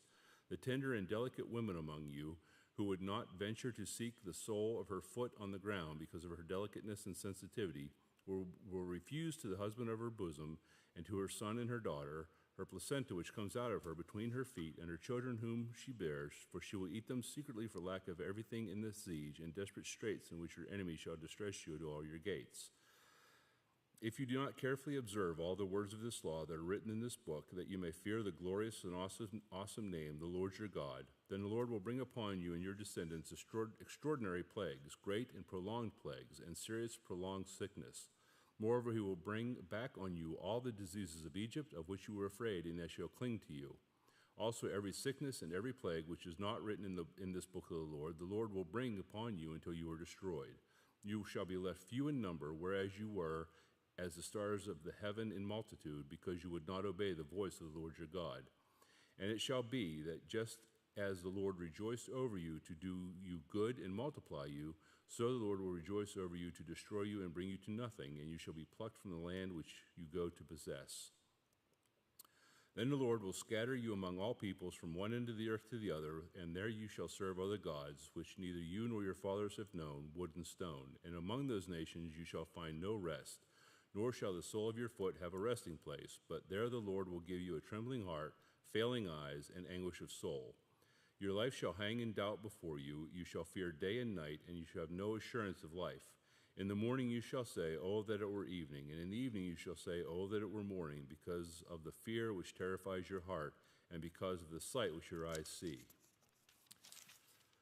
And the Lord will take you back to Egypt in ships, by the way of which I said to you, You shall never see it again. And there you shall be offered for sale to your enemies as male and female slaves, but no one will buy you. Deuteronomy 29. These are the words of the covenant which the Lord commanded Moses to make with the children of Israel in the land of Moab, besides the covenant which he made with them in Horeb. Now Moses called all of Israel and said to them, You have seen all that the Lord did before your eyes in the land of Egypt, to Pharaoh and to all of his servants and to all of his land, the great trials which your eyes have seen, the signs and those great wonders. Yet the Lord has not given you a heart to perceive, and the eyes to see, and ears to hear, to this very day. And I have led you 40 years in the wilderness. Your clothes have not worn out on you, and your sandals have not worn out on your feet. You have not eaten bread, nor have you drunk wine or similar drink, that you may know that I am the Lord your God. And when you came to this place, Sihon, king of Heshbon, and Og, king of Bashan, came out against us to battle, and we conquered them. We took their land and gave it as an inheritance to the Reubenites, to the Gadites, and to half the tribe of Manasseh. Therefore keep the words of this covenant and do them, that you may prosper in all that you do. All of you stand today before the Lord your God, your leaders and your tribes and your elders and your officers, all the men of Israel, your little ones and your wives, and also the stranger who is in your camp, from the one who cuts your wood to the one who draws your water, that you may enter into a covenant with the Lord your God and into his oath, which the Lord your God makes with you today, that he may establish you today as a people for himself, and that he may be God to you, just as he has spoken to you, and just as he has sworn to your fathers, to Abraham, Isaac, and Jacob. I make this covenant and this oath, not with you alone, but with him who stands here with us today before the Lord our God, as well as with him who is not here with us today, for you know that we dwelt in the land of Egypt, and that we came through the nations which you passed by, and you saw their abominations and their idols which were among them, wood and stone and silver and gold, so that there may not be among you a man or woman or family or tribe whose heart turns away today from the Lord our God to go and serve the gods of these nations, and that there may be among you a root bearing bitterness or wormwood. And so it may not happen when he hears the words of this curse, and that he blesses himself in his heart, saying, I shall have peace, even though I follow the dictates of my heart, as though the drunkard could be included with the sober. The Lord would not spare him, for then the anger of the Lord and his jealousy would burn against that man, and every curse that is written in this book would settle on him, and the Lord would blot out his name from under the heaven, and the Lord would separate him from all the tribes of Israel for adversity, according to all the curses of the covenant that are written in this book of the law, so that the coming generation of your children who rise up after you, and the foreigner who comes from far land, would say, when they see the plagues of that land and of the sickness which the Lord has laid on it, the whole land is brimstone, salt, and burning. It is not sown, nor does it bear, nor does any grass grow there, like the overthrow of Sodom and Gomorrah, Admah, and Zeboim, which the Lord overthrew in his anger and his wrath. All the nations would say, why has the Lord done so to this land? Why does the heat of this great anger mean? What does the heat of this great anger mean? Then the people would say, because they have forsaken the covenant of the Lord God of their fathers, which he made with them when he brought them out of the land of Egypt. For they went and served other gods and worshipped them, gods that they did not know and that he had not given to them. Then the anger of the Lord was aroused against this land to bring on it every curse that is written in this book. And the Lord uprooted them from their land in anger, in wrath, and in great indignation, and cast them into another land as it is this day. The secret things belong to the Lord our God, but those things which are revealed belong to us and to our children forever, that we may do all the words of this law. Deuteronomy 30. Now it shall come to pass, when all these things come upon you, the blessings and the curse which I have set before you, and you call them to mind among all the nations where the Lord your God drives you, and you return to the Lord your God and obey his voice according to all that I commanded you today, you and your children, with all your heart and with all your soul, that the Lord your God will bring you back from captivity and have compassion on you, and gather you again from all the nations where the Lord your God has scattered you. If any of you are driven out to the farthest parts under heaven, from there the Lord your God will gather you, and from there he will bring you. Then the Lord your God will bring you to the land which your fathers possessed, and you shall possess it. He will prosper you and multiply you more than your fathers. And the Lord your God will circumcise your heart and the heart of your descendants, to love the Lord your God with all of your heart and with all of your soul, that you may live. Also the Lord your God will put all of these curses on your enemies, and on those who hate you, who persecuted you, and you will again obey the voice of the Lord and do all of his commandments which I command you today. The Lord your God will make you abound in all the work of your hand, in the fruit of your body, in the increase of your livestock, and in the produce of the land for good. For the Lord will again rejoice over you for good, as he rejoiced over your fathers, if you obey the voice of the Lord your God, to keep his commandments and his statutes which are written in this book of the law, and if you turn to the Lord your God with all your heart and with all your soul. For this commandment which I command you today is not too mysterious for you, nor is it far off. It is not in heaven, that you should say, who will ascend into heaven for us and bring it to us, that we may hear it and do it? Nor is it beyond the sea, that you should say, who will go over to the sea for us and bring it to us, that we may hear it and do it? But the word is very near to you, in your mouth and in your heart, that you may do it. See, I have set before you today life and good, death and evil, and that I command you today to love the Lord your God, to walk in his ways and to keep his commandments, his statutes, and his judgments, that you may live and multiply, and the Lord your God will bless you in the land which you go to possess.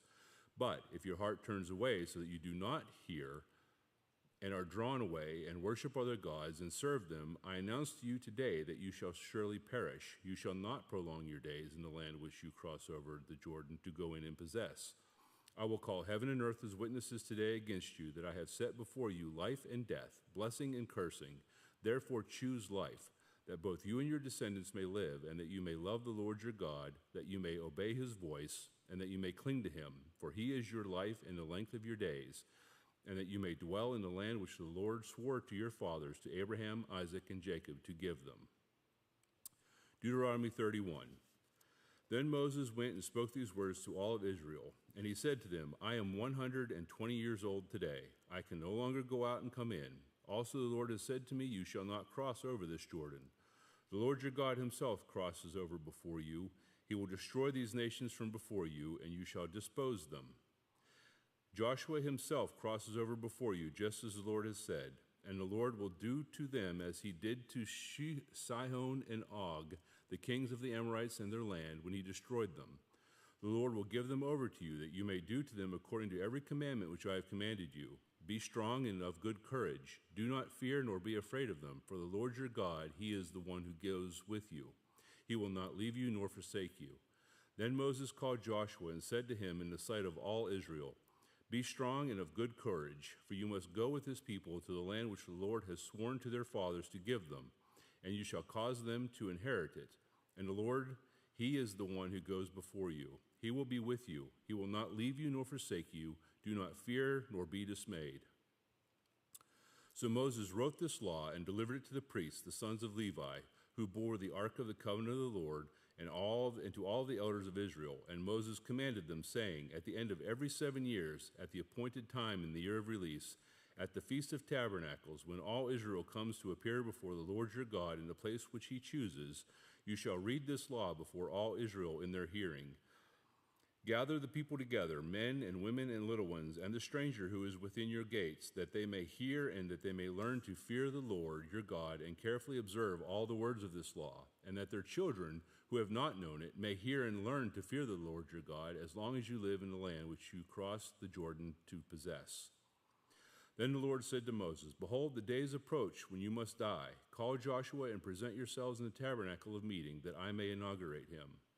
So Moses and Joshua went and presented themselves in the tabernacle of meeting. Now the Lord appeared at the tabernacle in a pillar of cloud, and the pillar of cloud stood above the door of the tabernacle. And the Lord said to Moses, Behold, you will rest with your fathers, and this people will rise and play the harlot with the gods of the foreigners of the land, where they go to be among them, and they will forsake me and break my covenant which I have made to them. Then my anger shall be aroused against them in that day, and I will forsake them, and I will hide my face from them, and they shall be devoured. And many evils and troubles shall befall them, so that they will say in that day, Have not these evils come upon us because our God is not among us? And I will surely hide my face in that day because of all the evil which they have done, in that they have turned to other gods. Now therefore write down this song for yourselves, and teach it to the children of Israel. Put it in their mouths, that this song may be a witness for me against the children of Israel. When I have brought them to the land flowing with milk and honey, of which I swore to their fathers, and they have eaten and filled themselves and grown fat, they will turn to other gods and serve them. They will provoke me and break my covenant. And then it shall be, when many evils and troubles have come upon them, that this song will testify against them as a witness. For it shall not be forgotten in their mouths of their descendants. For I know the inclination of their behavior today, even before I have brought them to the land which I swore to give them. Therefore Moses wrote this song that same day, and taught it to the children of Israel. Then he inaugurated Joshua the son of Nun, and said, Be strong and of good courage, for you shall bring the children of Israel into the land which I swore to them, and I will be with you. So it was, when Moses had completed writing the words of this law in a book, when they were finished, that Moses commanded the Levites, who bore the ark of the covenant of the Lord, saying, Take this book of the law, and put it beside the ark of the covenant of the Lord your God, that it may be there as a witness against you. For I know your rebellion and your stiff neck. If today, while I am yet alive with you, you have been rebellious against the Lord, how much more after my death?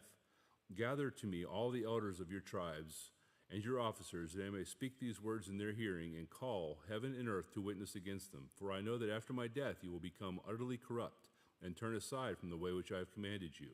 And evil will befall you in the latter days, because you will do evil in the sight of the Lord, and provoke him to anger through the work of your hands. Then Moses spoke in the hearing of all the assembly of Israel the words of this song until they were ended. Deuteronomy 32. Give ear, O heavens, and I will speak, and hear, O earth, the words of my mouth. Let my teaching drop as the rain, my speech distill as the dew, as raindrops on the tender herb, and as showers on the grass. For I proclaim the name of the Lord. Ascribe greatness to our God. He is the rock. His work is perfect. For all his ways are justice, a God of truth and without injustice. Righteous and upright is he. They have corrupted themselves. They are not his children, because of their blemish, a perverse and crooked generation. Do you thus deal with the Lord, O foolish and unwise people? Is he not your father who brought you? Has he not made you and established you? Remember the days of old. Consider the years of many generations. Ask your father, and he will show you, your elders, and they will tell you. When the Most High divided their inheritance to the nations, when he separated the sons of Adam, he set the boundaries of the people according to the number of the children of Israel. For the Lord's portion is his people. Jacob is the place of his inheritance. He found them in a desert land, and in the wasteland a howling wilderness. He encircled them, he instructed them, he kept them as the apple of his eye. As an eagle stirs up its nest, hovers over its young, spreading out its wings, taking them up, carrying them on its wings, so the Lord alone led him, and there was no foreign god with him. He made him ride in the heights of the earth, that he might eat the produce of the fields. He made him draw honey from the rock, and oil from the flinty rock, curds from the cattle, and the milk of the flock, with fat of lambs and rams, and of the breed of Bashan, and goats with the choicest wheat. And you drank wine in the blood of the grapes. But Jeshurun grew fat and wicked. You grew fat, you grew thick, you are obese. Then he forsook God who made him, and scornfully esteemed the rock of his salvation. They provoked him to jealousy with foreign gods. With abominations they provoked him to anger. They sacrificed to demons, not to God, to gods they did not know, to new gods, new arrivals that your fathers did not fear. Of the rock who begot you, you were unmindful, and you have forgotten the God who fathered you. And when the Lord saw it, he spurned them because of the provocation of his sons and his daughters, and he said, I will hide my face from him. I will see what their end will be, for they are a perverse generation, children in whom there is no faith. They have provoked me to jealousy by what is not God. They have moved me to anger by their foolish idols. But I will provoke them to jealousy by those who are not a nation. I will move them to anger by a foolish nation. For a fire is kindled in my anger, and shall burn to the lowest hell. It shall consume the earth with her increase, and set on fire the foundations of the mountains. I will heap disasters on them. I will spend my arrows on them. They shall be wasted with hunger, devoured by pestilence and bitter destruction. I will also send against them the teeth of beasts with the poison of serpents of the dust. The sword shall destroy outside, there shall be terror within. For the young man and virgin nursing with child, the nursing child with the man with gray hairs, I would have said, I will dash them to pieces. I will make the memory of them to cease from among men. Had I not feared the wrath of the enemy, lest their adversaries should misunderstand, lest they should say, our hand is high, and it is not the Lord who has done all this. For they are a nation void of counsel, nor is there any understanding in them. Oh, that they were wise, that they understood this, that they would consider their latter end. How could one chase 1,000 and two put 10,000 to flight, unless their rock had sold them, and the Lord had surrendered them? For their rock is not like our rock. Even our enemies themselves bring judges. For their vine is of the vine of Sodom, and their fields of Gomorrah. Their grapes are grapes of gall, their clusters are bitter. Their wine is the poison of serpents, and the cruel venom of cobras. Is this not laid up in store with me, sealed up among my treasures? Vengeance is mine and recompense, for their foot shall slip in due time, for their day of their calamity is at hand, and the things to come hasten upon them. For the Lord will judge his people and have compassion on his servants when he sees that their power is gone and there is no one remaining, bond or free. He will say, where are their gods, the rock in which they sought refuge? Who ate the fat of their sacrifices and drank the wine of their drink offering? Let them rise up and help you and be your refuge. Now see that I, even I, am he, and there is no God beside me. I will kill and I will make alive. I wound and I heal. Nor is there any who can deliver from my hand. For I raise my hand to heaven, and I say, as I live forever, if I whet my glittering sword, and my hand takes hold on judgment, I will render vengeance to my enemies and repay those who hate me. I will make my arrows drunk with blood, and my sword shall devour with flesh. With the blood of the captives, with the blood of the slain and the captives from the heads of the leaders of the enemy. Rejoice, O Gentiles, with his people, for he will avenge the blood of his servants and render vengeance to his adversaries. He will provide atonement for his land and his people. So Moses came with Joshua the son of Nun and spoke all these words of this song in the hearing of the people. Moses finished speaking all these words to Israel, and he said to them, set your hearts on all the words which I testify among you today, which you shall command your children to be careful to observe, all the words of this law. For it is not a futile thing for you, because it is your life, and by this word you shall prolong your days in the land which you cross over the Jordan to possess. Then the Lord spoke to Moses that very same day, saying, go up this mountain of the Abarim, Mount Nebo, which is in the land of Moab, across from Jericho. View the land of Canaan, which I give to the children of Israel as a possession, and die on the mountain which you ascend, and be gathered to your people, just as Aaron your brother died on Mount Hor and was gathered to his people, because you trespassed against me among the children of Israel at the waters of Meribah Kadesh, in the wilderness of Zin, because you did not hallow me in the midst of the children of Israel. Yet you shall see the land before you, though you shall not go there, into the land which I am giving the children of Israel. Deuteronomy 33. Now this is the blessing with which Moses, the man of God, blessed the children of Israel before his death. And he said, the Lord came from Sinai and dawned on them from Seir. He shone forth from Mount Paran and came with 10,000 of his saints. From his right hand came a fiery law for them. Yes, he loves the people. All his saints are in your hand. They sit down at your feet. Everyone receives your words. Moses commanded a law for us, a heritage to the congregation of Jacob, a heritage of the congregation of Jacob. And he was king in Jeshurun when the leaders of the people were gathered, all of the tribes of Israel together. Let Reuben live and not die, nor let his men be few. And this he said of Judah, hear, Lord, the voice of Judah, and bring him to his people. Let his hands be sufficient for him, and may you be a help against his enemies.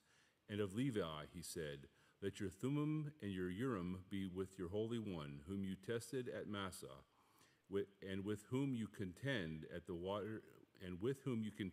waters of Meribah, who says to the father and mother, I have not seen them, nor did he acknowledge his brothers, or know his own children, for they have observed your word and kept your covenant. They shall teach Jacob your judgments, and Israel your law. They shall put incense before you, and a whole burnt sacrifice on your altar. Bless his substance, Lord, and accept the work of his hands. Strike the loins of those who rise against him, and of those who hate him, that they rise not again. Of Benjamin he said, the beloved of the Lord shall dwell in safety by him, who shelters him all the day long, and he shall dwell between his shoulders. And of Joseph he said, blessed of the Lord is his land, with the precious things of heaven, with the dew and the deep lying beneath, with the precious fruits of the sun, with the precious produce of the months, with the best things of the ancient mountains, with the precious things of the everlasting hills, with the precious things of the earth and its fullness, and the favor of him who dwelt in the bush. Let the blessings come on the head of Joseph, and the crown of the head of him who is separate from his brothers. His glory is like a firstborn bull, and his horns like the horns of the wild ox. Together with them he shall push the peoples to the ends of the earth. They are the 10,000s of Ephraim, and they are the thousands of Manasseh. And of Zebulun he said, rejoice, Zebulun, in your going out, and Issachar in your tents. They shall call the peoples to the mountain, and they shall offer sacrifices of righteousness. For they shall partake of the abundance of the seas, and of the treasures hidden in the sand. And of Gad he said, blessed is he who enlarges Gad, he dwells as a lion, and tears the arm and the crown of his head. He provides the first part for himself, because a lawgiver's portion was reserved there. He came with the heads of the people, he administered the justice of the Lord, and his judgments with Israel. And of Dan he said, Dan is a lion's whelp, he shall leap from Bashan. And of Naphtali he said, O Naphtali, satisfied with favor, and full of the blessing of the Lord, possesses the west and the south. And of Asher he said, Asher is most blessed of the sons. Let him be favored by his brothers. Let him dip his foot in oil. Your sandals shall be iron and bronze. As your days, so shall your strength be.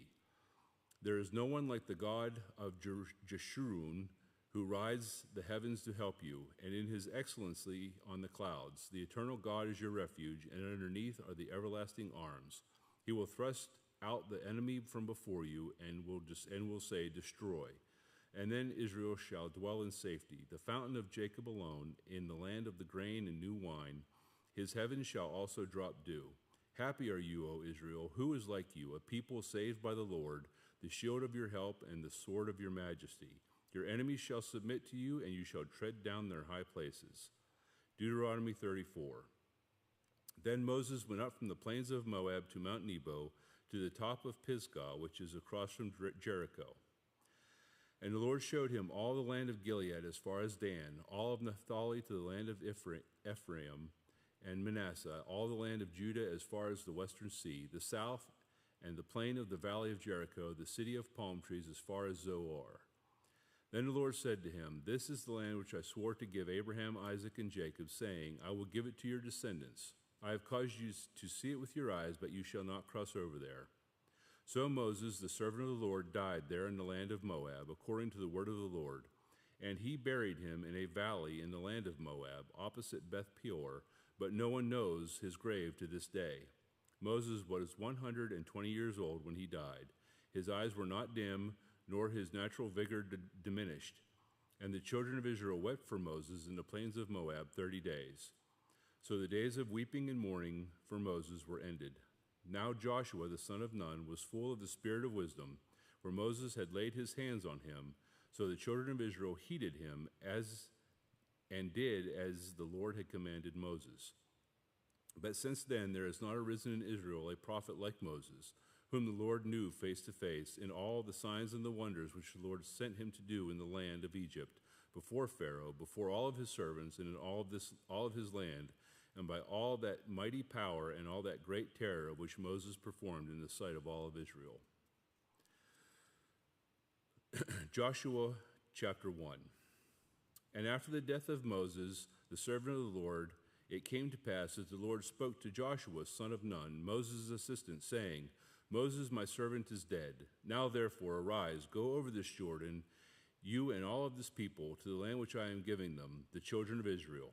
Every place that the sole of your foot will tread upon I have given you, as I said to Moses, from the wilderness and this Lebanon as far as the great river, the river Euphrates, and all the land of the Hittites, and to the great sea towards the going down of the sun shall be your territory. No man shall be able to stand before you all the days of your life. As I was with Moses, so I will be with you. I will not leave you nor forsake you. Be strong and of good courage, for to this people you shall divide as an inheritance the land which I have sworn to their fathers to give them. Only be strong and very courageous, that you may observe to do according to all the law which Moses my servant commanded you. Do not turn from it to the right hand or to the left, that you may prosper wherever you go. This book of the law shall not depart from your mouth, but you shall meditate in it day and night, that you may observe to do according to all that is written in it. For then you will make your way prosperous, and then you will have good success. Have I not commanded you? Be strong and of good courage. Do not be afraid, nor be dismayed, for the Lord your God is with you wherever you go. Then Joshua commanded the officers of the people, saying, Pass through the camp and command the people, saying, Prepare provisions for yourselves, for within 3 days you will cross over this Jordan to go in and possess the land which the Lord your God is giving you to possess. And to the Reubenites, the Gadites, and the half the tribe of Manasseh, Joshua spoke, saying, Remember the word which Moses, the servant of your Lord, commanded you, saying, The Lord your God is giving you rest and is giving you this land. Your wives, your little ones, and your livestock shall remain in the land which Moses gave you on this side of the Jordan. But you shall pass before your brethren armed, and all your mighty men of valor, and help them until the Lord has given your brethren rest, as he gave you. And they also have taken possession of the land which the Lord your God is giving them. Then you shall return to the land of your possession and enjoy it, which Moses, the Lord's servant, gave you on this side of the Jordan toward the sunrise. So they answered Joshua, saying, All that you command us we will do, and wherever you send us we will go. Just as we heeded Moses in all things, so will we heed you. Only the Lord your God be with you, as he was with Moses. Whoever rebels against your command and does not heed your words and all that you command him shall be put to death. Only be strong and of good courage. Joshua 2. Now Joshua the son of Nun sent out 2 men from Acacia Grove to spy secretly, saying, Go, view the land, especially Jericho. So they went and came to the house of a harlot named Rahab, and lodged there. And it was told the king of Jericho, saying, Behold, men have come here tonight from the children of Israel to search out the country. So the king of Jericho sent to Rahab, saying, Bring out the men who have come to you, who have entered your house, for they have come to search out all the country. Then the woman took the 2 men and hid them. So she said, Yes, the men came to me, but I did not know where they were from. And it happened as the gate was being shut, when it was dark, that the men went out.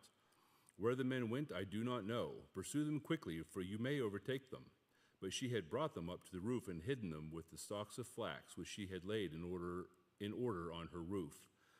Then the men pursued them by the road to the Jordan, to the fords. And as soon as those who pursued them had gone out, they shut the gate. Now before they lay down, she came up to them on the roof and said to the men, I know that the Lord has given you the land, that the terror of you has fallen on us, and that all the inhabitants of the land are faint-hearted because of you.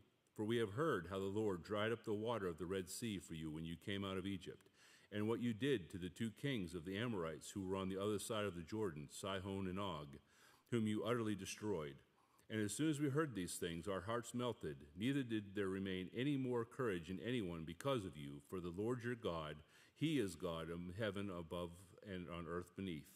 Now therefore I beg to you, swear to me by the Lord, since I have shown you kindness, that you will also show kindness to my father's house, and give me a true token, and spare my father, my mother, my brothers, my sisters, and all that they have, and deliver our lives from death.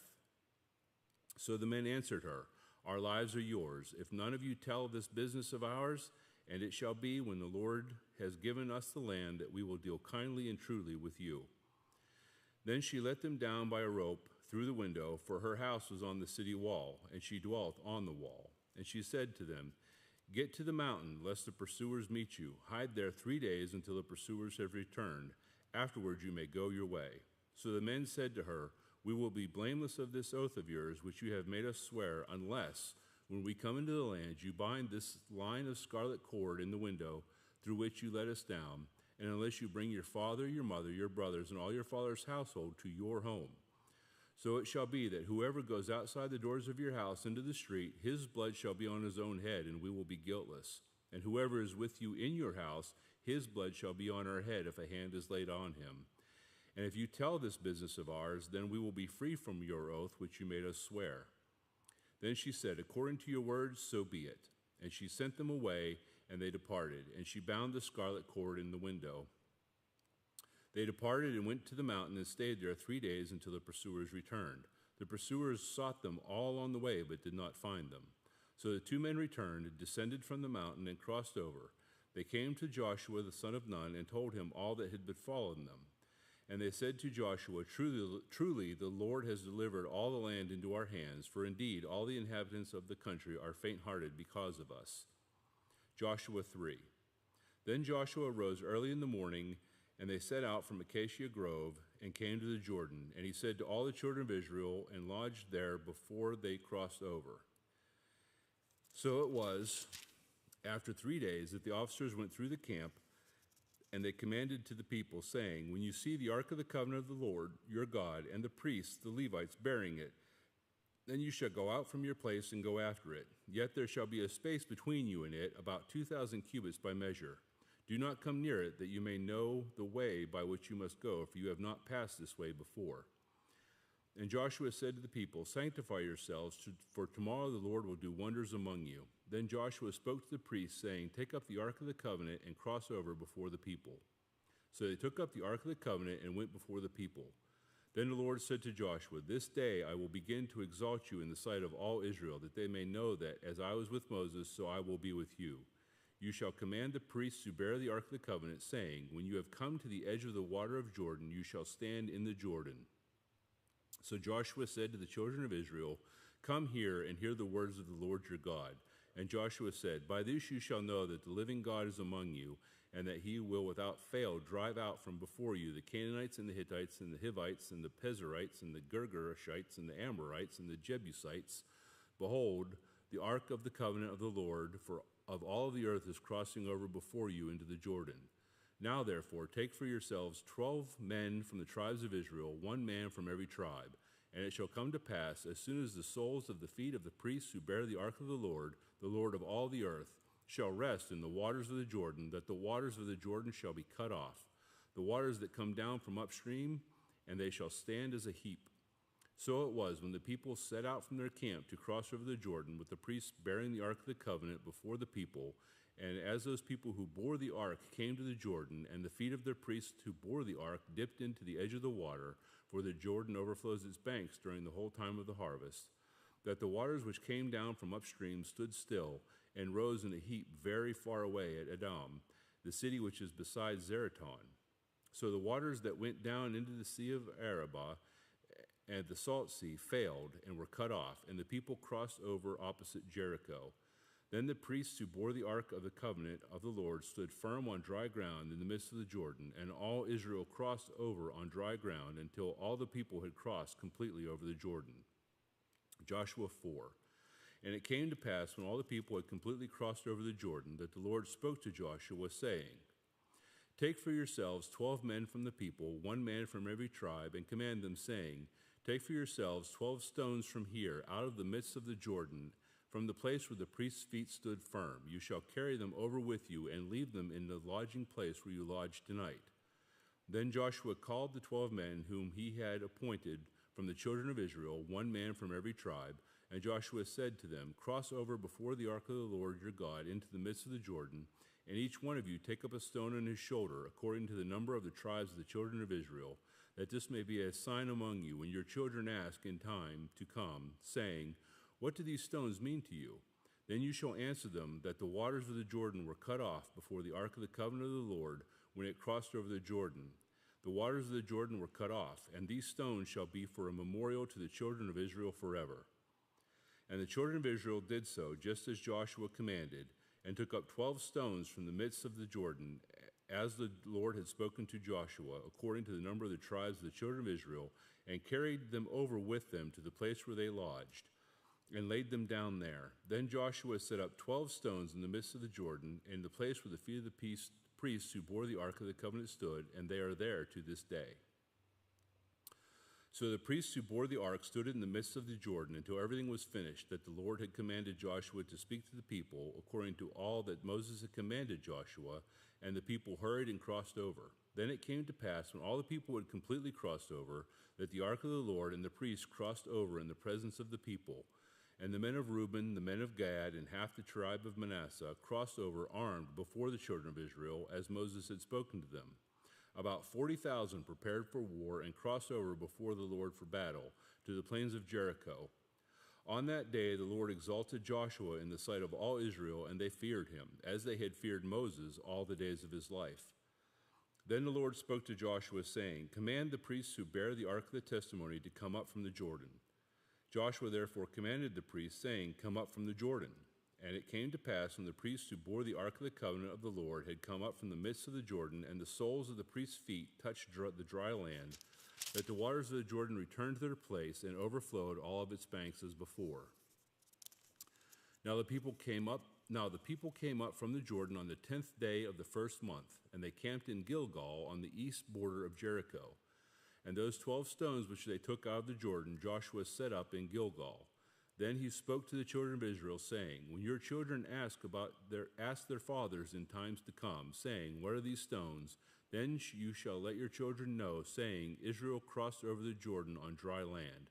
For the Lord your God dried up the waters of the Jordan before you until you had crossed over, as the Lord your God did to the Red Sea, which he dried up before us until we had crossed over, that all the peoples of the earth may know that the hand of the Lord that is mighty, that you may fear the Lord your God forever. Joshua chapter 5. So it was, when all the kings of the Amorites who were on the west side of the Jordan, and all the kings of the Canaanites who were by the sea, heard that the Lord had dried up the waters of the Jordan from before the children of Israel until we had crossed over, that their hearts melted, and there was no spirit in them any longer because of the children of Israel. At that time the Lord said to Joshua, Make flint knives for yourselves, and circumcise the sons of Israel again the second time. So Joshua made flint knives for himself and circumcised the sons of Israel at the hill of the foreskins. And this is the reason why Joshua circumcised them. All the people who came out of Israel who were males, all the men of war, had died in the wilderness on the way, after they had come up out of Egypt. For all the people who had came out had been circumcised, but all the people born in the wilderness on the way as they came out of Egypt had not been circumcised. For the children of Israel walked 40 years in the wilderness, till all the people who were men of war who came out of Egypt were consumed, because they did not obey the voice of the Lord, to whom the Lord swore that he would not show them the land which the Lord had sworn to their fathers that he would give us, a land flowing with milk and honey. Then Joshua circumcised their sons, whom he raised up in their place, for they were uncircumcised, because they had not been circumcised on the way. So it was, when he had finished circumcising all the people, that they stayed in their places in the camp until they were healed. Then the Lord said to Joshua, This day I have rolled away the reproach of Egypt from you. Therefore the name of this place is called Gilgal to this day. Now the children of Israel camped in Gilgal and kept the Passover on the 14th day of the month at twilight on the plains of Jericho. And they ate the produce of the land on the day after Passover, unleavened bread and parched grain on the very same day. Then the manna ceased on the day after they had eaten the produce of the land, and the children of Israel no longer had manna, but they ate the food of the land of Canaan that year. And it came to pass, when Joshua was by Jericho, that he lifted up his eyes and looked, and behold, a man stood opposite with him, with his sword drawn in his hand. And Joshua went to him and said to him, Are you for us or for our adversaries? And so he said, No, but as a commander of the army of the Lord I have come now. And Joshua fell on his face to the earth and worshipped him, and said to him, What does my Lord say to his servant? Then the commander of the Lord's army said to Joshua, Take your sandal off your foot, for the place where you stand is holy ground. And Joshua did so. Joshua chapter 6. Now Jericho was securely shut up because of the children of Israel. None went out, and none came in. And the Lord said to Joshua, See, I have given Jericho into your hand, its kings and the mighty men of valor. You shall march around the city, all you men of war. You shall go around the city once. This you shall do for 6 days. And 7 priests shall bear 7 trumpets of ram's horns before the ark. But the 7th day you shall march around the city 7 times, and the priests shall blow the trumpets. It shall come to pass when they make a long blast with the ram's horn, and when you hear the sound of the trumpet, that all the people shall shout with a great shout. Then the wall of the city will fall down flat, and the people shall go up, every man straight before him. Then Joshua the son of Nun called the priests and said to them, Take up the ark of the covenant, and let 7 priests bear 7 trumpets of ram's horns before the ark of the Lord. And he said to the people, Proceed and march around the city, and let him who is armed advance before the ark of the Lord. So it was, when Joshua had spoken to the people, that the 7 priests bearing the 7 trumpets of ram's horns before the Lord advanced and blew the trumpets, and the ark of the covenant of the Lord followed them. The armed men went before the priests who blew the trumpet, and the rear guard came up after the ark, while the priests continued blowing the trumpets. Now Joshua had commanded the people, saying, You shall not shout nor make any noise with your voice, nor shall a word proceed out of your mouth until the day I say to you, Shout. Then you shall shout. So he had the ark of the Lord circle the city, going around it once. Then they came into the camp and lodged in the camp. And Joshua rose early in the morning, and the priests took up the ark of the Lord. Then 7 priests bearing 7 trumpets of ram's horns before the ark of the Lord went on continually and blew with the trumpets. And the armed men went before them, but the rear guard came after the ark of the Lord, while the priests continued blowing the trumpets. And the 2nd day they marched around the city once and returned to the camp. So they did for 6 days. But it came to pass on the 7th day that they rose early, about the dawning of the day, and marched around the city 7 times in the same manner. On that day only they marched around the city 7 times. And the 7th time it happened, when the priests blew the trumpets, and Joshua said to the people, Shout, for the Lord your God has given you the city. Now the city shall be doomed by the Lord to destruction, it and all who are in it. Only Rahab the harlot shall live, she and all who are with her in her house, because she hid the messengers that we sent. And you, by all means, abstain from the accursed things, lest you become accursed when you take the accursed things, and make the camp of Israel accursed and trouble it. But all the silver and gold and vessels and bronze and iron are consecrated to the Lord. They shall come into the treasury of the Lord. So the people shouted when the priests blew the trumpets, and it happened when the people heard the sound of the trumpet, and the people shouted with a great shout, that the wall fell down flat. Then the people went up into the city, every man straight before him, and they took the city.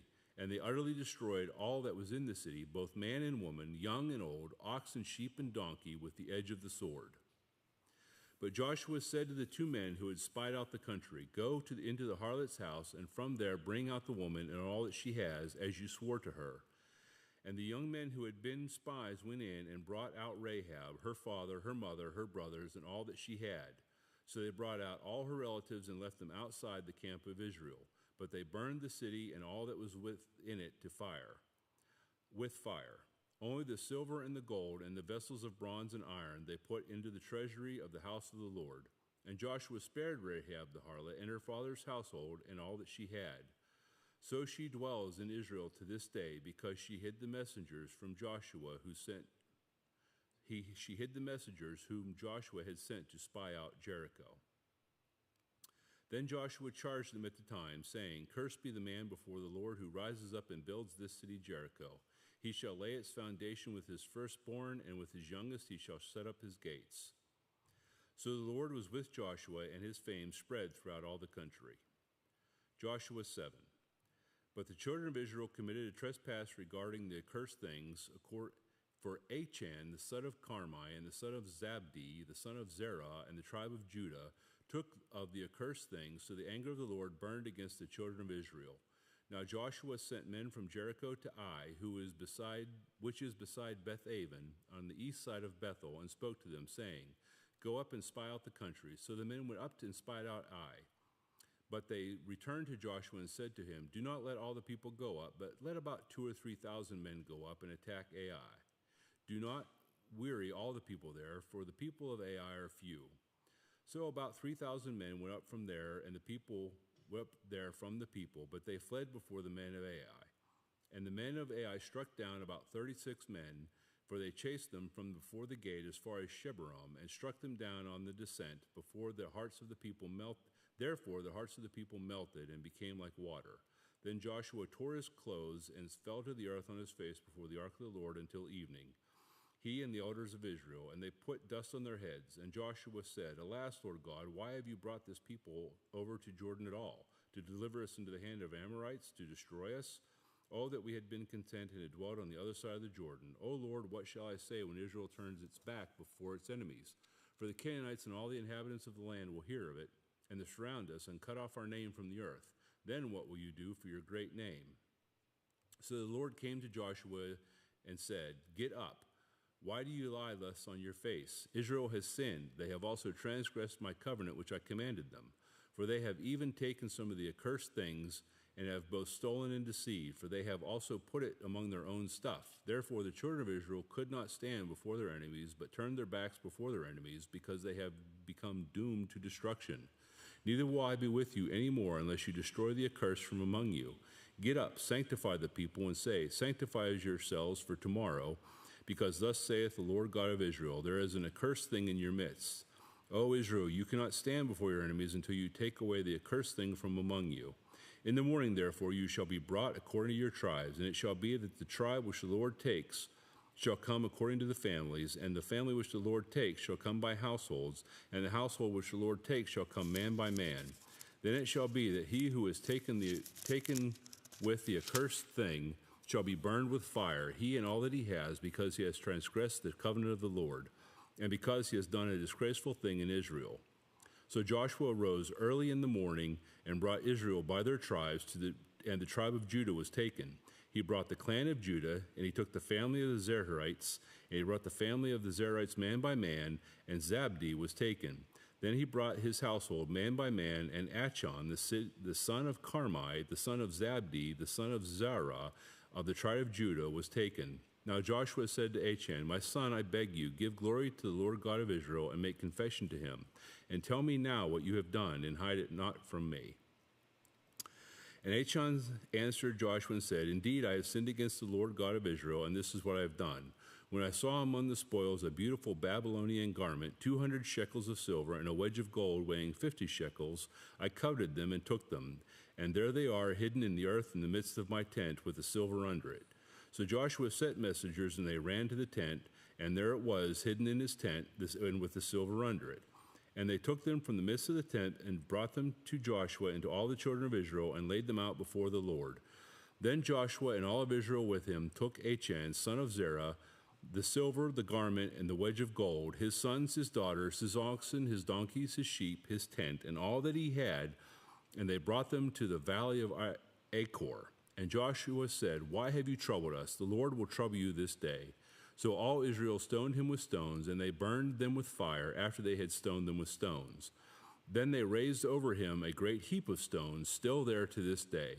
So the Lord turned from fierceness of his anger. Therefore the name of that place has been called the Valley of Achor to this day.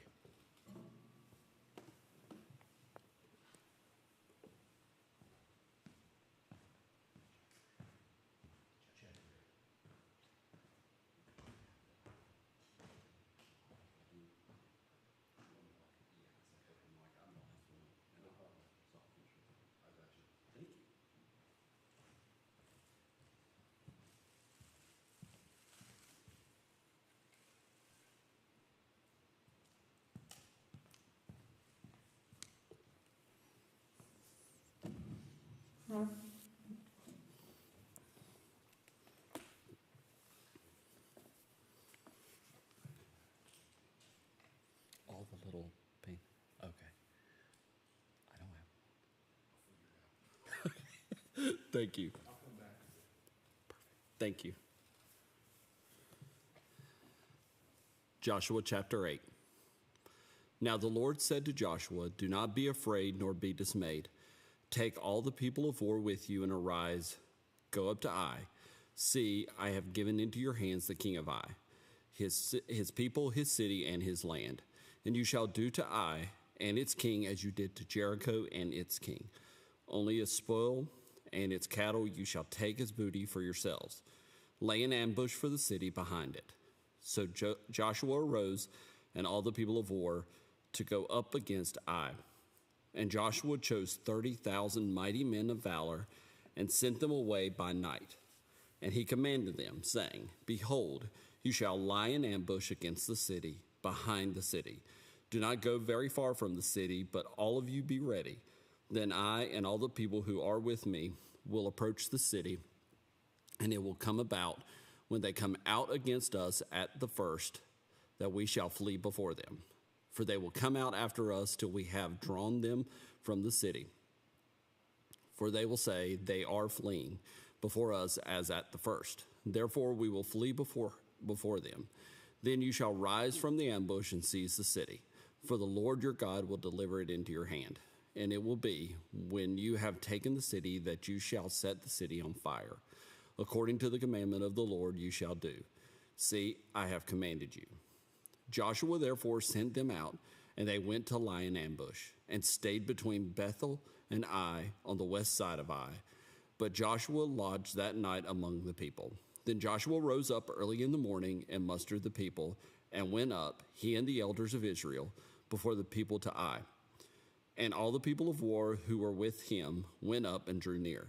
And they came before the city and camped on the north side of Ai. Now a valley lay between them and Ai. So he took about 5,000 men and set them in ambush between Bethel and Ai, and on the west side of the city. And when they had set the people, all the army that was on the north of the city, and its rear guard on the west of the city, Joshua went that night into the midst of the valley. Verse 14. Now it happened, when the king of Ai saw it, that the men of the city hurried and rose early and went out against Israel to battle, he and all of his people, at an appointed place before the plain. But he did not know that there was an ambush against him behind the city. And Joshua and all of Israel made as if they were beaten before them, and fled by the way of the wilderness. So all the people who were in Ai were called together to pursue them. And they pursued Joshua and were drawn away from the city. There was not a man left in Ai or Bethel who did not go out after Israel. So they left the city open and pursued Israel. Then the Lord said to Joshua, Stretch out the spear that is in your hand toward Ai, for I will give it into your hand. And Joshua stretched out the spear that was in his hand toward the city. So those in ambush arose quickly out of their place. They ran as soon as he had stretched out his hand, and they entered the city and took it, and hurried to set the city on fire. And when the men of Ai looked behind them, they saw, and behold, the smoke of the city ascended to heaven. So they had no power to flee this way or that way, and the people who had fled into the wilderness turned back on their pursuers.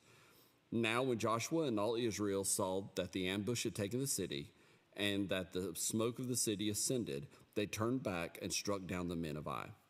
Then the others came out of the city against them. So they were caught in the midst of Israel, some on this side, some on that side, and they struck them down, so that they let none of them remain or escape. But the king of Ai they took alive and brought him to Joshua. And it came to pass, when Israel had made an end of slaying all of the inhabitants of Ai in the field, in the wilderness where they pursued them, and when they had all fallen by the edge of the sword until they were consumed, that all the Israelites returned to Ai and struck it with the edge of the sword. So it was with that all who fell that day, both men and women, were 12,000, all the people of Ai. For Joshua did not draw back his hand, with which he stretched out the spear, until he had utterly destroyed all the inhabitants of Ai. Only the livestock and the spoil of the city Israel took as booty for themselves, according to the word of the Lord, which he had commanded Joshua. So Joshua burned Ai and made it a heap forever, a desolation to this day. And the king of Ai he hanged on a tree until evening. And as soon as the sun was down, Joshua commanded that they should take his corpse down from the tree, cast it at the entrance of the gate of the city, and raise over it a great heap of stones that remains to this day. Now Joshua built an altar to the Lord God of Israel in Mount Ebal, And as Moses, the servant of the Lord, had commanded the children of Israel, as it is written in the book of the law of Moses, an altar of whole stones over which no man has wielded an iron tool. And they offered on it burnt offerings to the Lord and sacrificed peace offerings. And there, in the presence of the children of Israel, he wrote on the stones a copy of the law of Moses, which he had written. Then all Israel, with their elders and officers and judges, stood on either side of the ark before the priests, the Levites, who bore the ark of the covenant of the Lord, the stranger as well as he who was born among them. Half of them were in front of Mount Gerizim, and half of them in front of Mount Ebal, as Moses the servant of the Lord had commanded before, that they should bless the people of Israel. And afterward he read all the words of the law, the blessings and the cursings, according to all that is written in the book of the law. There was not a word of all that Moses had commanded which Joshua did not read before all the assembly of Israel, with the women, the little ones, the strangers who were living among them. Joshua chapter 9. And it came to pass when all the kings who were on the side of the Jordan, in the hills and in the lowland, and in all the coasts of the great sea toward Lebanon, the Hittite, the Amorite, the Canaanite, the Perizzite, the Hivite, and the Jebusite, heard about it, that they gathered together to fight with Joshua and Israel with one accord. But when the inhabitants of Gibeon heard that what Joshua had done to Jericho and Ai, they worked craftily, and went and pretended to be ambassadors. And they took old sacks on their donkeys, old wineskins torn and mended, old and patched sandals on their feet, and old garments on themselves. And all the bread of their provision was dry and moldy.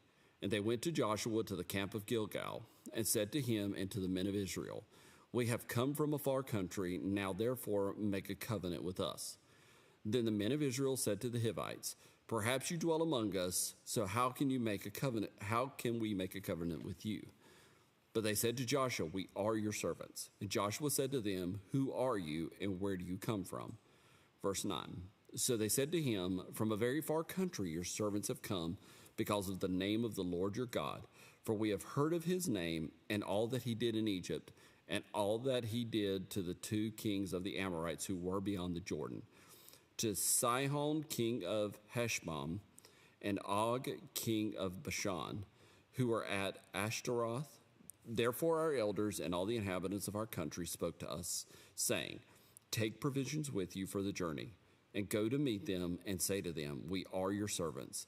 Now therefore make a covenant with us.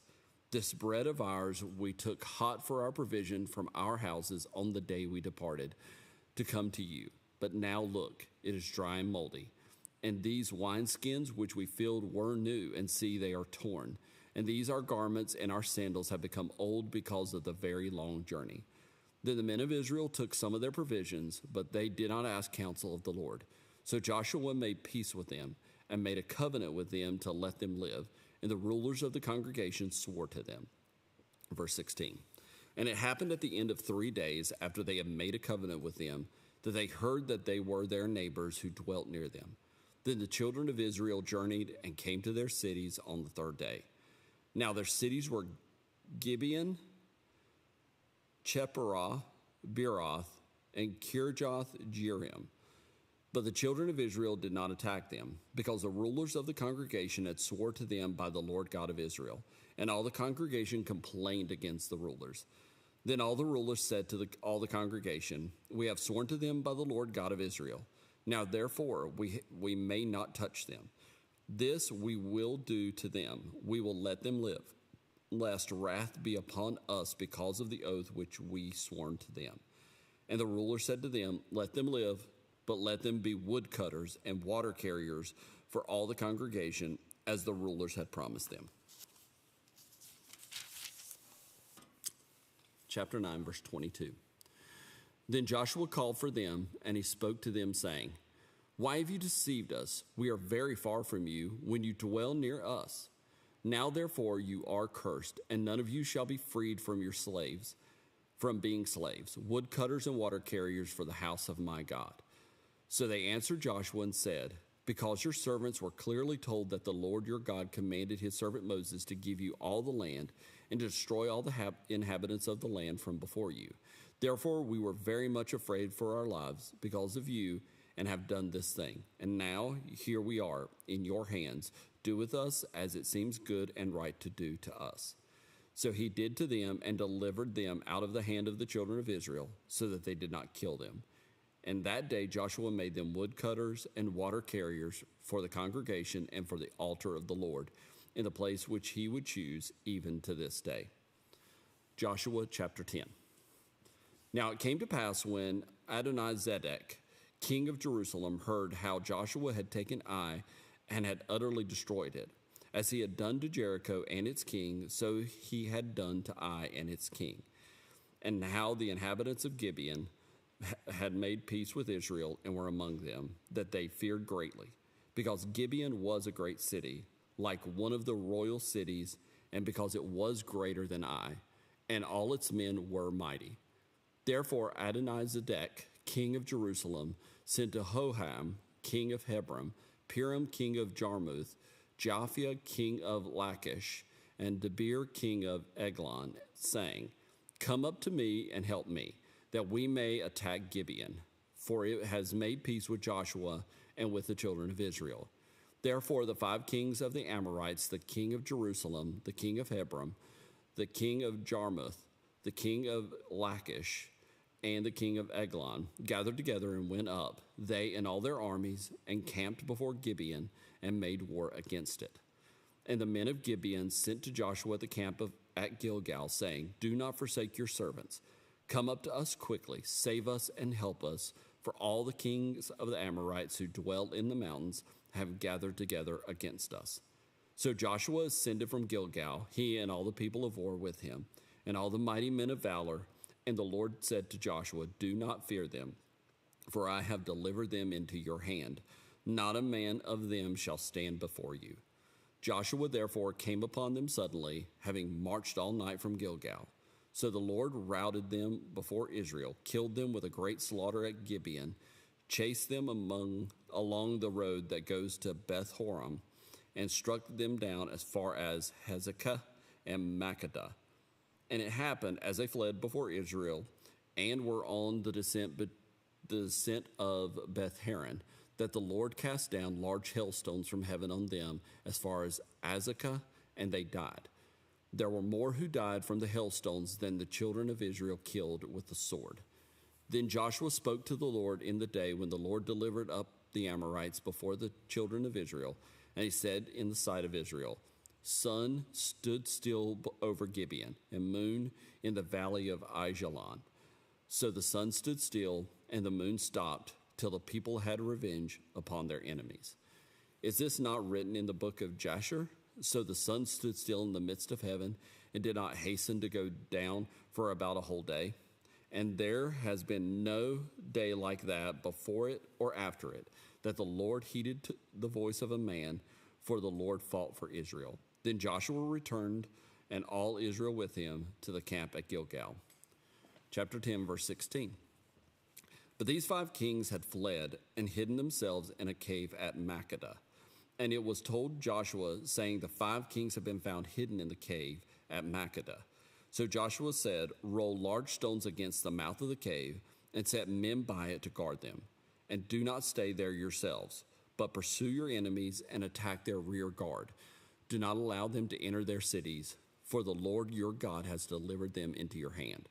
Then it happened, while Joshua and the children of Israel made an end of slaying them with a very great slaughter, till they had finished, that those who escaped entered fortified cities, and all the people returned to the camp to Joshua and Makkedah in peace. No one moved his tongue against any of the children of Israel. Then Joshua said, Open the mouth of the cave, and bring out those 5 kings to me from the cave. And they did so, and brought out those 5 kings to him from the cave, the king of Jerusalem, the king of Hebron, the king of Jarmuth, the king of Lachish, and the king of Eglon. Verse 24. So it was, when they brought out those kings to Joshua, that Joshua called for all the men of Israel, and said to the captains of the men of war who went with him, Come near, put your feet on the necks of these kings. And they drew near and put their feet on their necks. Then Joshua said to them, "Do not be afraid, nor be dismayed. Be strong and of good courage, for thus the Lord will do to all your enemies against whom you fight." And afterward, Joshua struck them and killed them, and hanged them on 5 trees. And they were hanging on the trees until evening. So it was at the time of the going down of the sun that Joshua commanded, and they took them down from the trees, cast them into the cave where they had been hidden, and laid large stones against the cave's mouth, which remain until this very day. Verse 28. On that day, Joshua took Makkedah and struck it and its king with the edge of the sword. He utterly destroyed them, all the people who were in it. He let none remain. He also did to the king of Makkedah as he had done to the king of Jericho. Then Joshua passed from Makkedah and all Israel with him to Libnah, and they fought against Libnah. And the Lord also delivered it and its king into the hand of Israel. He struck it and all the people who were in it with the edge of the sword. He let none remain in it, but did to its king as he had done to the king of Jericho. Then Joshua passed from Libnah and all Israel with him to Lachish, and they encamped against it and fought against it. And the Lord delivered Lachish into the hand of Israel, who took it on the second day and struck it and all the people who were in it with the edge of the sword, according to all that he had done to Libnah. And then Horam, king of Gezer, came up to help Lachish, and Joshua struck him and his people until he left him none remaining. From Lachish, Joshua passed to Eglon, and all Israel with him, and they encamped against it and fought against it. They took it on that day, and struck it with the edge of the sword. All the people who were in it he utterly destroyed that day, according to all that he had done to Lachish. So Joshua went up from Eglon, and all Israel with him to Hebron, and they fought against it. And they took it and struck it with the edge of the sword, its king, all its cities, and all the people who were in it. He left none remaining, according to all that he had done to Eglon, but utterly destroyed it and all the people who were in it. Then Joshua returned, and all Israel with him, to Debir, and they fought against it. And he took it and its king and all the cities. They struck them with the edge of the sword and utterly destroyed all the people who were in it. He left none remaining. As he had done to Hebron, so he did to Debir and its king, as he had done also to Libnah and its king.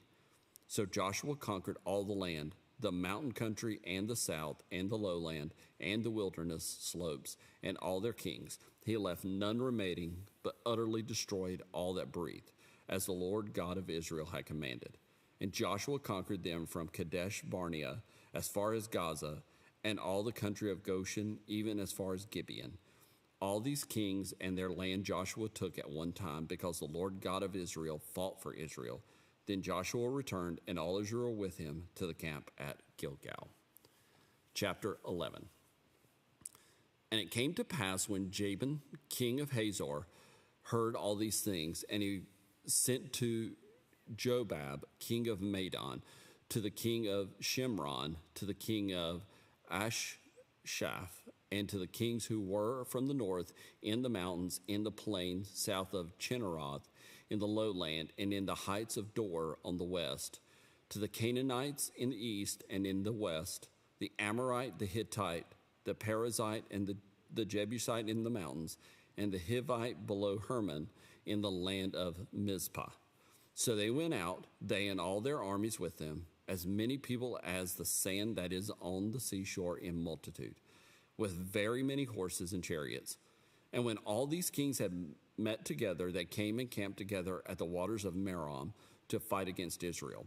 But the Lord said to Joshua, "Do not be afraid because of them, for tomorrow, about this time, I will deliver all of them slain before Israel. You shall hamstring their horses and burn their chariots with fire." So Joshua and all the people of war with him came against them suddenly by the waters of Merom, and they attacked them. And the Lord delivered them into the hand of Israel, who defeated them and chased them to Greater Sidon, to the brook Misrephoth, and to the valley of Mizpah eastward. They attacked them until they left none of them. They attacked them until they left none of them remaining. So Joshua did to them as the Lord had told him. He hamstrung their horses and burned their chariots with fire. Joshua turned back at the time and took Hazor and struck its king with the sword, for Hazor was formerly the head of all those kingdoms. And they struck all the people who were in it with the edge of the sword, utterly destroying them. There was none left breathing. Then he burned Hazor with fire. So all the cities of those kings and all their kings Joshua took and struck with the edge of the sword. He utterly destroyed them, as Moses, the servant of the Lord, had commanded. But as for the cities that stood on their mounds, Israel burned none of them, except Hazor only, which Joshua burned. And all the spoil of these cities and the livestock the children of Israel took as booty for themselves. And they struck every man with the edge of the sword until they had destroyed them, and they left none breathing. As the Lord had commanded Moses his servant, so Moses commanded Joshua, and so Joshua did. He left nothing undone of all that the Lord had commanded Moses. Chapter 11, verse 16. Thus Joshua took all this land, the mountain country, all the south, all the land of Goshen, the lowland and the Jordan plain, the mountains of Israel and its lowlands, from Mount Halak and the ascent to Seir, even as far as Baal Gad in the valley of Lebanon below Mount Hermon. He captured all their kings and struck them down and killed them. Joshua made a war a long time with all those kings. There was not a city that made peace with the children of Israel except the Hivites, the inhabitants of Gibeon. All the others they took in battle, for it was of the Lord to harden their hearts, that they should come against Israel in battle, that he might utterly destroy them, and that they might receive no mercy, but that he might destroy them as the Lord had commanded Moses. And at that time Joshua came and cut off the Anakim from the mountains, from Hebron, from Debir, from Anab, from all the mountains of Judah, and from all the mountains of Israel. Joshua utterly destroyed them with their cities. None of the Anakim were left in the land of the children of Israel. They remained only in Gaza, in Gath, and in Ashdod.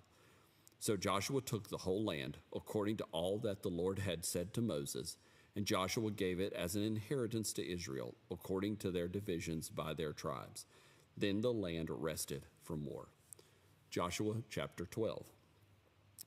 These are the kings of the land whom the children of Israel defeated, and whose land they possessed on the other side of the Jordan toward the rising of the sun, from the river Arnon to Mount Hermon, and all the eastern Jordan plain. One king was Sihon, king of the Amorites, who dwelt in Heshbon and ruled half of the Gilead, from Aroer, which is on the bank of the river Arnon, from the middle of that river, even as far as the river Jabbok, which is the border of the Ammonites, and the eastern Jordan plain, from the sea of Chinneroth as far as the sea of the Arabah, the salt sea, the road to Beth Jeshimoth, and southward below the slopes of Pisgah.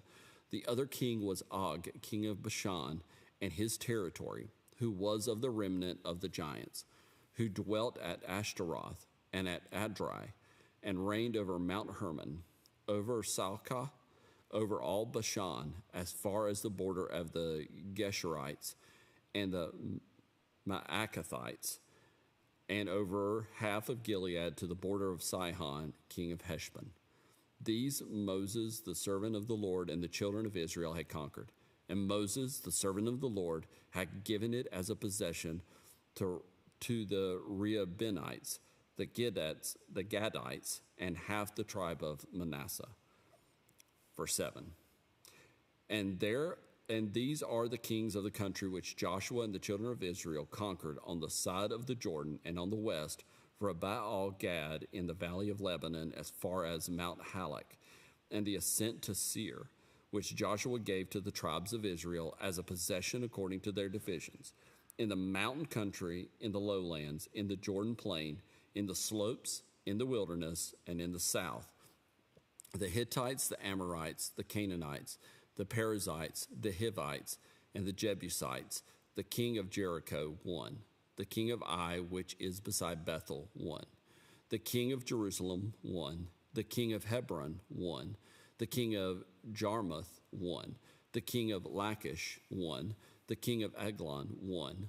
the king of Gezer, 1, the king of Debir, 1, the king of Gader, 1, the king of Harmah, 1, the king of Arad, 1, the king of Libnah, 1, the king of Adullam, 1, the king of Makkedah, 1, the king of Bethel, 1, the king of Tappuah, 1, the king of Hepher, 1, the king of Aphek, 1, the king of Lasharon, 1, the king of Madon, 1, the king of Hazor, 1, the king of Shimron Meron, 1, the king of Ashshaph, 1, the king of Taanach, 1, the king of Megiddo, 1, the king of Kedesh, 1, the king of Jokneam in Carmel, 1, the king of Dor in the heights of Dor, 1, the king of the people of Gilgal, 1, the king of Tirzah, 1, all the kings, 31. Joshua chapter 13. Now Joshua was old, advanced in years, and the Lord said to him, "You are old, advanced in years, and there remains very much land yet to be possessed. This is the land that yet remains, all the territory of the Philistines and all that of the Geshurites, from Sihor, which is east of Egypt, as far as the border of Ekron, northward, which is counted as Canaanite.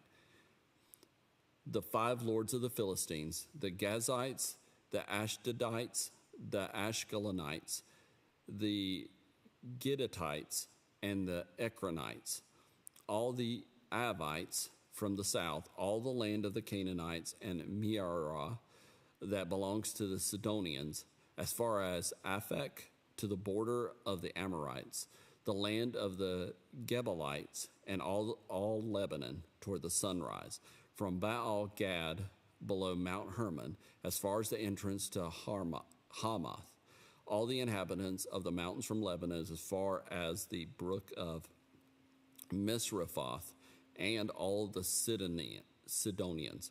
Them I will drive out from before the children of Israel, only divided by lot to Israel as an inheritance, as I have commanded you. Now therefore divide the land as an inheritance to the 9 tribes and half the tribe of Manasseh."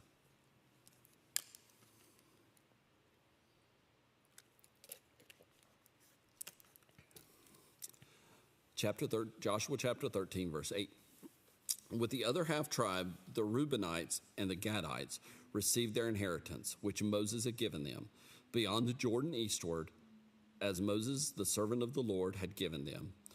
From Aroer, which is on the bank of the river Arnon, and the town that is in the midst of the ravine, and all the plain of Medeba, as far as Dibon, all the cities of Sihon, king of the Amorites, who reigned in Heshbon, as far as the border of the children of Ammon, Gilead, and the border of the Geshurites and Maacathites, all Mount Hermon, and all Bashan as far as Salcah, all the kingdom of Og and Bashan, who reigned in Ashtaroth and Edrei, Mount Hermon, and all Bashan as far as Salcah, all the kingdom of Og and Bashan, who reigned in Ashtaroth and Edrei, who remained of the remnant of the giants, for Moses had defeated and cast out these. Nevertheless, the children of Israel did not drive out, but the Jeshurites and the Maacathites dwell among the Israelites until this day. Only inheritance, God of Israel, made by fire, are their inheritance, as he said to them. Verse 15. And Moses had given to the tribe of the children of Reuben an inheritance, according to their families.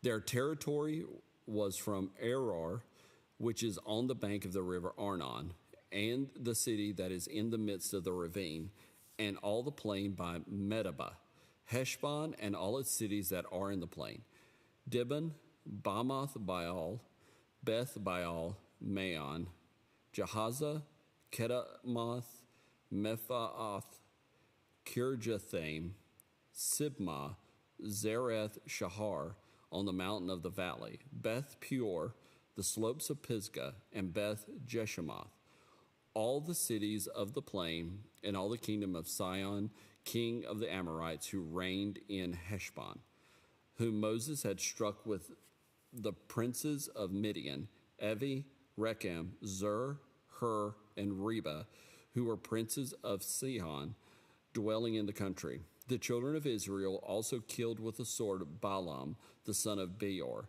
the soothsayer, among those who were killed by them.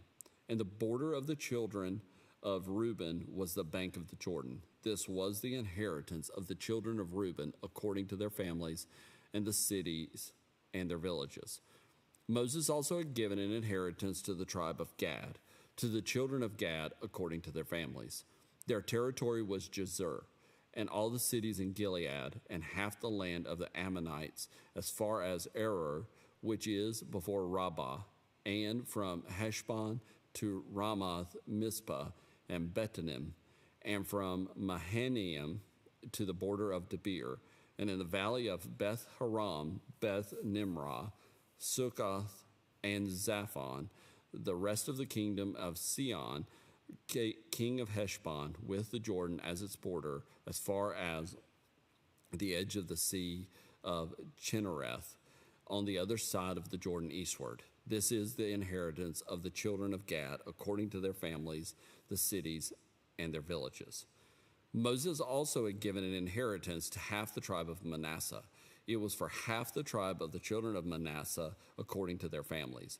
Their territory was from Mahanaim, all Bashan, all the kingdom of Og, king of Bashan, and all the towns of Jair, which are in Bashan, 60 cities, half of Gilead, and Asheroth and Edrei, cities of the kingdom of Og and Bashan, were for the children of Machir, the son of Manasseh, for half of the children of Machir according to their families.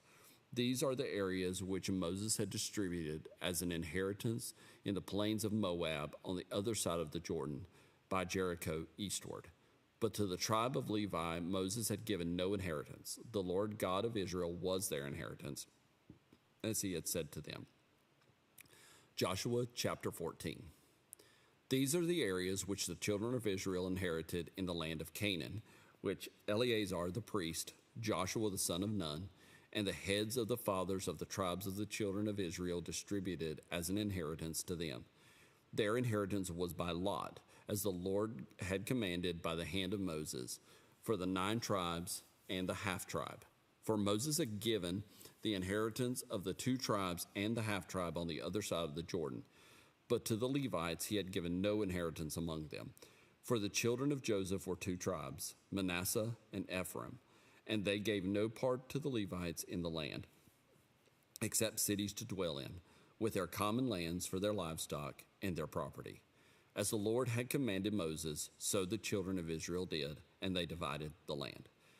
Then the children of Judah came to Joshua in Gilgal, and Caleb the son of Jephunneh, the Kenizzite, said to him, "You know the word which the Lord said to Moses, the man of God, concerning you and me in Kadesh Barnea. I was 40 years old when Moses, the servant of the Lord, sent me from Kadesh Barnea to spy out the land, and I brought back word to him that it was in my heart, as it was in my heart. Nevertheless, my brethren who went up with me made the heart of the people melt, but I wholly followed the Lord my God. So Moses swore on that day, saying, Surely the land where your foot had trodden shall be your inheritance and your children's forever, because you have wholly followed the Lord my God. And now, behold, the Lord has kept me alive, as he said, these 45 years, ever since the Lord spoke this word to Moses, while Israel wandered in the wilderness. And now, here I am this day, 85 years old. As yet I am as strong this day as on the day that Moses sent me. Just as my strength was then, so now is my strength for war, both for going out and for coming in. Now, therefore, give me this mountain of which the Lord spoke in that day. For you heard in that day how the Anakim were there, and that the cities were great and fortified. It may be that the Lord will be with me, and I shall be able to drive them out, as the Lord said." And Joshua blessed him, and gave Hebron to Caleb the son of Jephunneh as an inheritance. Hebron therefore became the inheritance of Caleb the son of Jephunneh, the Kenizzite to this day, because he wholly followed the Lord God of Israel. And the name of Hebron formerly was Kirjath Arba. Arba was the greatest man among the Anakim. Then the land had rest from war. Joshua chapter 15. So this was the lot of the tribe of the children of Judah, according to their families. The border of Edom at the wilderness of Zin southward was the extreme southern boundary, and their southern border began at the shore of the Salt Sea, from the bay that faces southward. Then it went out to the southern side of the ascent of Akrabim, passed along to Zin, ascended on the south side of Kadesh Barnea, passed along to Hezron, went up to Adar, and went around to Karkaa. From there it passed toward Asmon and went out to the brook of Egypt, and the border ended at the sea. This shall be your southern border. The east border was the Salt Sea as far as the mouth of the Jordan, and the border on the northern quarter began at the bay of the sea at the mouth of the Jordan. The border went up to Beth Haglah and passed north of Beth Arabah, and the border went up to the stone of Bohan, the son of Reuben. Then the border went up toward Debir from the valley of Achor, and it turned northward toward Gilgal, which is therefore the ascent of Adumim, which is on the south side of the valley. The border continued toward the waters of En Shemesh and ended at En Rogel, and the border went up by the valley of the son of Hinnom to the southern slope of the Jebusite city, which is Jerusalem. The border went up to the top of the mountain that lies before the valley of Hinnom westward, which is at the end of the valley of Rephaim northward. Then the border went around from the top of the hill to the mountain of the water of Nephtoah, and extended to the cities of Mount Ephron. And the border went around to Baalah, which is Kirjath Jearim. Then the border turned westward from Baalah to Mount Seir, passed along to the side of Mount Jearim on the north, which is Chesalon, went down to Beth Shemesh, and passed on to Timnah. And the border went out to the side of Ekron northward. Then the border went around to Shikron, passed along to Mount Baalah, and extended to Jabneel, and the border ended at the sea. The west border was the coastline of the great sea. This is the boundary of the children of Judah all around according to their families. Chapter 15, verse 13. Now to Caleb the son of Jephunneh, he gave a share among children of Judah according to the commandment of the Lord to Joshua, namely Kirjath Arba, which is Hebron. Arba was the father of Anak. Caleb drove out the three sons of Anak from there, Sheshai, Ahiman, and Talmai, the children of Anak. Then he went up from there to the inhabitants of Debir. Formerly the name of Debir was Kirjath Sepher. And Caleb said, he who attacks Kirjath Sepher and takes it, to him I will give Aksah, my daughter, as wife. So Othniel, the son of Kenaz, the brother of Caleb, took it, and he gave him Aksah, his daughter, as wife. Now it was so, when she came to him, that she persuaded him to ask her father for a field. So he dismounted from her donkey. And Caleb said to her, what do you wish? She answered, give me a blessing. Since you have given me land in the south, give me also springs of water. So he gave her the upper springs and the lower springs. This was the inheritance of the tribe of the children of Judah according to their families. The cities at the limits of the tribe of the children of Judah toward the border of Edom in the south were Kabzeel, Adir, Jagur, Kenah, Dimnah, Adadah, Kadesh, Hazor, Ithnan, Ziph, Telem, Bealoth, Hazor, Hadattah, Kerioth, Hezron, which is Hazor, Amam, Shema, Maladah, Hazar Gada, Heshmon, Beth Pelet, Hazar Shual, Beersheba, Bijjathah, Baalah, Ejim, Ezem, Eltalad, Chesil, Hormah, Ziklag, Madamana, Sansana, Labaoth, Shilhim, Ain, and Rimmon. All the cities are 29 with their villages.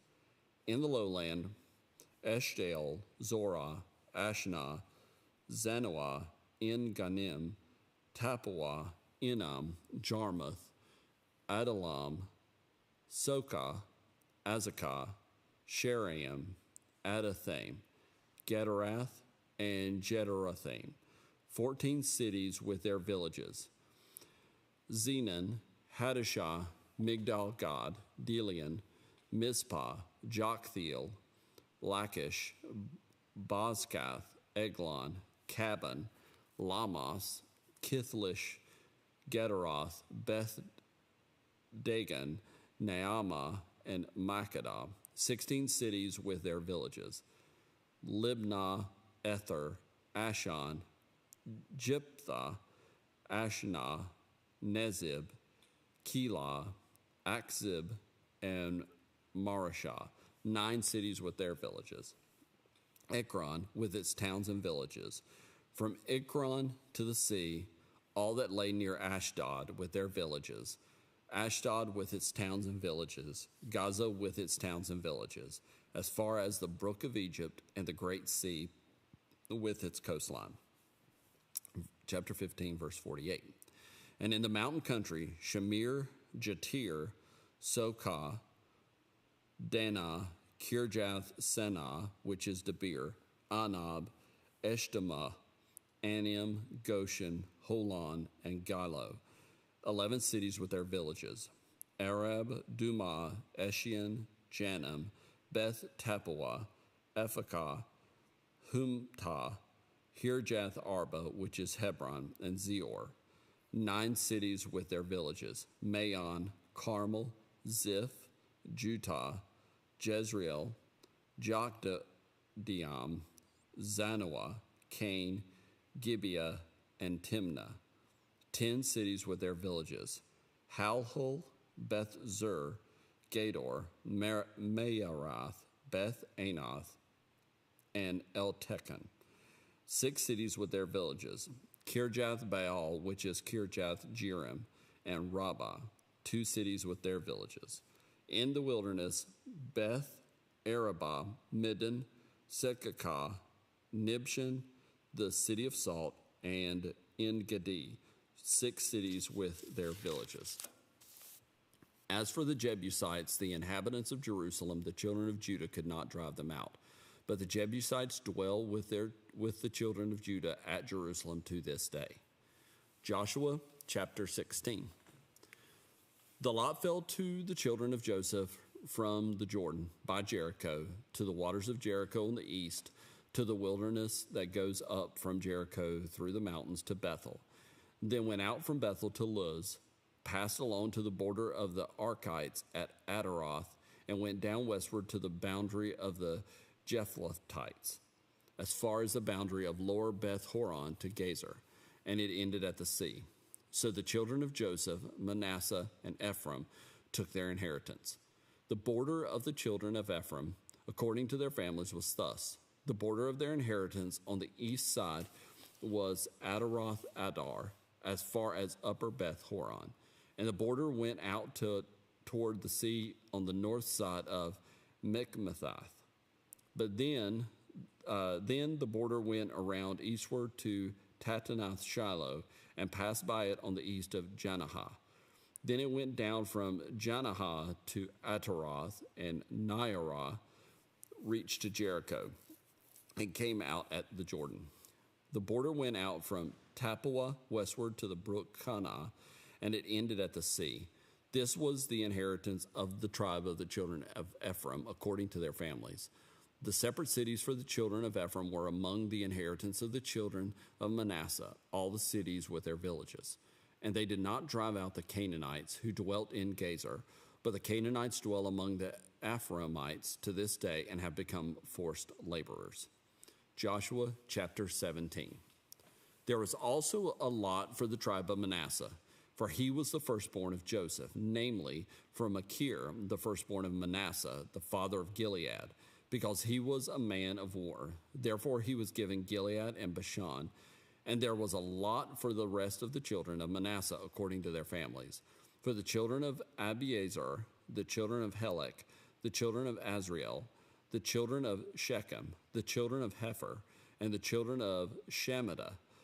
These were the male children of Manasseh, the son of Joseph, according to their families. But Zelophehad, the son of Hepher, the son of Gilead, the son of Mashir, the son of Manasseh, had no sons, but only daughters. And these are the names of his daughters: Mahlah, Noah, Haglah, Milcah, and Tirzah. And they came near before Eleazar the priest, before Joshua the son of Nun, and before the rulers, saying, The Lord commanded Moses to give us an inheritance among our brothers. Therefore, according to the commandment of the Lord, he gave them an inheritance among their father's brothers. 10 shares fell to Manasseh, beside the land of Gilead and Bashan, which were on the other side of Jordan, because the daughters of Manasseh received an inheritance among his sons. And the rest of Manasseh's sons had the land of Gilead. And the territory of Manasseh was from Asher to Michmethath, that lies east of Shechem. And the border went along south to the inhabitants of En Tappuah. Manasseh had the land of Tappuah, but Tappuah on the border of Manasseh belonged to the children of Ephraim. And the border descended to the brook Kanah, southward to the brook. These cities of Ephraim are among the cities of Manasseh. The border of Manasseh was on the north side of the brook, and it ended at the sea. Southward it was Ephraim's, northward it was Manasseh's, and the sea was its border. Manasseh's territory was adjoining Asher on the north and Issachar on the east. And in Issachar and in Asher, Manasseh had Beth Shean and its towns, Ibleam and its towns, the inhabitants of Dor and its towns, the inhabitants of Endor and its towns, the inhabitants of Taanach and its towns, the inhabitants of Megiddo and its towns, 3 hilly regions. Yet the children of Manasseh could not drive out the inhabitants of those cities, but the Canaanites were determined to dwell in that land. And it happened, when the children of Israel grew strong, that they put the Canaanites to forced labor and did not utterly drive them out. Chapter 17, verse 14. Then the children of Joseph spoke to Joshua, saying, Why have you given us only one lot and one share to inherit, since we are a great people, inasmuch as the Lord has blessed us until now? So Joshua answered them, If you are a great people, then go up to the forest country and clear a place for yourself there in the land of the Perizzites and the giants, since the mountains of Ephraim are too confined for you. But the children of Joseph said, The mountain country is not enough for us, and all the Canaanites who dwell in the land of the valley have chariots of iron, both those who are of Beth Shean and its towns, and those who are of the valley of Jezreel. And Joshua spoke to the house of Joseph, to Ephraim and Manasseh, saying, You are a great people and have great power. You shall not have only one lot, but the mountain country shall be yours. Although it is wooded, you shall cut it down, and its farthest extent shall be yours. For you shall drive out the Canaanites, though they have iron chariots and are strong. Joshua chapter 18. Now the whole congregation of the children of Israel assembled together at Shiloh, and set up the tabernacle of meeting there. And the land was subdued before them. But there remained among the children of Israel 7 tribes, which had not yet received their inheritance. Then Joshua said to the children of Israel, How long will you neglect to go and possess the land which the Lord God of your fathers has given you? Pick out from among you 3 men for each tribe, and I will send them. They shall rise and go through the land, survey it according to their inheritance, and come back to me. And they shall divide it into 7 parts. Judah shall remain in their territory on the south, and the house of Joseph shall remain in their territory on the north. You shall therefore survey the land in 7 parts, and bring the survey here to me, that I may cast lots for you here before the Lord our God. But the Levites have no part among you, for the priesthood of the Lord is their inheritance. And Gad, Reuben, and half the tribe of Manasseh have received their inheritance beyond the Jordan on the east, which Moses, the servant of the Lord, gave them. Then the men arose to go away, and Joshua charged those who went to survey the land, saying, Go, walk through the land, survey it, and come back to me, that I may cast lots for you here before the Lord in Shiloh. So the men went, passed through the land, and wrote the survey in a book in 7 parts by cities. And they came to Joshua at the camp in Shiloh. Then Joshua cast lots for them in Shiloh before the Lord, and there Joshua divided the land to the children of Israel according to their divisions. Now the lot of the tribe of the children of Benjamin came up according to their families, and the territory of their lot came out between the children of Judah and the children of Joseph. Their border was on the north side, their border on the north side began at the Jordan, and the border went up to the side of Jericho on the north, and went up through the mountains westward. It ended at the wilderness of Bethaven. Then, the border went over from there towards Luz, to the side of Luz, which is Bethel, southward. And the border descended to Adaroth Adar, near the hill that lies on the south side of lower Beth Horon. Then the border extended around the west side to the south from the hill that lies before Beth Horon, southward, and it ended at Kirjath Baal, which is Kirjath Jearim, a city of the children of Judah. This was the west side. The south side began at the end of Kirjath Jearim, and the border extended on the west and went out to the spring of the waters of Jephthah. Then the border came down to the end of the mountain that lies before the valley of the son of Hinnom, which is in the valley of the Rephaim on the north, descended to the valley of Hinnom, to the side of the Jebusite city on the south, and descended to En Rogel. And it went around from the north, went out to En Shemesh, and extended towards Gilaloth, which is before the ascent of Adamim, and ascended to the stone of Bohan, the son of Reuben. Then it passed along toward the north side of Arabah, and went down to Arabah. And the border passed along to the north side of Beth Hoglah.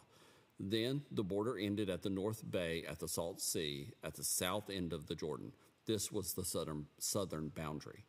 The Jordan was its border on the east side. This was the inheritance of the children of Benjamin according to its boundaries, all around, according to their families.